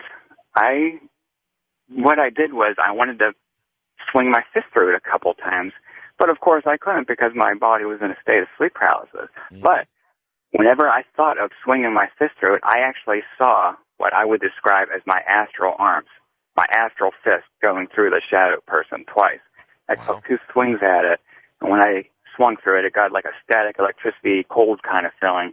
And the moment I swung through it, I disappeared, and I came out of my sleep paralysis with a scream. So lucky for you. Many others have remained in sleep paralysis while the shadow person / ghost disembowels them. Yeah, it was quite a scary experience. I don't know. My theory on them is I think they're some type of interdimensional beings, and I think whenever we have fear in our lives, it's almost like a beacon to them. And I think that's right. I think that fear empowers them. It may even bring them, but certainly empowers them. So think about that next time you wake up and can't move. You're on the air from Denton, Texas, Catherine. Oh, my goodness, it's so good to talk with you. We've missed you so much. My husband, I love to listen to you. My mother passed away in 95. She had been ill.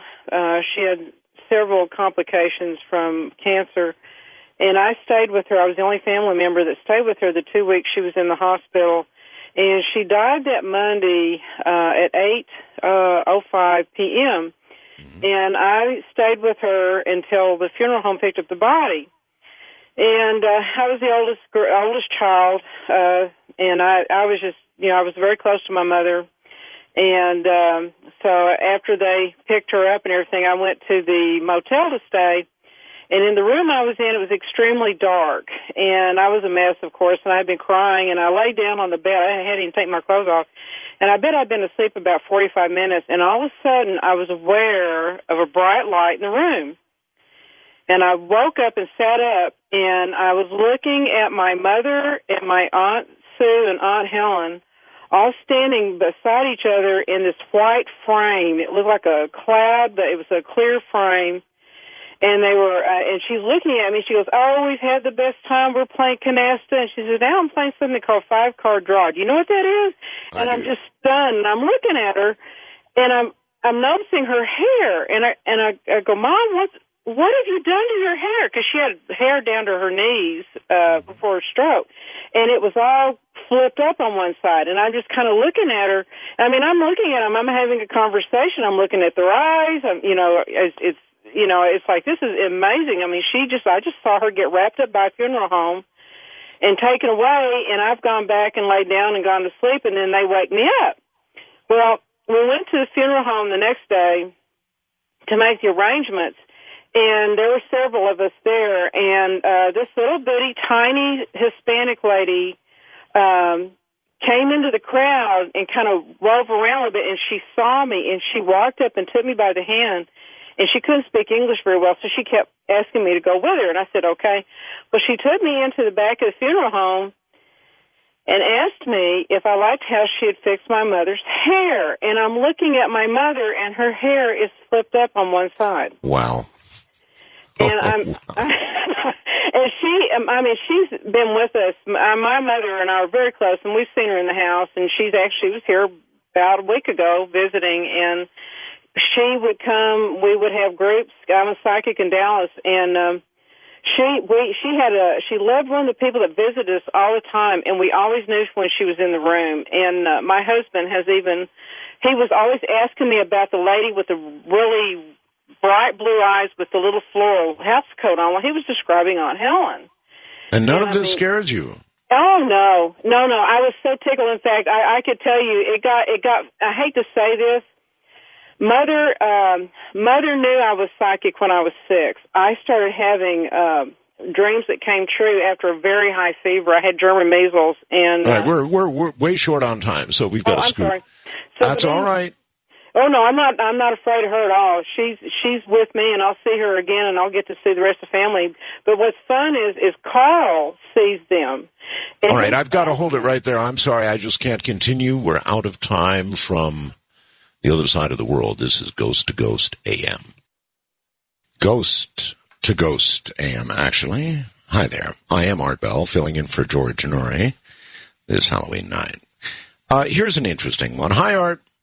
I've listened to your show for many years, enjoy it a lot. I have a creepy and true ghost story I'd like to share with you. My husband and I were married in the summer of 97. We traveled on our honeymoon. We stopped to rest at an old motel in California one night.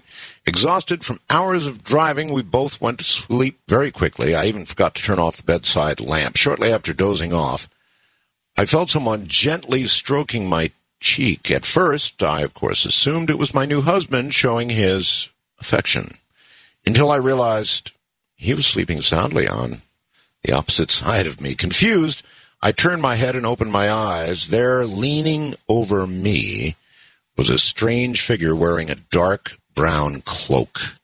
Couldn't see his face, which was shadowed with a large hood. Needless to say, I was very frightened, sat up, and began to scream. At some point, the figure seemed to rise up into the air and dissipate into a mist. Startled by my outburst, my husband woke up, and he searched the room for any intruder. No one found. The door to our room was locked tight. The two of us, therefore, concluded it must have been a nightmare, or perhaps some sort of something brought on by the stress of the wedding events. And for many years after, I thought little of it. 13 years later, this past summer, my 8-year-old son came running into the house just as the sun was setting. He excitedly reported that he'd seen a ghost while playing outside near my bedroom window. Going along with what I believed to be merely a child's imagination, I smiled and said, "Really? What did he look like?" "Well," he replied, "it was all brown, and it had a hood." Now, I never told my son about the night at the motel, and given the unusual appearance of the ghost, I find his description to be an extraordinary coincidence. What do you suppose it means? I don't have the slightest idea. All right, back in a moment with your stories. All right, the ghost in the machine just wiped out some of my information on the screen, so I'm just going to have to wing it. I think it's east of the Rockies. Good morning. You're on the air. Hello? West of the Rockies. Hello? Yes, hello. Okay. The lady said I had to do this very, very, very fast because it's kind of long. When I was about 7 or 8, I heard somebody singing Christmas carols. It was Christmas Eve. He's singing Christmas carols rather badly. So I got up, looked out the window, and down the street, I looked down and the road was dirt. And I knew it was to be paved, or it was paved. And this rock wall was missing. I go, "Oh, that's weird." And then here comes this guy stumbling down the street in a Santa suit. What? In a Santa suit. Okay. And he stumbles up the hill, like walking through where the rock wall was, and he stumbled along, and there's this old well that's still there to this day, and he falls down the well. And me, 7 or 8 years old, I go, "Oh, Santa fell down the well, Santa fell down the well." So I run outside, down the stairs. I was in an old 2-story house that was old even when Vallejo was new.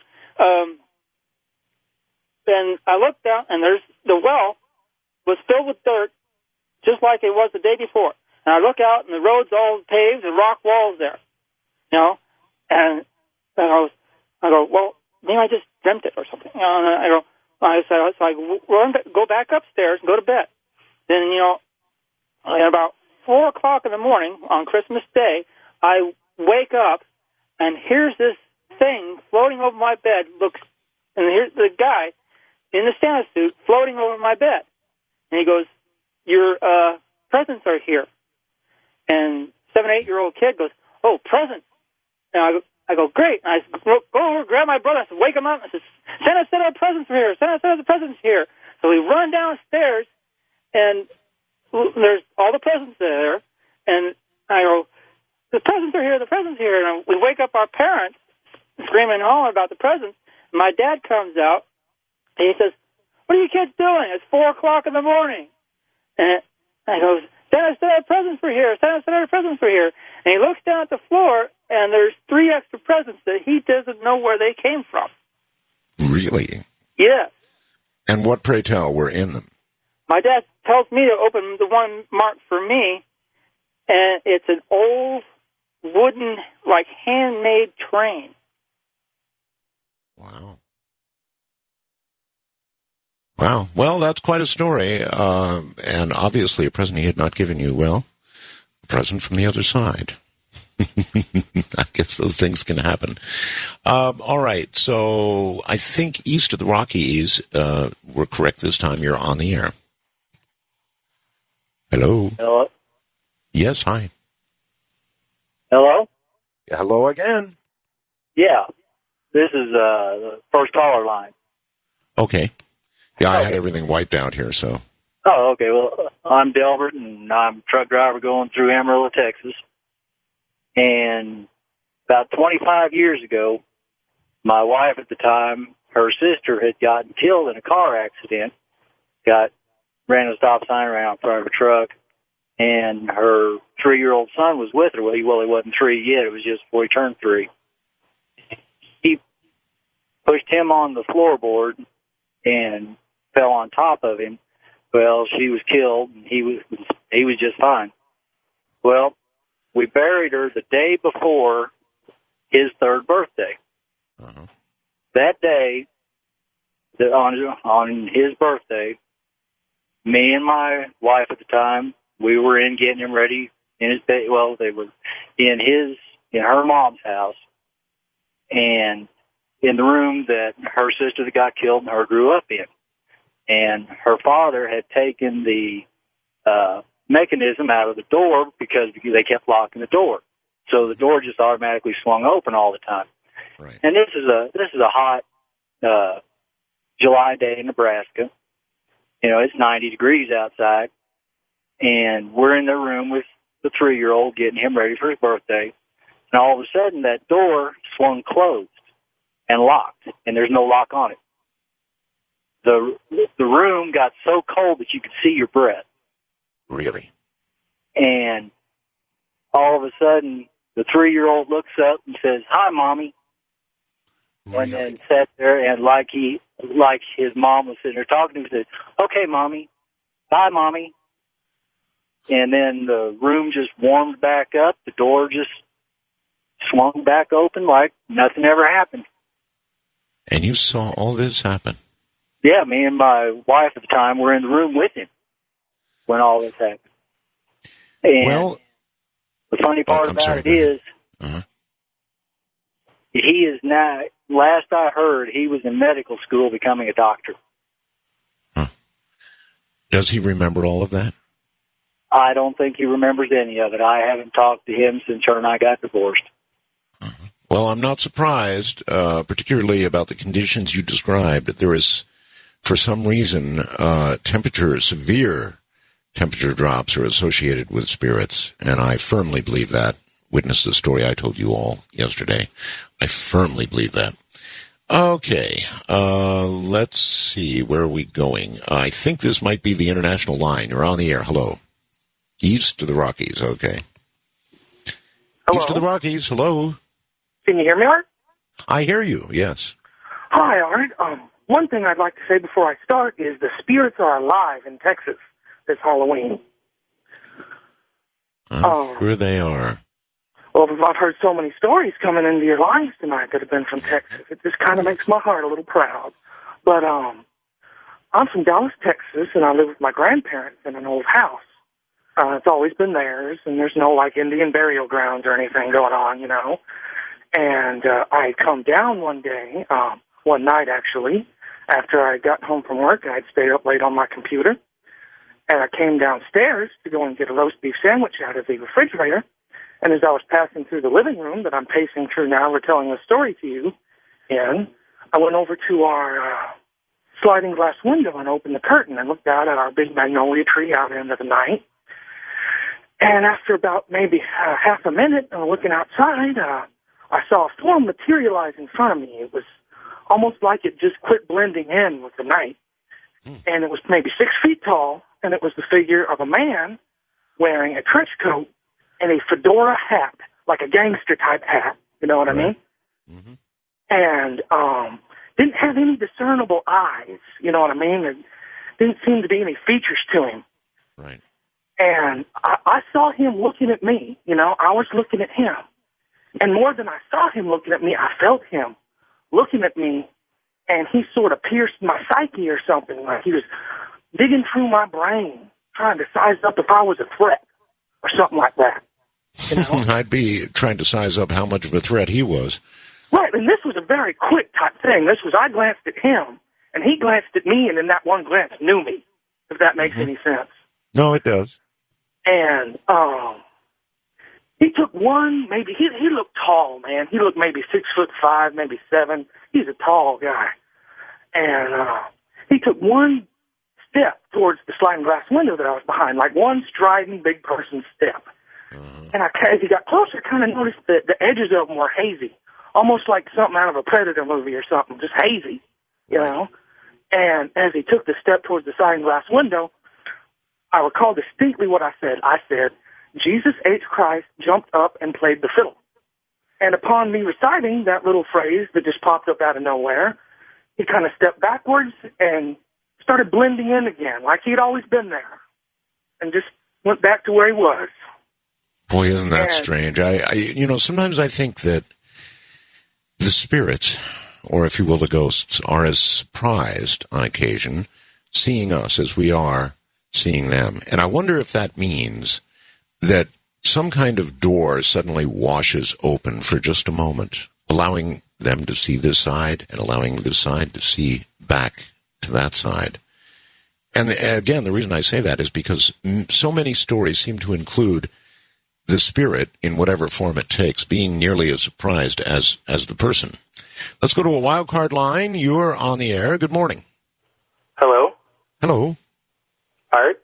Yes? Hi. First-time caller. I wanted to talk about a ghost story that my mom and older brother recited to me. Okay. They had gone to the St. James Cemetery on Calsag, and they were walking around just looking for relatives on my dad's side of the family. Mm-hmm. They found them, said some prayers, and they headed back to the car. To their horror, they had discovered the gates had shut. It was the middle of the day, no clouds in sight, no reason for them to close. They started to freak out, shook the gates, then the church bells started ringing. At the same time, they looked back to the church, saw what was described to me as translucent figures in robes coming from the church. This caused them to freak out more, shook the gates again, and then they called my dad to get over to the cemetery. When they looked back, the robed figures were gone. Dad got there. He went to the gates, and he pushed them open gently. They weren't stuck together anymore. It was pretty freaky for them. Well, I should say so. There's something about being shut in that's bad enough. But to be shut in, then begin to see, ghostly apparitions, that would cause outright panic. Absolute outright panic. In this person, anyway. Yet another wildcard line. You're on the air. Good morning. Good morning, Art. It's good to talk to you finally. Thank you. I've got a pretty crazy story. Back about 12 years ago now, I guess. I was about 17. I was in a band at the time, so we did a lot of recording in my buddy's basement. And so we're passed out down there. It's just he and I. And he's sleeping on the couch. I'm sleeping foot to head down on the ground next to the couch. And he'd always told me about his house having cold spots and it being on burial grounds and all this stuff. And we do live in southeastern Wisconsin, so there are a lot of burial mounds around here. Anyhow, so this is all prior to, mind you, this night. And it was right about this time of year, too, about 12 years ago. And he had passed out, and I just was staying up watching TV. Turned the TV off, and just starting to drift off to sleep. And I had this eerie feeling I did feel a cold spot come over me, and I'm just like, okay. And I look over. For some reason, I just glanced over under the light switch by the door. And for something was getting my attention. And I look up, and I see a little girl, and I can make out this much of her. I can make out she's got a hood up, and it looks like a raincoat, and she's hunched over, like I'd say about a 10-year-old blonde girl. I can see the blonde hair coming down over her face because she's hunched. Right. And she's grasping a flashlight. And I thought this was really odd. I did a double take, still there. And she kind of looked up a little bit. At this point, I just punched him as hard as I could. And his name was Augustine. So I was like, Augustine. And he goes, what? What is it? And I go, there's somebody in the corner over there. I couldn't even make out words. I'm freaking out. And he goes, he knew exactly what to do. He goes, come on, let's go. So we run upstairs, and I had to run past this spot where I saw the little girl. We ran past it, ran upstairs. It's like he knew exactly what to do. He had been to temple many times in Chicago and had been to Bangkok, and he's a Buddhist, Thai Buddhist, and he gave me a blessed gold Buddha to hold in my hand for the rest of the night, and he had some other piece that he had got blessed, and we held them, and I felt completely at peace. Now, granted, I didn't go into any more detail with him. He didn't even ask questions. He just He was like, "Do you feel better?" I was like, "Yes, I feel a lot better, thank you." And I just was kind of like, "Am I freaking out? Is it me? Whatever."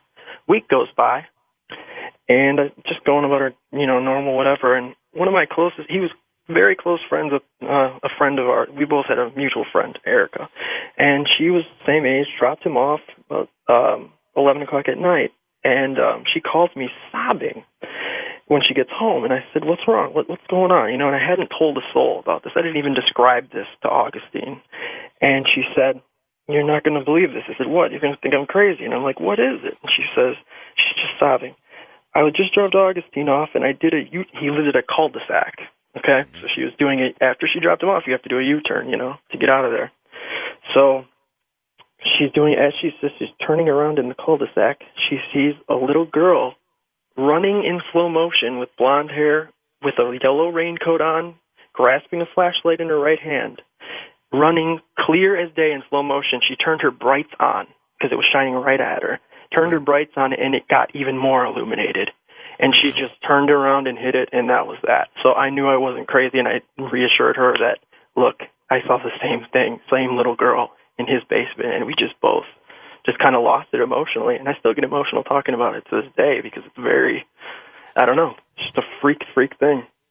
I appreciate the story. Thank you very much. Sorry to cut you off there, but we are, relatively close to Bangkok here.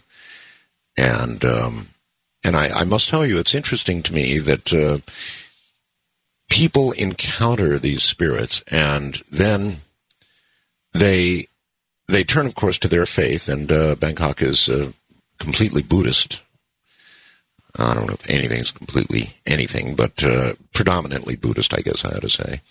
And it seems to banish the spirits and comfort the living as much as a Christian turning to Christ or uttering something from the Bible. And I don't know what that means. I don't know what that should suggest to us, but I do find it interesting. We don't have a lot of time, but Wildcard Line, you're on the air. Hey, Art, how are you doing? Pretty good. Where are you? I'm in Chattanooga, Tennessee. Okay, we don't have a lot of time, so what's up? All right, well, this was about 10 years ago when I was around 8 years old. Right after my mom and dad had got a divorce, my mom and me and my brother had moved into this old house. And from the moment we moved in, this house, I knew that this house was creepy. We had strange things would happen, since we moved in. Like you would hear noises and you'd feel the cold chills. And, but little odd things like that would happen, but, nothing concrete until one night, me and my mom were home alone, and I was in the bathtub, and I was just kind of relaxing in the bathtub. It was just a normal night. All right, hold it right there. I'm going to have to hold you over the break, okay? All so right. We'll get back to you in the bathtub. This is Ghost to Ghost AM. Ghost to Ghost AM, actually. Good morning or afternoon or evening, whatever it is, wherever you are. Ghost stories and nothing but this night, and we've got somebody waiting in a bathtub in Chattanooga. We'll get to him right after the break. Back to the bathtub in Chattanooga. Hi. Hey, Art. So anyways, like I was saying, I was in the bathtub, one night. It was just a regular night, and it was just me and my mom at home. Well, anyways, I was just relaxing in the bathtub, and I happened to look up, and in the doorway was standing this entity. Now, the only way I know how to describe it is what you or George Norrie have talked about on the show as being a shadow person. And so here I am, just a little kid, sitting in the bathtub, and there's this thing in between, it's got me boxed into the bathroom, and I'm terrified. And it you're seems also like naked in the bathtub. Yeah, and I'm just sitting here in the bathtub. So and, what happened? Well, anyways, it seems like it stayed there. It seemed like it lasted a couple of minutes. Well, then it just vanished, so after it vanished, and the shock kind of wore off. See, usually I'm a very, what you would call a modest person, but I got up and ran from the bathtub naked into the living room where my mom was sitting there, and I told her, Mom, I saw a ghost, And of course, she tried to tell me, you're just imagining things, and that whole spiel. Well, where the story gets interesting is after we'd moved out of the house, my mom, told me, Dusty, I told you were just imagining things. But I actually talked to the people who lived here before us, and they pretty much said they got the hell out of there because they had a lot of bad experiences with ghosts in the house, and that was my story. All right, well, a good one it is, too, and that's exactly what I think any of us would do, clothed or not, as a child. You see something like that, and as soon as it's clear, you run for mommy, clothes or no clothes. That makes it completely believable.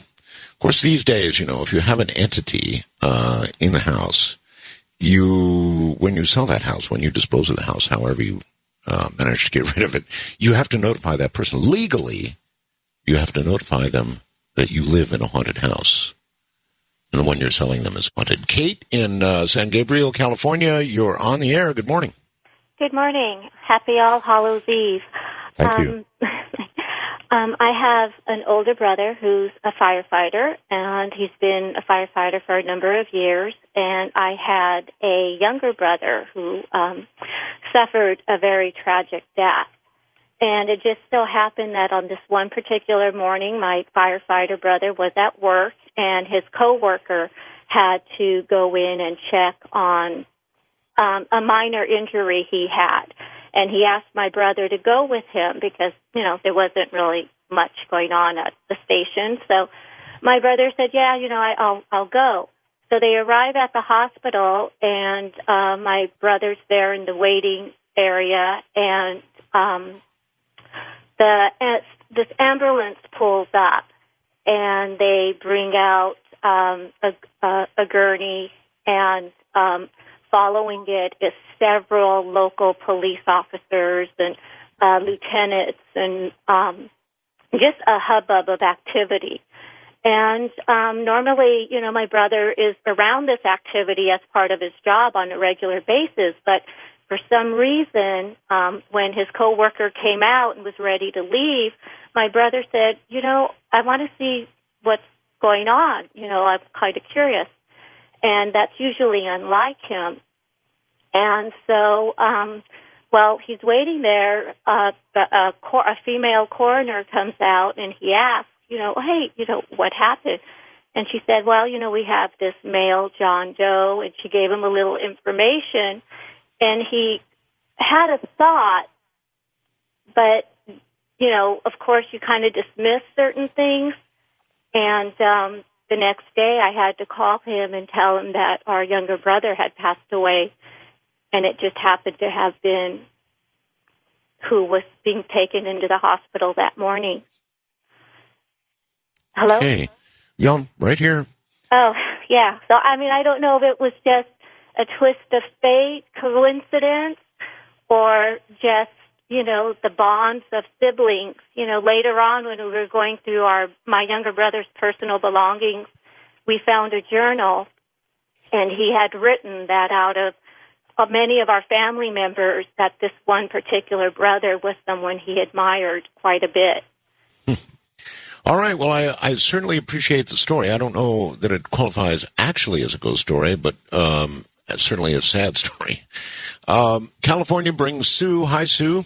Hi, how are you? Nice to speak to you, Art. Mine, I don't know if it's really a ghost story or not, but anyway, it's different.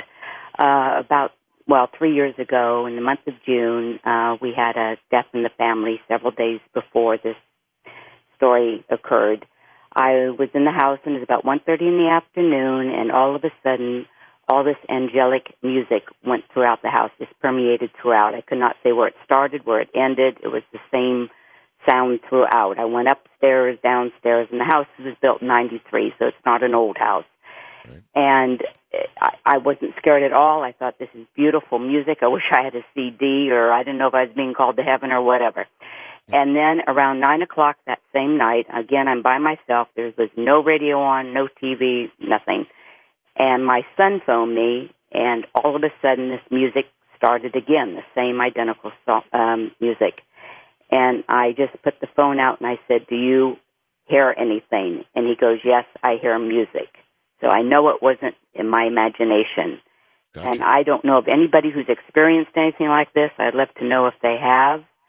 And it was a beautiful experience. I asked neighbors if they had heard anything. And like I said, it was a warm June day, and nobody had heard anything. So, well, I have no idea what that would have been, but that's an interest. It's very interesting that the music was real. In other words, it was heard over the phone. So, anybody else have an experience like that? That's the first time I've heard of anything of that sort of an overall everywhere around you type music. Daniel in California, you're on the air. Good morning. Yes, how you doing, Art? Fine. Okay, let's see. In 1986, we lived at the time right outside of Cabot, Arkansas, in between Lone Oak. And my mom, she worked at an old nursing home, and she worked at night. So at night, she would get in the car, she would go down this old gravel road, and coming up to a four-way intersection, on the upper right-hand corner, there's a church, and on the upper left-hand corner, there's a cemetery. Anyway, she's going down the road one night, and she sees this girl right just outside of her beam of the headlights of the car, runs across the intersection. Anyway, my mom gets scared, and she's worried that somebody's chasing the girl. My mom floors the car and gets out of there. Anyway, she gets home the next morning, and she tells everybody about the whole story. A few months later, the whole experience dies down, and my dad goes off hunting or fishing at night, and my mom needs a babysitter for me. And so we're going down the same road, and I'm just tall enough where I was sitting in the front seat of the car, so I'm just tall enough where I can see it out of the passenger side window, but I can't really see over the dash. Right. And it's about 11:30, somewhere around there, because my mom had to be at work at midnight. She kind of like gasped a little bit. She says, "Oh my God, there's that girl." Anyway, and I can kind of see the detail of the dress and her hair, and she's walking on our side of the road, and she's looking like down towards the ground, towards the ditch. And right when we get up to where the girl's about even with the door frame of the car, my mom screams, and then she floors the car again, and right as soon as we pass, I kind of try to look at the girl, and she has like no expression on her face, like no nothing, like no eyes, no nose, no mouth, just all blank. Anyway, in the early 90s, a show called Sightings was aired on Fox, and just so happened they were doing a reenactment in Lone Oak, Arkansas. And the reenactment was based off in the 60s. There was a guy going down the same area, and he sees a girl around the age of 16 walking on the side of the road. Mm-hmm. He ends up giving the girl a ride to her house in Lone Oak. And he gets into the house where the girl says that she lived at, and he gets out of the car. He walks around to the back of the car, to the passenger side, to open the door and let her out. Well, as soon as he opens the door, there's no girl in there. So he ends up walking up to the house and knocking on doors. The lady answers the door, and he says, "I just brought a girl here." And the way he describes the girl, the lady says, "Well, that's my daughter, but she died a couple of years ago, like 2 or 3 years ago." And they did that reenactment on Sightings. And we were all watching it one night. And yeah, it's not a big surprise. A lot of television and radio have reported on that sort of thing. And it seems as though spirits do the same thing. And this is frightening. I admit it's frightening. They do the same thing over and over and over again. It seems more like a hellish thing than it does something you would expect on the other side. Perhaps it's true that the spirit has really gone on and is in heaven or wherever you go on the other side, and maybe it's just some sort of weird echo that's happening again and again and again, because you certainly wouldn't want to think that once you pass to the other side, you are destined to repeat the same walk over the same road eternally. No, you wouldn't want to think about that. Okay, let's go to, that was a weird noise in here. Let's go to Chad in a truck somewhere in Pennsylvania. Hey, Art, how are you doing tonight? Just fine. Hey, first off, I want to say it's good to hear you again. Because of you, I got into paranormal investigation. But I got a quick little story for you. My grandma, she passed away in 91. About 3 years after she died, there had been a few family friends, that said that they'd go out to the grave, and before they could get up to it, there was a teenage boy sitting on her headstone. But he'd just take off running down over the hill. My grandma, where she's buried at, right beside her, she's the last one on that row. It goes down a hill, and there's a little bit of woods there. Well, after about 3 or 4 people saying something about it, I decided, well, I'm going to go out there, and I'm going to try to catch whoever's sitting there and, give them a piece of my mind. Mm-hmm. So I go out there, and I seen him. He was sitting there. He had his foot cocked up on, propped up on the headstone, and he was sitting there drinking a Coke. I started walking over. Huh? I said, here we go again. It's, I just mentioned that it seems as though these spirits are caught in some kind of loop, doing the same thing again and again and again, and that's what this sounds like. Yep.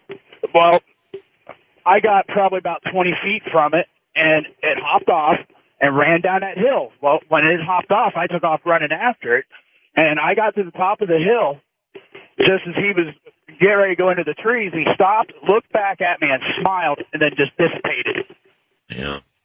So I went back to my grandpa's house, and I said something to him about it, and he just kind of smiled, and he goes, hang on a second. And he went upstairs and came back down with a picture, and he showed it to me, and it was my uncle, her big brother that died in 88. Wow. When he was a teenager, and my grandpa said that the day that they buried my grandma, he walked over to my uncle's grave, because he's 2 rows over, and he said, well, Gomer, she's back in your hands. I need you to watch after her for me. My grandpa said that was your uncle just sitting there doing what I asked him to do, to watch over your grandma and take care of her. Which could have been said casually, but then was accepted as an eternal job. See, that's a little scary when you think about rolling over to the other side one of these days. That you would be in this eternal loop doing the same thing again and again. But then again, maybe it's not the real human spirit doing that. Maybe it's just sort of an echo of what was. It's easier to think about that way. Elizabeth in Ardmore, Oklahoma, you're on the air. Hi, how are you this evening? Fine, thank you. Well, I just have a story. My friend committed suicide about 2.5 years ago, and in the beginning, I was very worried about her, and so I was constantly thinking about her. And I had a ringtone on my phone, on my cell phone, that I just decided that I was never going to change this ringtone. Mm-hmm. And let me back up. I apologize. I had the cell phone, the ringtone reminded me of her. And then I had all these technical difficulties with my phone.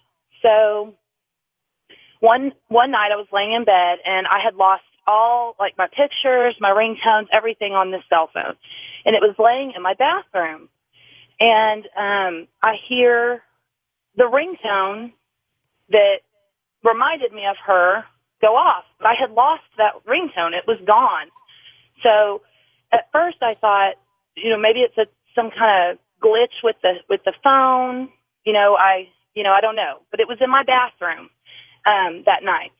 The next morning, I go to bed, and the next morning I wake up, and from just listening to your show, and from what I understand, I think I was in like a sleep paralysis, because I woke up and I heard the toilet flush in that same bathroom, and nobody else was in my apartment, but I couldn't move, and I couldn't tell if I was asleep still or dreaming.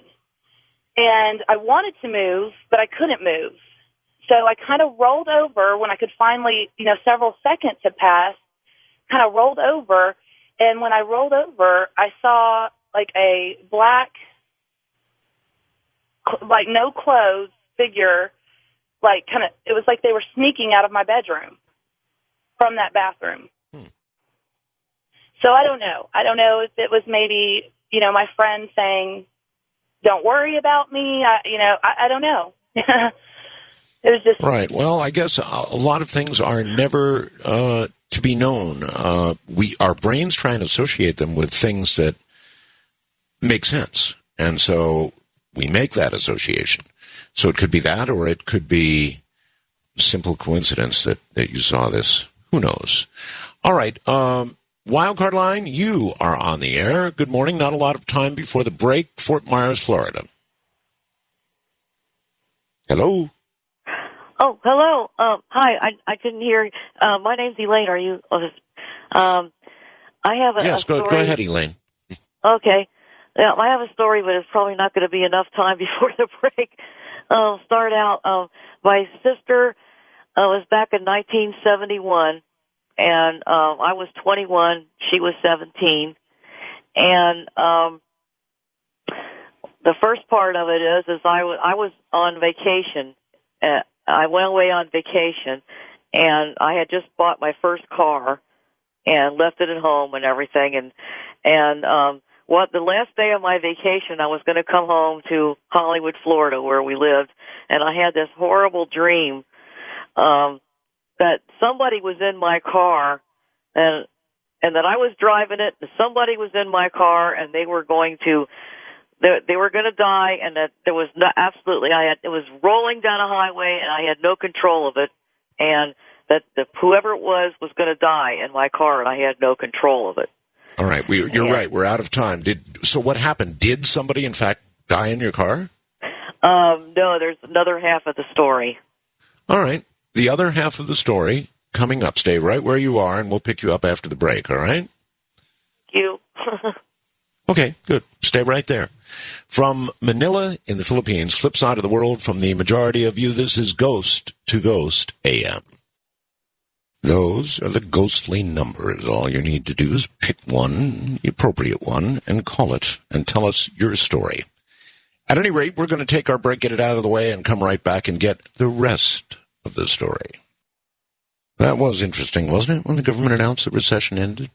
Must have been the ghost in government. All right, back now to our halfway point. The rest of the story, as Paul would have said. Hi. Thank you for letting me tell the rest of it. This was like the premonition part. Like I said, I had this dream and everything, and so when I got home, then when I got home, because my sister had borrowed. What I found out was my sister had borrowed my car and went to a concert down in Miami, Florida, and we were living in Hollywood, and went to a concert down there with her best friend, and somebody killed my sister and her best friend in my car.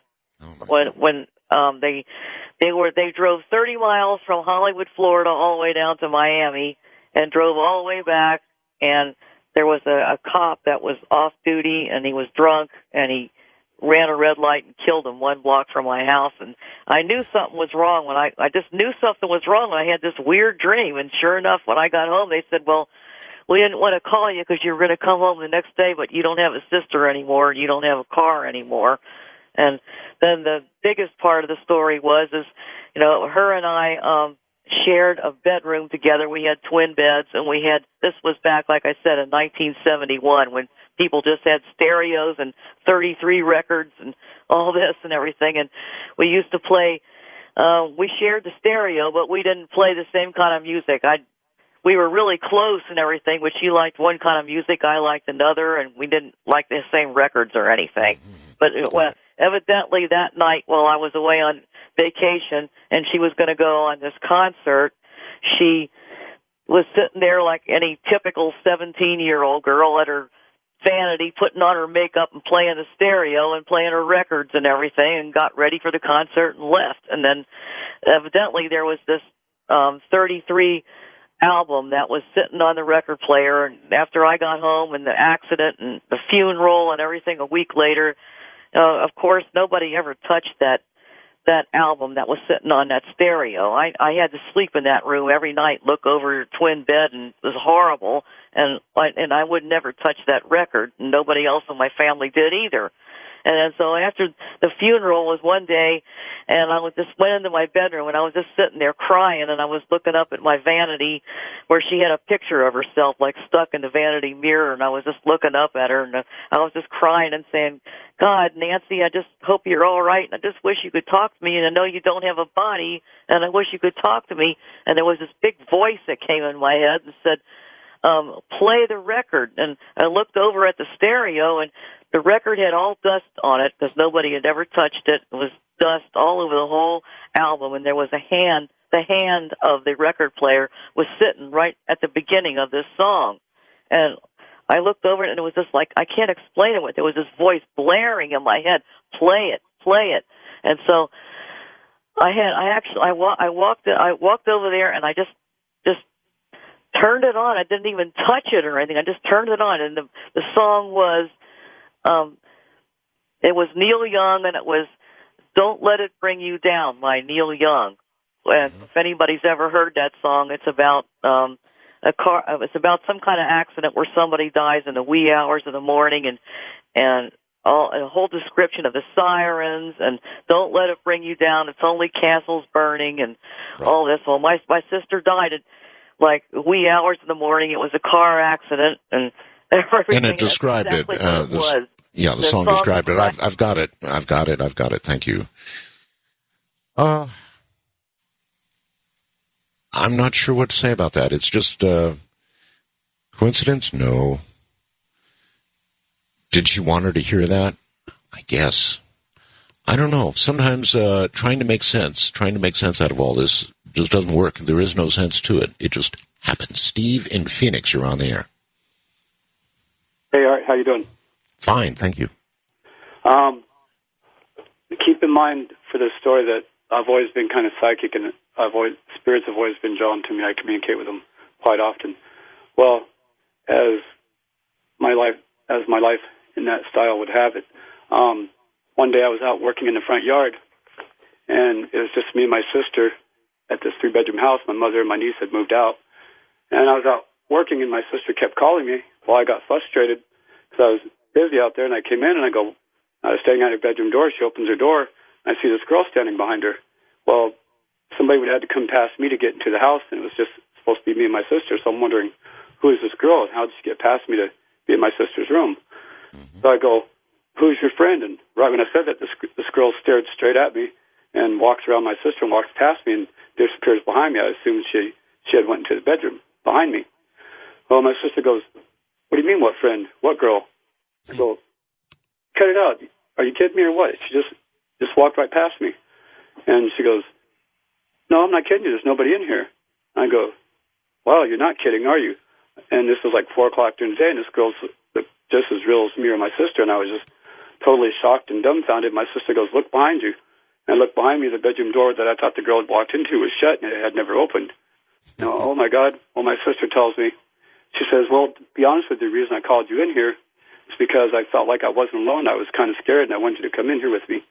So it was really odd that, she felt like she wasn't alone, and all of a sudden there's this girl who just disappears into thin air. So she felt a presence. Yeah. A friend of my sister's comes over, and he brings a couple of girls with him, and he had a concrete company, brought one of his workers with him. Well, he goes in the room with my sister and these 2 girls and leaves his worker in my room. And he was supposed to send some beer out of the room to me and my friend. We're sitting there talking, and my friend says, who all lives here now? I said, just me and my sister. The other people moved out. Well, about that time, the guy's name was Guy. Guy turns around and says, hey, Carl, where's the beer? And he looks at my sister's bedroom door. Well, the same girl that I saw a month earlier behind my sister comes walking through the door and disappears into the room across the hallway. And he goes, who is that? And I go, you saw her? He goes, yeah, because I didn't want to tell him, about some people you just can't tell ghost stories to. They'll think you're crazy. I go, you saw that girl? And he goes, yeah. And I go, Well, let me tell you a little story. So I told him about the month previous about seeing the same woman behind my sister. Well, he gets up and he swears so much that it was a girl that he wanted to search the other room. He goes and looks in the other room. There's nobody there. Windows shut. Excuse me, I'm a little bit nervous. Well, anyways, where the psychic thing comes in, one morning I got this vision. I started seeing the thing playing out. I basically saw a murder-suicide. I saw that the female had caught her husband fooling around, and excuse me, had caught her husband fooling around, and she decided to kill him and herself. Well, she had shot him and killed him, and she decided she didn't want to go that way. She got a razor blade. She slashed her wrist. And it was that girl. All that I saw. Mm-hmm. Well, just out of the blue, there's. Oh, I guess we lost you. I'm sorry. Suddenly you were just gone. Kind of like a spirit. My goodness. All right, to Athens, Georgia, and Brian, you're on the air. It's Ryan. Wow. Ryan, I'm sorry. Yes, sir. No problem. I can't believe they typed Brian, so. That's okay. It's really good to talk to you, Art. What a radio legend. I've been listening to you since the mid-'90s, and I've traveled around the Southeast and try and find you on the dial. So, straight to the story. Sure. Let's see. I lost my mother long ago, and so I've always been familiar with her presence. Very protective, mind you. And my stepmother's got ghost stories, and my step-grandmother has ghost stories. So, I'm familiar with it. And so, which leads me to LaGrange, Georgia. I went to help a friend with his computer store, and his wife has a house in the we can stay at, and his father stays there. And so I get my stuff and get to LaGrange and drive up to the house, and I see a cemetery next door, and I was like, well, I'm very familiar with cemeteries, because I go to visit my mom a lot. And so not really bothered by it. Move all my stuff in and get living there for, 3 or 4 months. And I go to ask his father, and I notice he leaves the bathroom light on, which shines across his bed into his room. He doesn't shut the door. I said, well, why do you leave the light on at night? And he's like, they won't cross the light, and, I can see at night. So I didn't think much of it, and was like, okay, whatever. So a few more months go by, and one night I'm sleeping, and I feel like I'm being paralyzed and pushed down into the bed. And I'm trying to, frantically move out of the way, like get up out of bed. And as I wake up and come to, I feel like I've been in a conversation all night. And even I'm college educated and was just like, oh, this is crazy. His father was out of town. And so I just screamed out. I was just kind of like, what? Tell me. What? Tell me what you want me to do. There had been a death. Her and my buddy's wife's father had possibly been murdered. And I thought, well, maybe, he's trying to tell me something. And nothing was said. Nothing came back to me. And so I got up and had a few beers and turned music on and was just trying to calm my nerves down. So a few days later, I decided to bring it up to my buddy and was like, okay, look, is there any history about this house? And just keeping it light, not mentioning anything, what happened. Right. And he was like, what do you mean? I said, well, I think it's got a ghost in it or something. And he's like, no, man, you're just weak-minded. Come on. It's not going on in that house. I said, okay, well, ask your wife for me. Well, I didn't hear anything back from him about it. So I approached his father and said, why do you leave that light on again? He's like, because they won't come through it. The light, they leave you alone. And I said, I think I experienced what you're talking about, and told him the story. So anyway, I finally came across the wife, who owns the home, and said, is there any history about this house? Is there something that, she goes, oh yeah, there have been people that have lived there that have just said they had to leave, they had to vanish, because they come home and after they deadbolted the door would be wide open, and other things have happened there. I said, really? Oh my God, and at this point I wasn't even staying in the house any longer, I was staying at the computer store. At this time, also, my girlfriend had gone to New Orleans, and she had gone and spoken to some voodoo folks there, and she brought back with her gargoyle. And she told me the story, that if you leave this next to you, that it'll protect you. And, this is, from the voodoo folks in New Orleans. I said, okay, great. And so I gave it a try. And since then, I sleep next to a gargoyle because it did protect me. All right. Well, listen, thank you very, very much for the story, Ryan. Appreciate it. And now you eternally spend your time with a gargoyle. Gary, in, of all places, Pahrump, Nevada, no doubt listening to KNYE, you're on the air. Yeah, greetings from the Kingdom of Nye, Art. Greetings, Gary. Yeah, I have a lot of crazy experiences that I had with the Ouija board. And I wanted to tell you about an experience that I had where I was, at this point in time, I was about 17, and I just moved to Houston, Texas, to stay with my mom. And I was at this time using the Ouija board quite often, and I was using it by myself, and it worked. And I was talking to... Why were you using a Ouija board? It was interesting because it was working for me, and I was able to, however that it works, it was working for me using it by myself. Okay, I'm not clear. I would love to understand, why would anybody use a Ouija board by themselves? In other words, what were you trying to gain from it, or learn from it, or why? It was an experience. It was something interesting. It was definitely, something that shouldn't be going on. Things that I was experiencing and talking with various spirits that would come through, and stuff like that. It was a very extraordinary experience. I'm sure. And well, there was the one spirit that I was talking to. Said his name was Robert, and that he died in Vietnam in a helicopter. He was shot down and died in a helicopter. And I asked him to show himself to me one day, and he said, I had this model airplane on a shelf, and he told me to look at this model airplane, and he would show himself to me. And a little bit goes by, and I see this little ball of light appear in front of this model airplane, and it pulsated dim and bright and dim and bright, and it did this for about 15 seconds or so, which was, at that time, that was pretty spectacular, seeing something like this happen. And he told me that that's what spirits are made of, is energy, and that's what I seen was the manifestation of the energy coming through, and that's what made the ball of light. Well,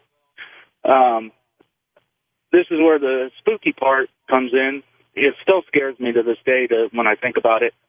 But I had this one spirit, called itself Baal, and if any people out there know anything about the Bible or whatever, Baal was a Phoenician idol, and I didn't know this at the time because I'd never read the Bible or anything. He was just a freaky spirit, but he was always very dark and very evil in what it would say. It'd come on the Ouija board, and it'd pop in intermittently, throughout my time that I used the Ouija board. He'd pop in and out, and I didn't like him. He was very evil and just downright nasty. And I was thinking about seeing this ball of light that this other spirit had shown himself to me, and I said, okay, Baal, you think you're so bad. Why don't you show yourself to me? And he said, not now, but later, you will know me when you see me. And I said, okay, play your games or whatever, because the spirits that come through on the Ouija board, they play a lot of head games. And about 3 days later, one of my morning rituals was I'd get up in the morning and I'd have a cigarette, and the one row wall was a row of stained glass windows looking out to the street. And I'd have a cigarette, and I'd watch people walking their dogs, and the cars go by. I was on the corner of a four-way stop. And catty corner to me on the other side of the street, there was an old man in a brown leisure suit. And he was walking, and I was thinking to myself, geez, why isn't somebody with this guy? Because he looked like he could fall over at any time and, break an arm or a leg or a hip or something. He was that old. Okay, we're way short on time here, Gary, so you got to wrap it up quickly. Okay, well, make a long story short, I went to flick my ash, and I looked back up, and this old man was standing at the edge of my yard, in just the blink of an eye, he went from across the street to standing in front of my yard, looking right at me. And he smiled at me. And when he smiled, his grill opened up into like shark's teeth, it looked like. And it scared me, and I hid myself behind the wall. And a few seconds later, I peeked out, and he was gone. And I ran back in my room, got on the Ouija board, and Baal popped on. And I said, "What the heck was that?" And he said, "That was me. How do you like me now?" All right, I appreciate the story, but not the casual use of the Ouija board. And I will tell you that I had an experience with the Ouija board that I won't relate here on the air, and I won't talk about it, but I will tell you this. The kind of casual use that you just heard that man describe of a Ouija board is probably, it's the worst thing you could ever do. So I don't know. I hope you weren't casually listening to him. I hope that you never play with a Ouija board. I hope you never, and I'm afraid that a call like his might encourage somebody to do it. It's dangerous. Trust me, folks, it's dangerous. So of all things that you might do or think of doing, don't play with a Ouija board. And that's probably a good place to end this night, this All Hallows Eve. Everybody take care. When they next call my name, we'll come back and we'll do this one more time. Until then, Crystal Gale takes us out. Have a good night. Good night, all.